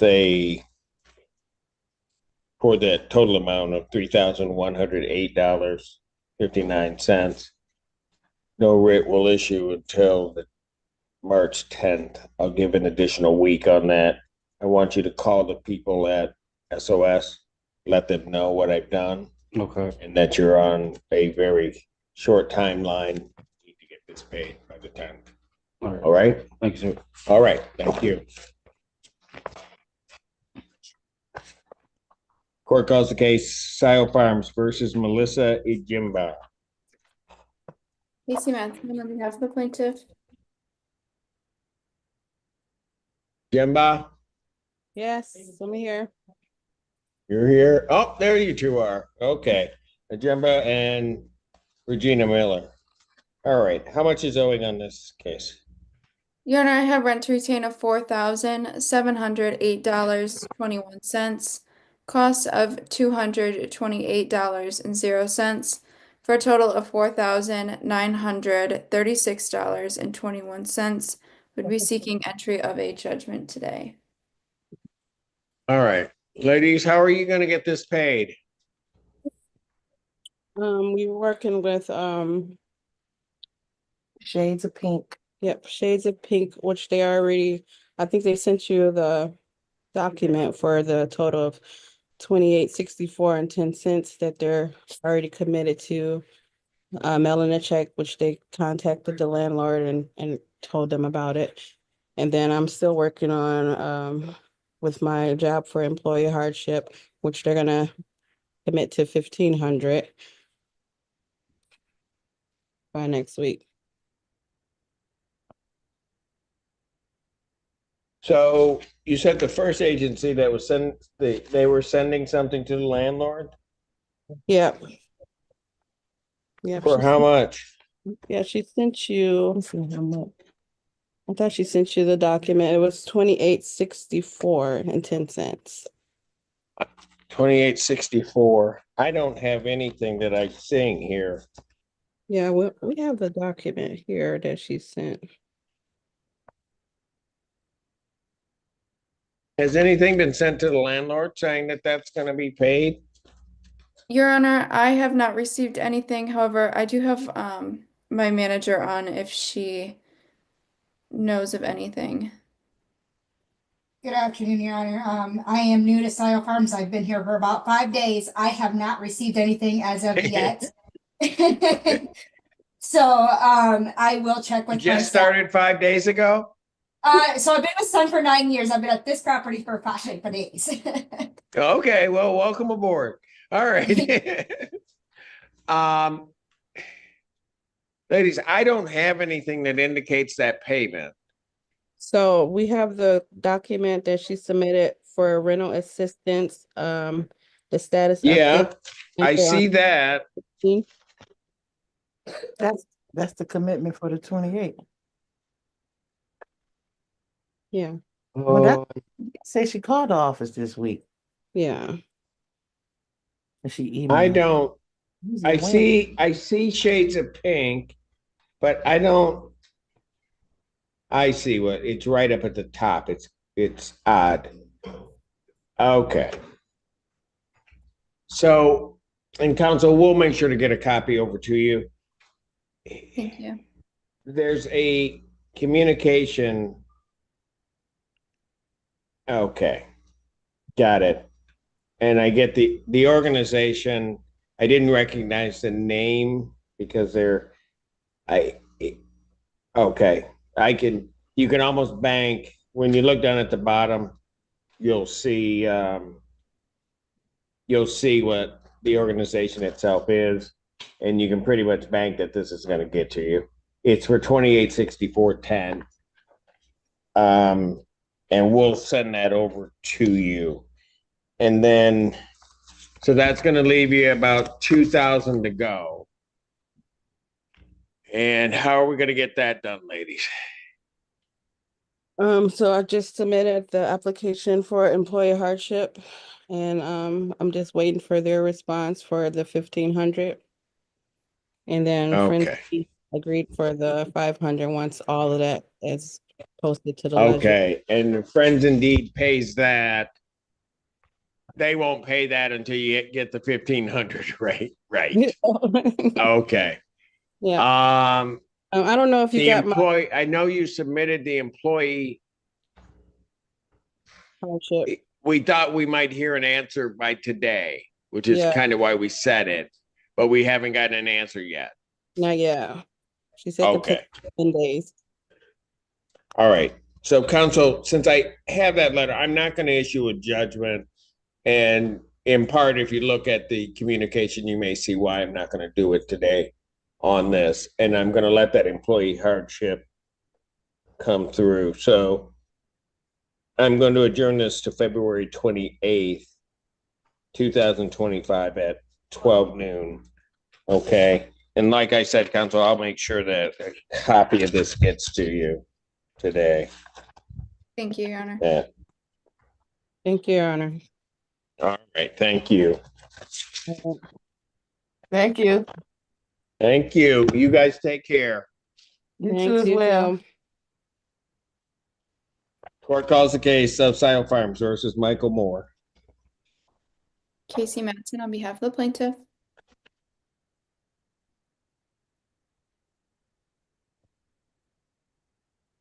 Hello. Hi. Your name? Michael Moore. All right. How much is owing on this case? Your Honor, I have rent to retain of $1,647.03. Court costs of $189.00 for a total of $1,836.03. Would be seeking entry of a judgment today. I made a $250 payment today and I applied for the SCR, but I'm waiting for the SCR to go through. I also had an intake appointment with Faith in Action, and they informed me that if the SCR is denied, then that's when Faith in Action would help.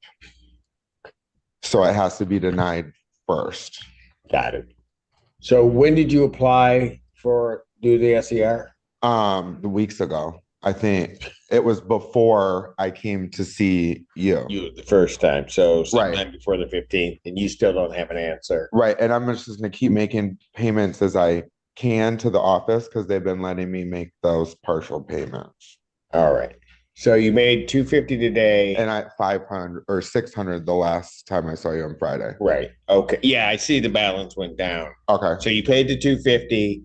Between now and next week, how much more could you get? My roommate doesn't get paid until the 1st. All right. So that's so right. I could try, but yeah. Okay. All right. I'm going to give you a shot. I'm going to adjourn it out to the 28th, 2025, 12 noon. Hopefully what can happen is the 250 will apply to the account. We're going to be down in the area about 1,600. Okay. If the SER in that time frame, because you're right around that 10-day point, if it gets denied, then Faith in Action can step in. Okay. And we're about where they should be in terms of being able to. And if I keep paying it down, Faith in Action said That's that. it. Okay. So if worst comes to worst, if we get here next week and we're still not there, then I may do what I've done with, just so that you know, with other folks. That is try to lock that figure in, give you a little bit more time to get that paid and get it off. It won't include your March rent. This is not included March. Pardon? This doesn't include March. It does not include March. Okay, all right. Okay. Okay. So we'll figure it out next week, but give you a shot for that to come through and Faith in Action to kick in. Okay, thank you so much. You're welcome. Have a good one. You too. Court calls the case of Silo Farm Services, Joan Raymond Casey Matson for the plaintiff. and William Raymond. Raymonds, they're not here. You may proceed. Thank you, Your Honor. We would be requesting entry of a default possession only judgment. I have rent to retain of $3,238.79, cost of $228.00, for a total of $3,466.79. Writ to issue in 10 days. Judgment to the plaintiff by default for possession, redemption amount, and the amount requested. Writ to issue in 10 days. Sale Farms versus Lawana Tut. Casey Matson. I'm here. Ms. Tut? Oh, there she is. Okay. All right. How much is owing on her account? Your Honor, I have rent to retain of $5,642.15, costs of $189.00, for a total of $5,831.15. Again, we would be seeking entry of a judgment today. All right. I made a payment, as I said I would last week. I made a payment on Tuesday in the amount of $4,210.15. Patty, are you able to confirm that? I am looking at it right now. I think we were waiting on it to finish clearing, but let me. Okay, but she told me last time she was here, she was gonna make a payment of around 4,200. Yep, I see that payment. Okay, it just has not applied to her account. It's on her account, Your Honor. We're just making sure that at this point that it has cleared and it's not gonna come back as a non-sufficient. I got you. Okay, It that's was a fine. certified check, so it shouldn't Was it a certified? come back as Okay. non-sufficient. Okay, all right, all I right. was- I don't need to. I apologize. I just wasn't need here to for know I'm the only money's seeing what I there. can see. I just need to know the money's there, and I don't think Miss Tut is gonna bounce a check. So that's the way I look at it.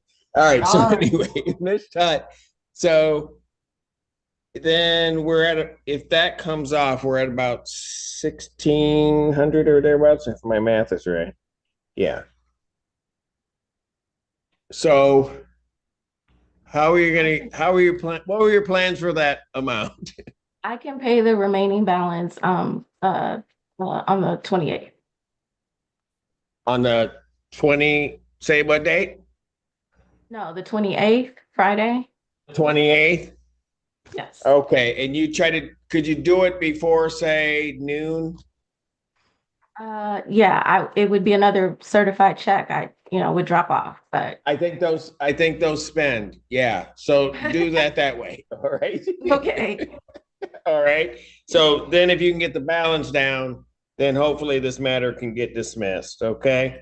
So I'll adjourn it out to February 28th, 2025 at 12 noon. So the sooner you get it in there, and then this person, she will have been there more than 5 days. She'll be able to get it. She'll figure it out, and we'll hopefully get this thing dismissed. Okay. Thank you, Ms. Todd. Thank you. Court does call the case. Spice Tree Apartments versus Zainab Merhab. I messed it up again. It's okay. Thank you. How are you? Thank you for saying it's okay. Your name? Zainab Merhab. Okay. And Casey Matson. I issued a judgment. Is this your motion to set it aside? I think the last time I was here, you called me and I didn't hear you. Oh, that's right. Yeah. I didn't have the file and I. Right, and I was still here. Because you were, counsel, you took a judgment the last time. She was here and I verified it with my staff. We also verified it on video. She was here in the courtroom.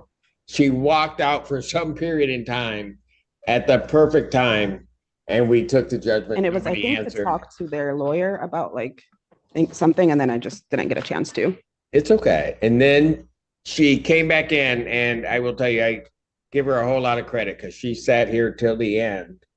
I ran out of files. And I said, who are you? She told me. And then that's what we figured out. She had been here all this time. So I set aside the judgment that I issued and set it for today in fairness to her.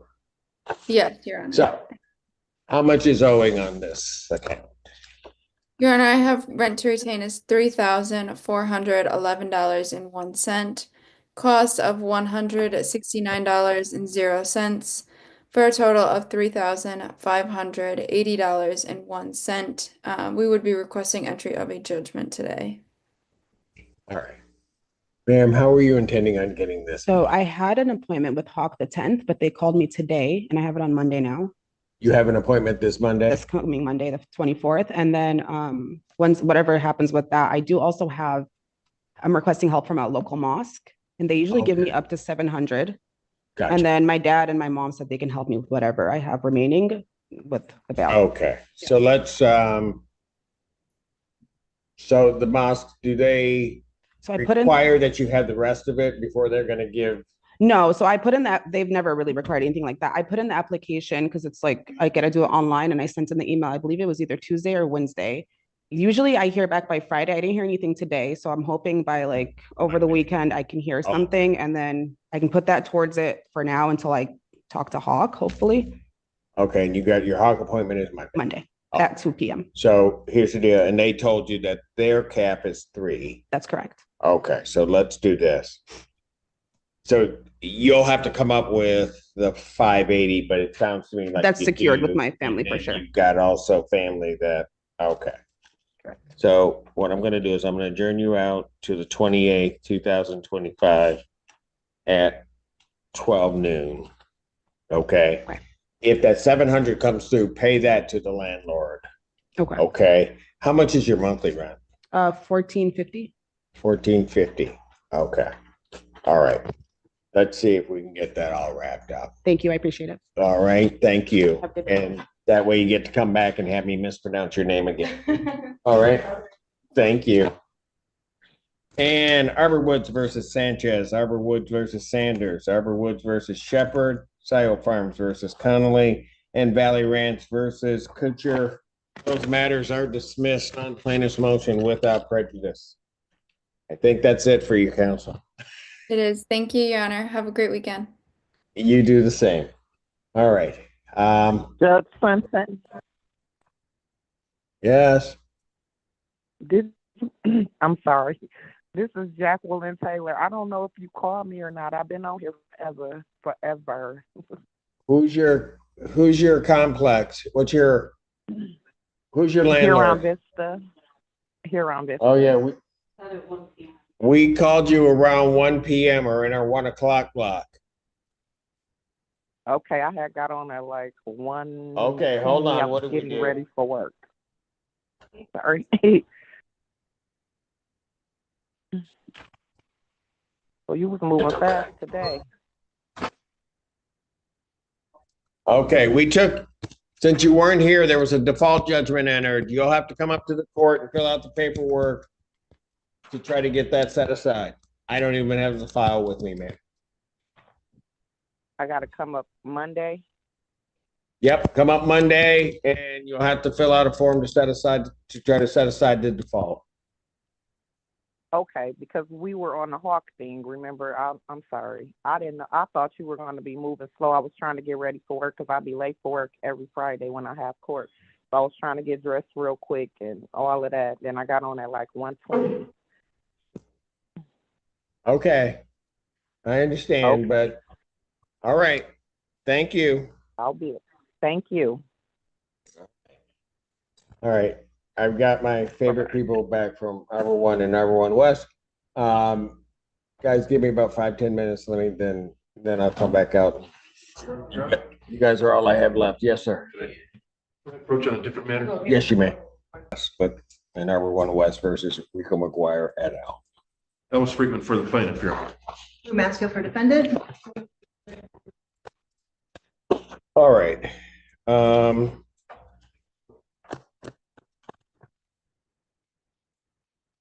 I think when we ended, there's an indication in terms of what was provided with the court wasn't quite true. I was then sent the, I guess, service inspection report from Griffin. And I thought the young lady I thought she was here. Your Honor, she was present, but then she had class. Got it. Okay. Because I had one question for her, because first of all, the inspection report, let me just pull that up on my screen. For her unit,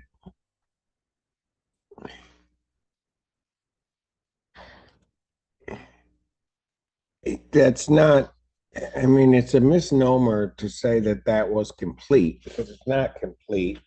I'm not even sure, based upon what she had told us, that there was an inspection of her unit to even get the indication that the unit's sanitary, because she said nobody was there.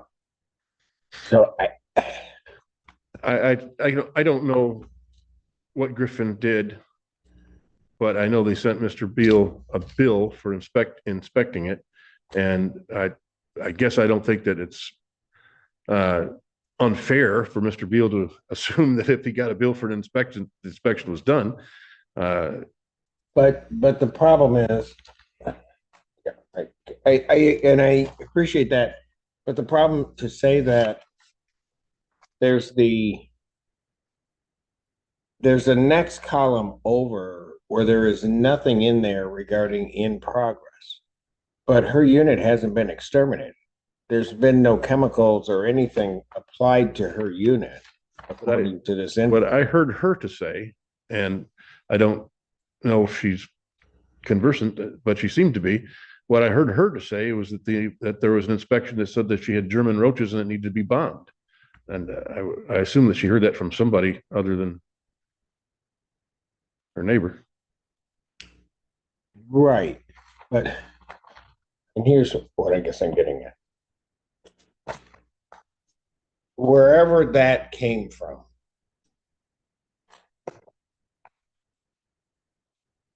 but it seems to me that then in the in progress column on this sheet, there should be something there. This makes it look like it's done, but it's not done.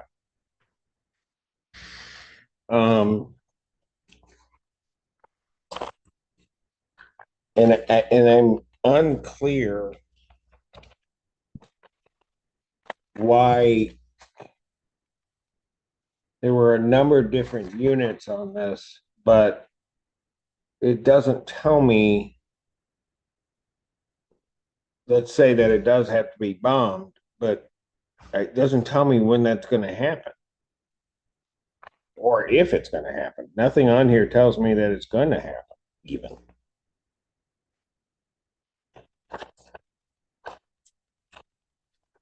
I'm also concerned what was reported from the inspector from IPSI, that there are indications that certain work that would require permits is done, but the permits hadn't been pulled. I think it depends on which properties and which units, because Your Honor, some drywall work needs to be inspected, I understand. If there was something behind the drywall that was causing the problem, you have to make sure that what was behind the drywall causing the problem was fixed before you can get the drywall permit closed. But then there's also drywall work that's more or less just cosmetic, where somebody's banged into a wall or something and the people fix it. So I don't believe that Mr. Myers would say any drywall work, if a door punches a hole in the drywall, requires a building permit to be patched and fixed. And so go ahead. Actually, I also have my building official here to discuss some of these things. If I may. Yes, Can I have Mr. Dunham come up as well? absolutely. Just make sure to place your names on the record. Yeah. I'm Joe Myers. I'm the Community Services Director, and I have Jerry Dunham, the Building Department Manager and Licensed Building Inspector, Official, and Builder. And so the reason why we wish we would have gotten this list earlier is we could have went through some of the things they are actively pulling permits for in other units, just not in these units. And when they're saying things are done, when we haven't even had an inspection, it's hard for us to know that. And so while there are some small drywall fixes, the vast majority of the ceiling and drywall in disrepair, especially due to the pictures Mr. Beal has sent us directly on the mold growing behind, we would want to actually ensure that any drywall repair is done correctly to the code. And so Mr. Dunham can actually speak to that. But that's where, because we just got this list today, we want to go out and inspect. And so our plan is hopefully to do that on Monday if the proper notice is given to the tenants. But once again, we don't even have all of the properties that are before you right now on this list that we received today. Right. And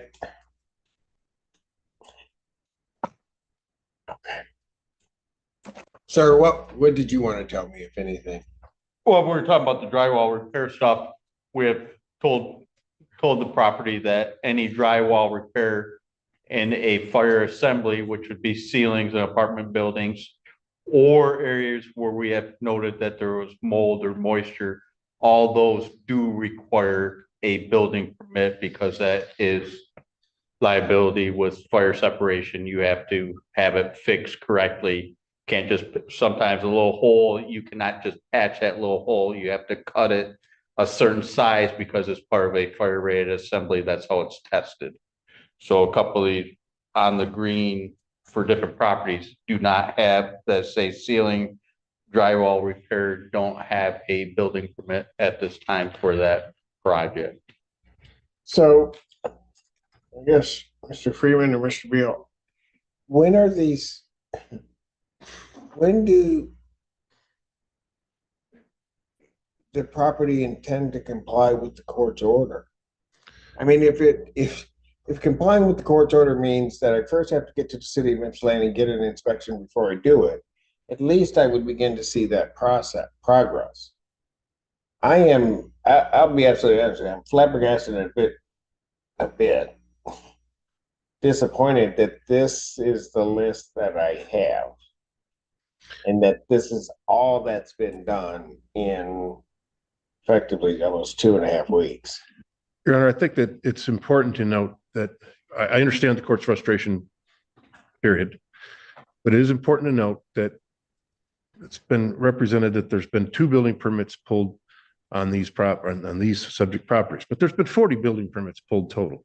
There's a lot of work that's being done at these properties, at these buildings, that is in addition to the work that's being done on these cases where there's about, I think there's about 20 in front of you with respect to these repair issues. So it's not as if Beal's team is completely ignoring this problem or this project. They're doing a lot of work out there, and they may be spread too thin, but that doesn't mean that they're not trying to get the job done. Yes. To be clear, the 2 permits being pulled are for the units before the court right now. I do have 38 permits that have been pulled on the property. So there are many permits being pulled for other units, predominantly 721 Clark and 720 Green are the vast majority of the permits being pulled. So I do agree that permits are being pulled for that entire complex. But what I'm telling you, as far as the permits being pulled for the units before you right now, 2 have been pulled, no inspections have happened. So this is Stuart Beal. I spent the past 2 hours on the call with the team, and we determined that 6 additional building permits need to be pulled related to this list. And we have entered those in the BSNA system and paid for them. The city has issued 1 of them in the past 2 hours. And so the city, probably Monday will process the next 5. And we pulled the project manager over here and went through all the units again. And, we're working hard to comply with the order. And if we have another week and talk about this next Friday, we'll be in good shape.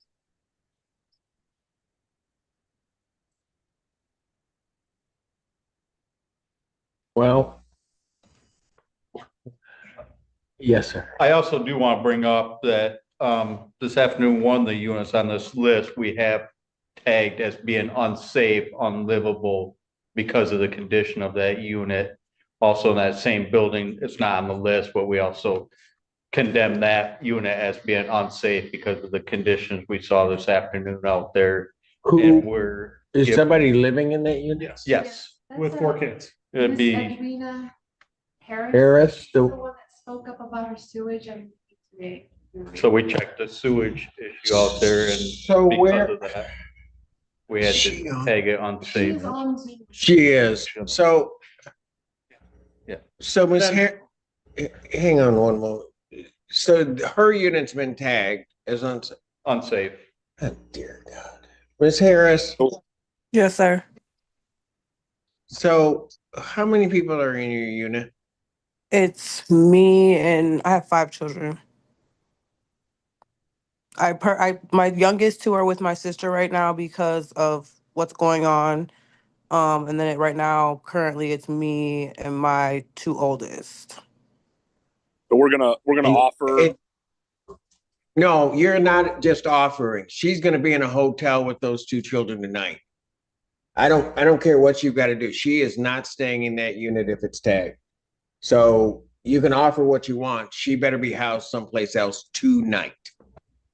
So Ms. Harris, you pack up the things that you need. Somebody's going to be over there. You guys are going to have different living accommodations tonight until this court says otherwise. Okay. We're not going to have this.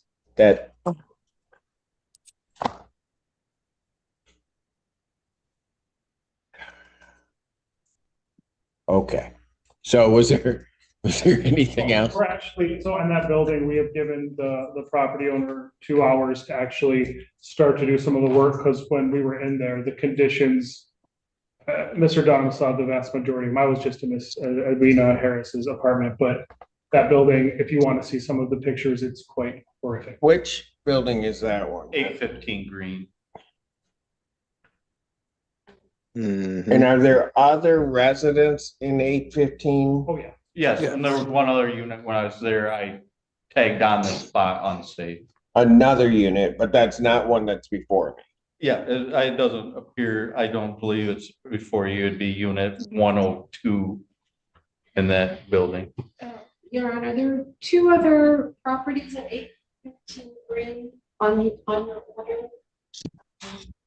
One is Joseph Blankenship at unit 301, and then number 9 on the order is unit unknown. Unit, I'm sorry, say that again. Unit unknown. So we're moving to a hotel, guys, tonight. A hotel. Why? A hotel. Jesus Christ. A hotel. I have to go to work. Unit So 202. go wake up Ayana and tell her to come here. So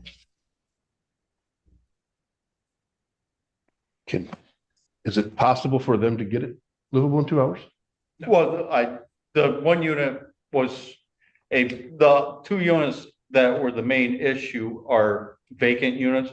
One has a bunch of trash. So you walk in that building, it just smells terrible because a unit's completely filled up trash that's vacant, that's unsecured, that squatters have been living in.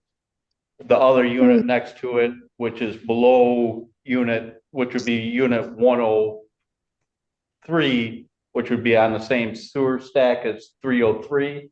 That unit, it has sewage leak or water leak. Everything else, carpet was completely soaked in the unit. So they'd have to get someone out there to start cleaning up the water, tearing off the carpet, tearing off any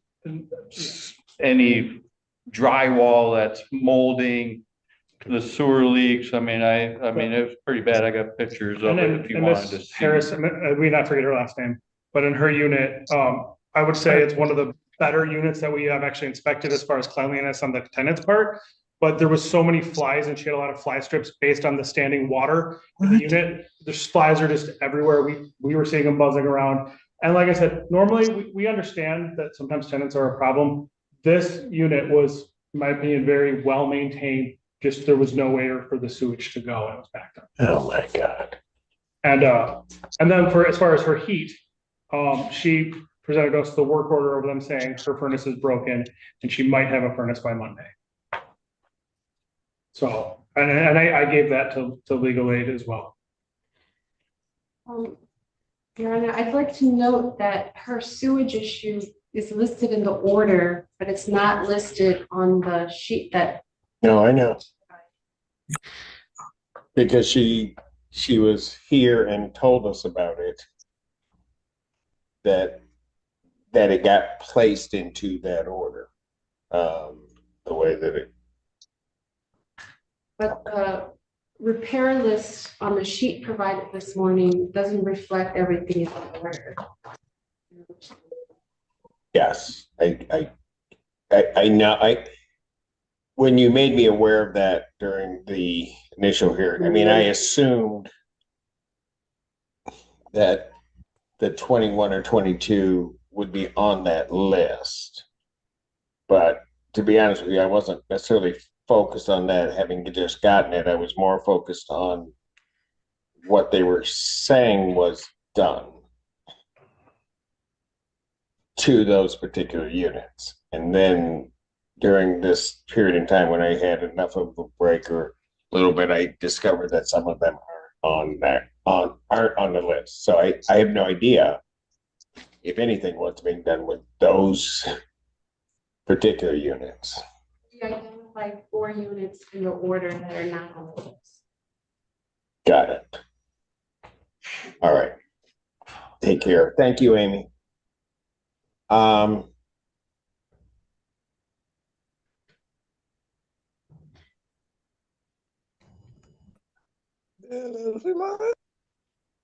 right. So what?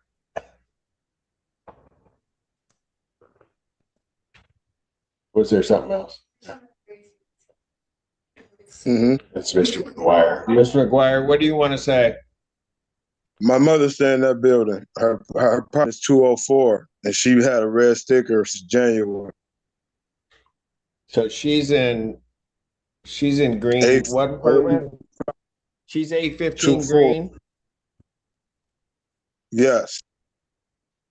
Your Honor, we emailed Mr. Yeah, we've asked.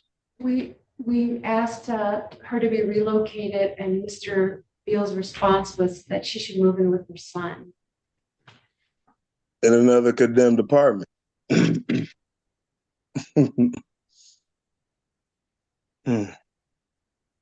Okay.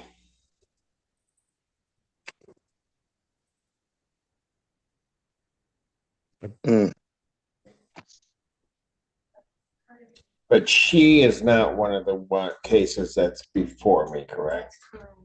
I believe that we will probably be filing a lockout action for For, pardon? lockout actions. To bring it. Gotcha. Okay. And that may be, quite frankly, part of the way of doing it. I would note a couple of things. And I think it was certainly anticipated a circuit court action may have been filed. I am going to be in communication with circuit. It was filed. And so that to see if they will reassign it to me as a circuit court judge. I've been through this complex through the last thing. And now I'm involved in this thing. And so I'm going to work on that hopefully the first part of next week. I've got calls in at this point.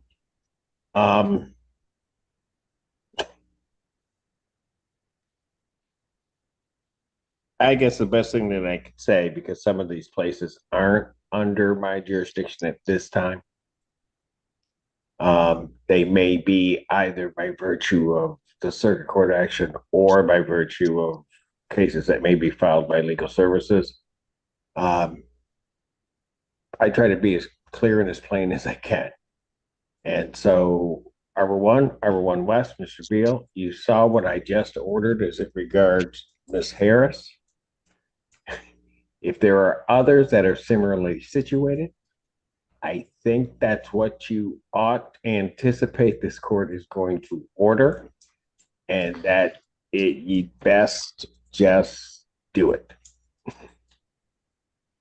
And I can't make it any clearer than that. I realize those cases are under my jurisdiction, so I can't specifically order it, but they're going to get here somehow or another, because this is. You guys don't have the right to have people live like this. You just don't. And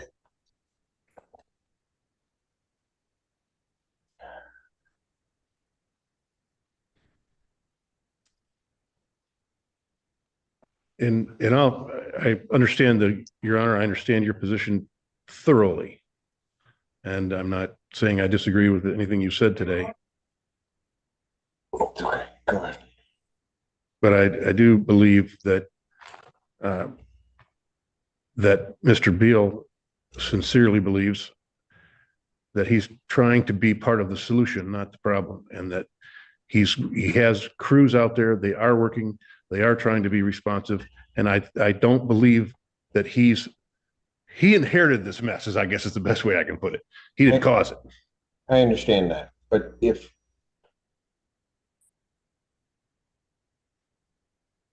part of what, I get that.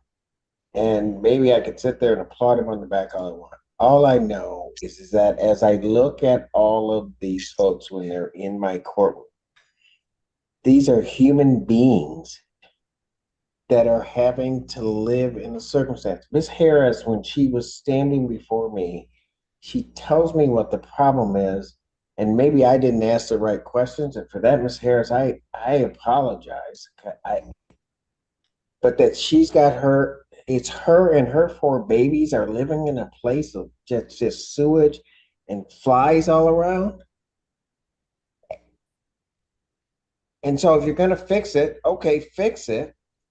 But you just can't have these human beings, these people, real people, just living in this garbage.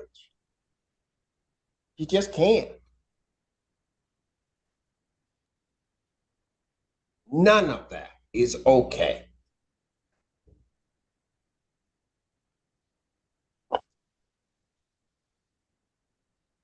Are there any of the other ones that are on my order that are stickered that Me. Do you have a quick list of?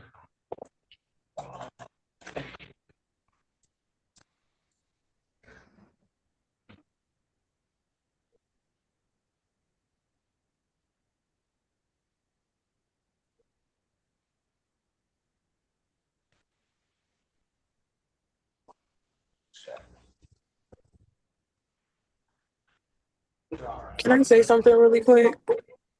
Hold on, Miss Harris. Yes, Miss Harris, go ahead.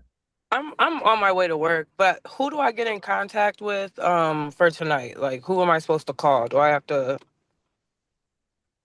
Mr. Beal, who's she gonna call? Can you give me your phone number, please?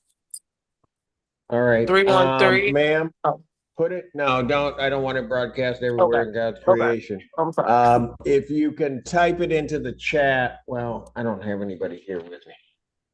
Can you do it? You got Zoom? You got the controls? Okay. If you type it, put it in the chat, then we'll give it to Mr. Friedman, who can get it to Mr. Beal. That's because I don't want your Thank business you all so out. much. Pardon? Okay. Thank you. And is it okay if I leave? Yeah, yes, Miss Harris. It's all right. Yes, go ahead. You got to go to work. So go ahead. Okay, thank you. Thank you. What happened? While Mr. Myers Yes. wanted to raise an issue regarding plaintiff's continued efforts to collect rent from the tenants. Or many of the tenants today that we spoke to told us that they're constantly being asked to pay There was directly to plaintiff. Yeah, there was one notice actually that was given to Mr. Myers where it was, I think it was an email or a written document that specifically said, you know, you owe us rent, please pay either via ACH or cash or credit card, which is contrary to the court's order as well. There's several notices that have been floating around. Another one says you owe us a lot of money and we want to do an occupancy check. And I think this is an effort to determine whether our units are vacant. And Your Honor pointed out that people may not have abandoned their unit and relocate. So I'm a little concerned that they're going to treat it as abandoned when that's not actually the case. And then the third notice that we've seen a copy of is a housekeeping notice where they're going to do a housekeeping inspection. And I was a little perplexed by the effort behind that. I just wanted to make the court aware of it. We, just one last note, we did offer some proposed language based on our meeting on Tuesday. Mr. Friedman suggested that we put together some language and we did forward some language to council if they want to use it about rent and escrow.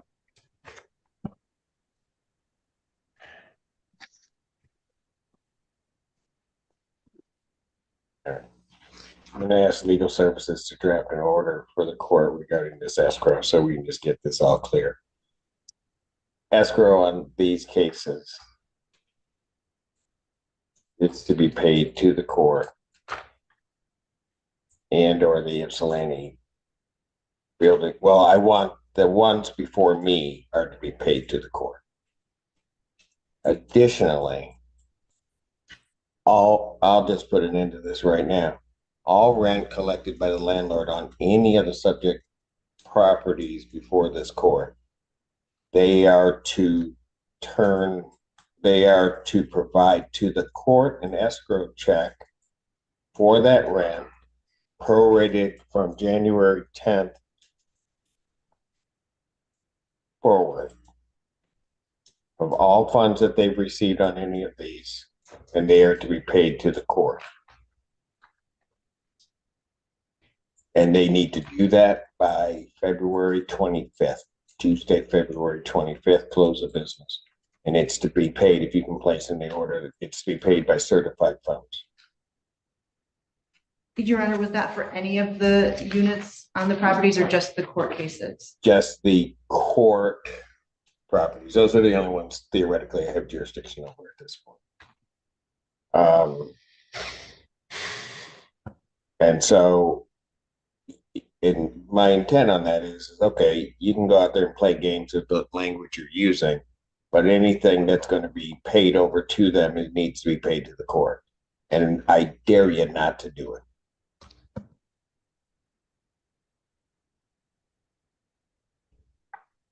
Okay.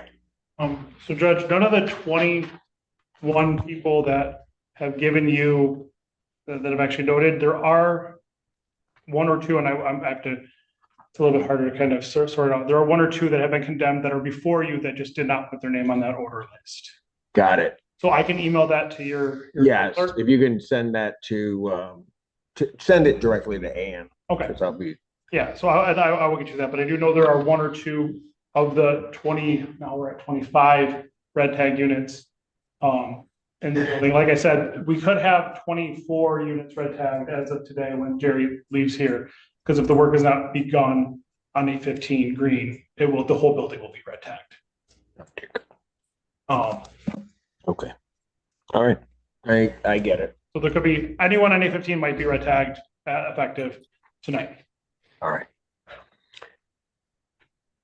And if you could let us know, if you could also place that in any communication to Ann. Yeah. So that I know. I'll let you know.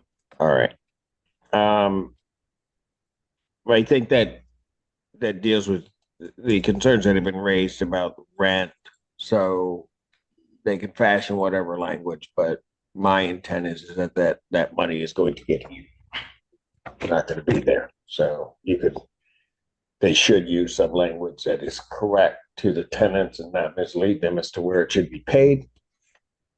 But if they don't want to do that, then they'll have to pay it here. And if I find out that rent was paid by a tenant to them and not deposited with the court, we're going to have real problems.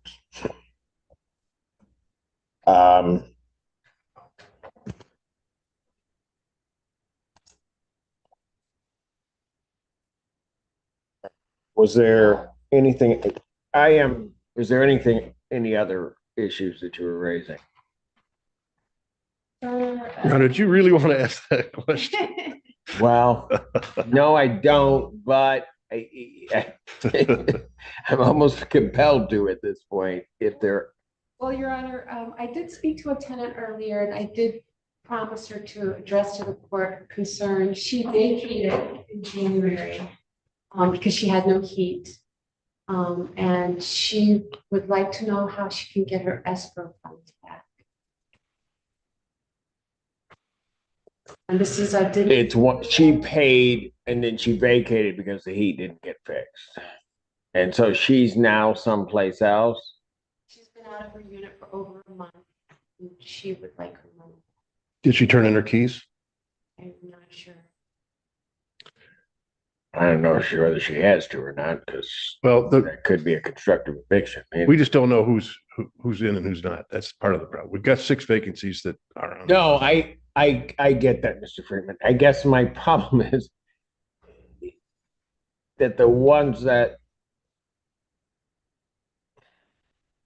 they're concerned about these empty units, but don't seem to be as concerned about the units that have actual people in. So that's why I'm not, if they're vacant, they're vacant. If you on her behalf or somebody if she can file a motion before the court, because I'd like to make sure it's addressed orderly regarding how that happens. Yes.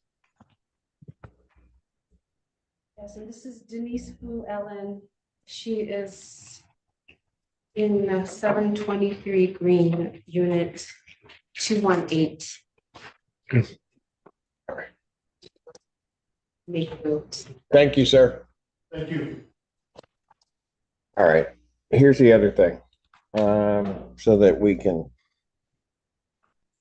draw some of this to a close. So we have the escrow order. You're going to draft that. There may be other cases coming by way of lockout or whatever. And so I understand all of that. Let me just say this. I am exceedingly troubled by what I view as absolute lack of progress. I don't know that I care about anybody's intentions. I, at this point, may have to just care about what the results are in terms of it. So in that respect, because we were here, they knew that these repairs needed to be done. I issued an order February 4th. I don't see the progress that I'd like to see. I'm not saying that everything needed to be done, but I don't see the progress that I'd like to see. It seems that circumstances for some tenants are getting worse.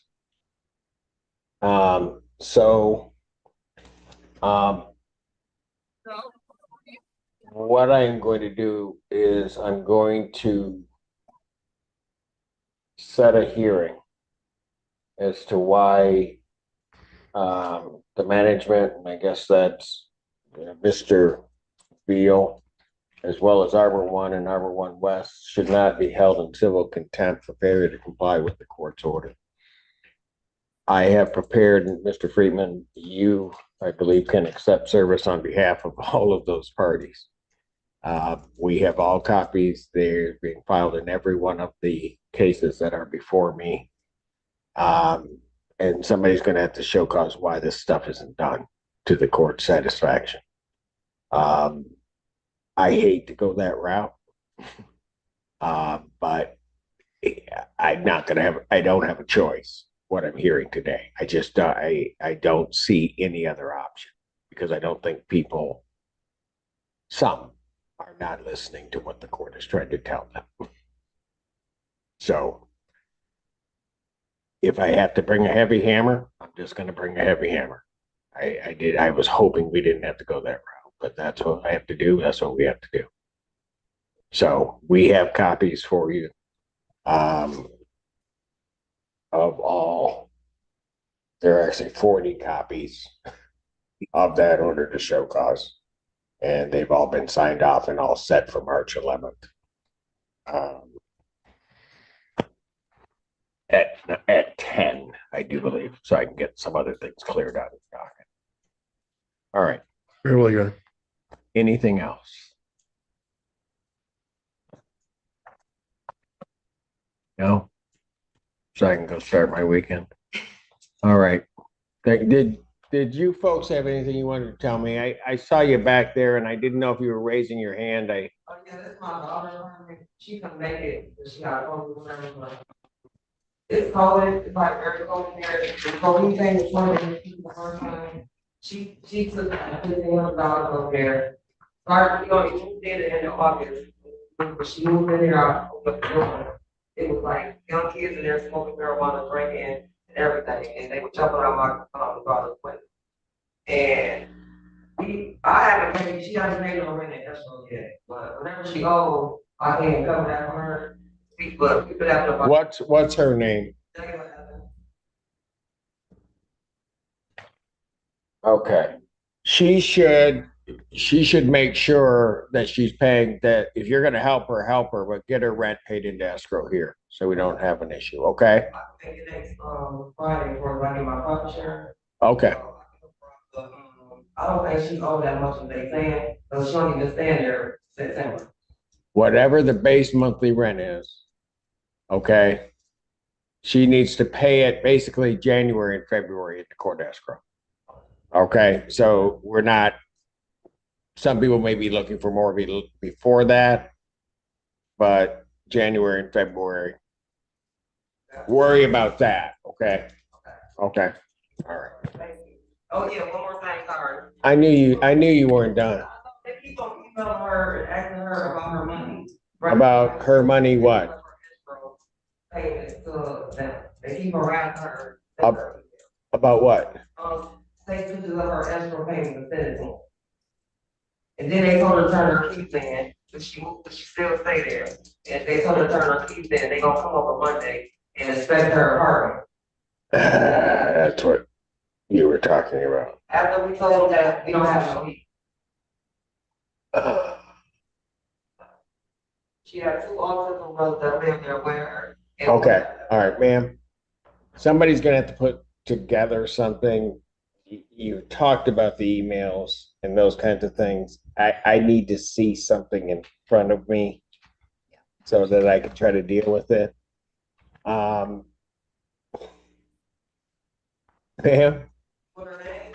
Maybe that's Now you're gonna throw out name. That's okay. Just, I'll tell you what, get those to legal services. Okay, right here. And let them kind of get it before the court, get it properly before me. Okay. And I will deal with it. The only thing that I will tell you, and I know it's got to be a bit distressing. In my order, I laid out that they were direct tenancies if they were here before the court to pay it to court escrow or to the Ypsilanti Building Department. Because they don't have COCs. So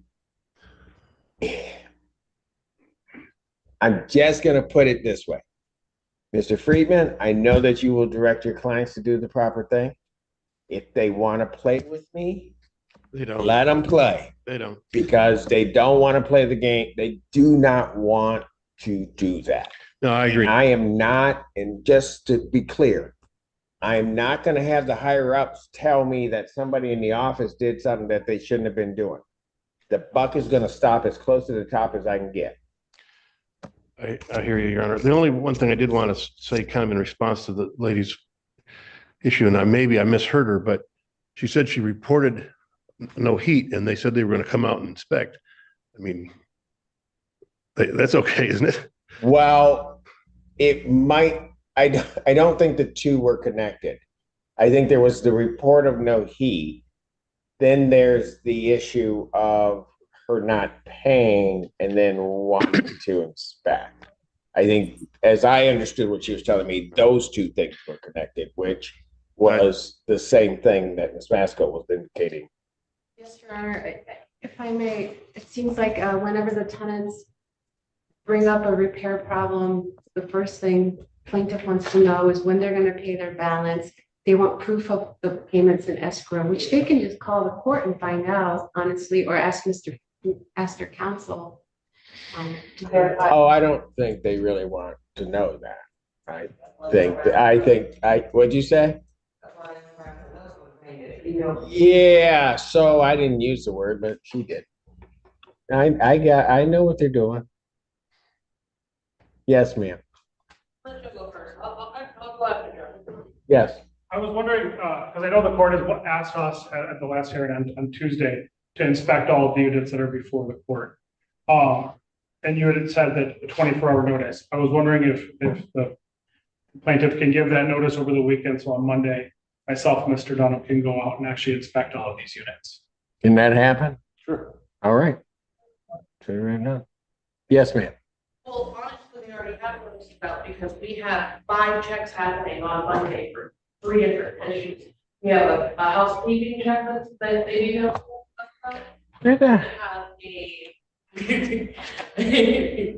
We have an occupancy check that they're doing on Monday as well. All these things are happening on Monday.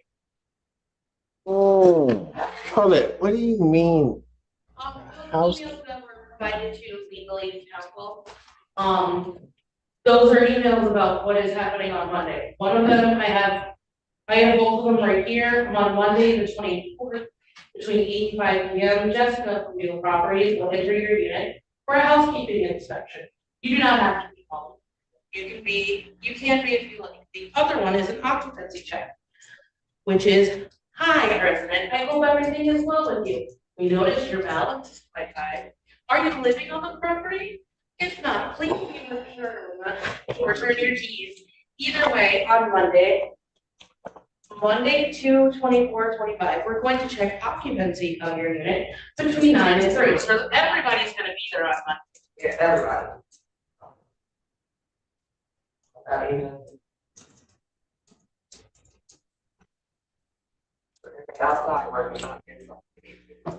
Mr. Masco, please put something together for the court so that when we spoke with tenants earlier today, we were put on notice about these different things that have gone out to them that really have nothing to do with repairs or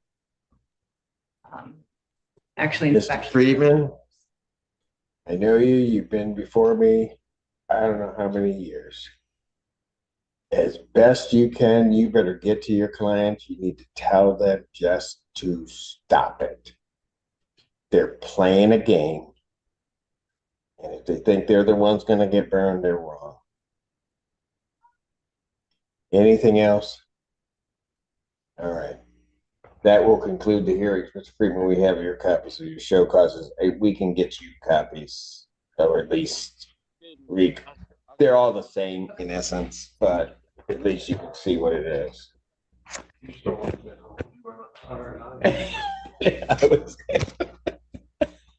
Thank you. All right, court is standing. Oh, Mr. Hicks, Mr. Carlos Hicks, you were raising your hand, sir? Yes, I got a question. Can you hear me, Judge? Pardon? Can you hear me? Yeah, I can hear you. So look, my balance, I got a program trying to help me with my balance and stuff like that, but they don't know what. Sir, you're going in and out on me. I said I got a program that's gonna try to help me with my balance, but they don't know what to do yet. So what do I tell them? They have a what? They gonna help me. Sorry, my phone is breaking up, but I have a program that's gonna help me with my balance, but they just don't know what to do next because of the situation. Oh, in terms of paying the rent? Yes. Okay, they need to fill out an SER with the Department of Health and Human Services and then call Hawk. Okay, that the numbers and all of that stuff came in your paperwork. Okay. Okay. All right. Thank you. And one other question. What they gonna do about my black mold? Sir, I wish I had the answer to that. But they just never fixed the mold. I'm working toward getting to that. I can't answer that yet. Okay. All right. I'll let you take your time. All right. Thank you. That'll conclude this hearing. 14A stands adjourned.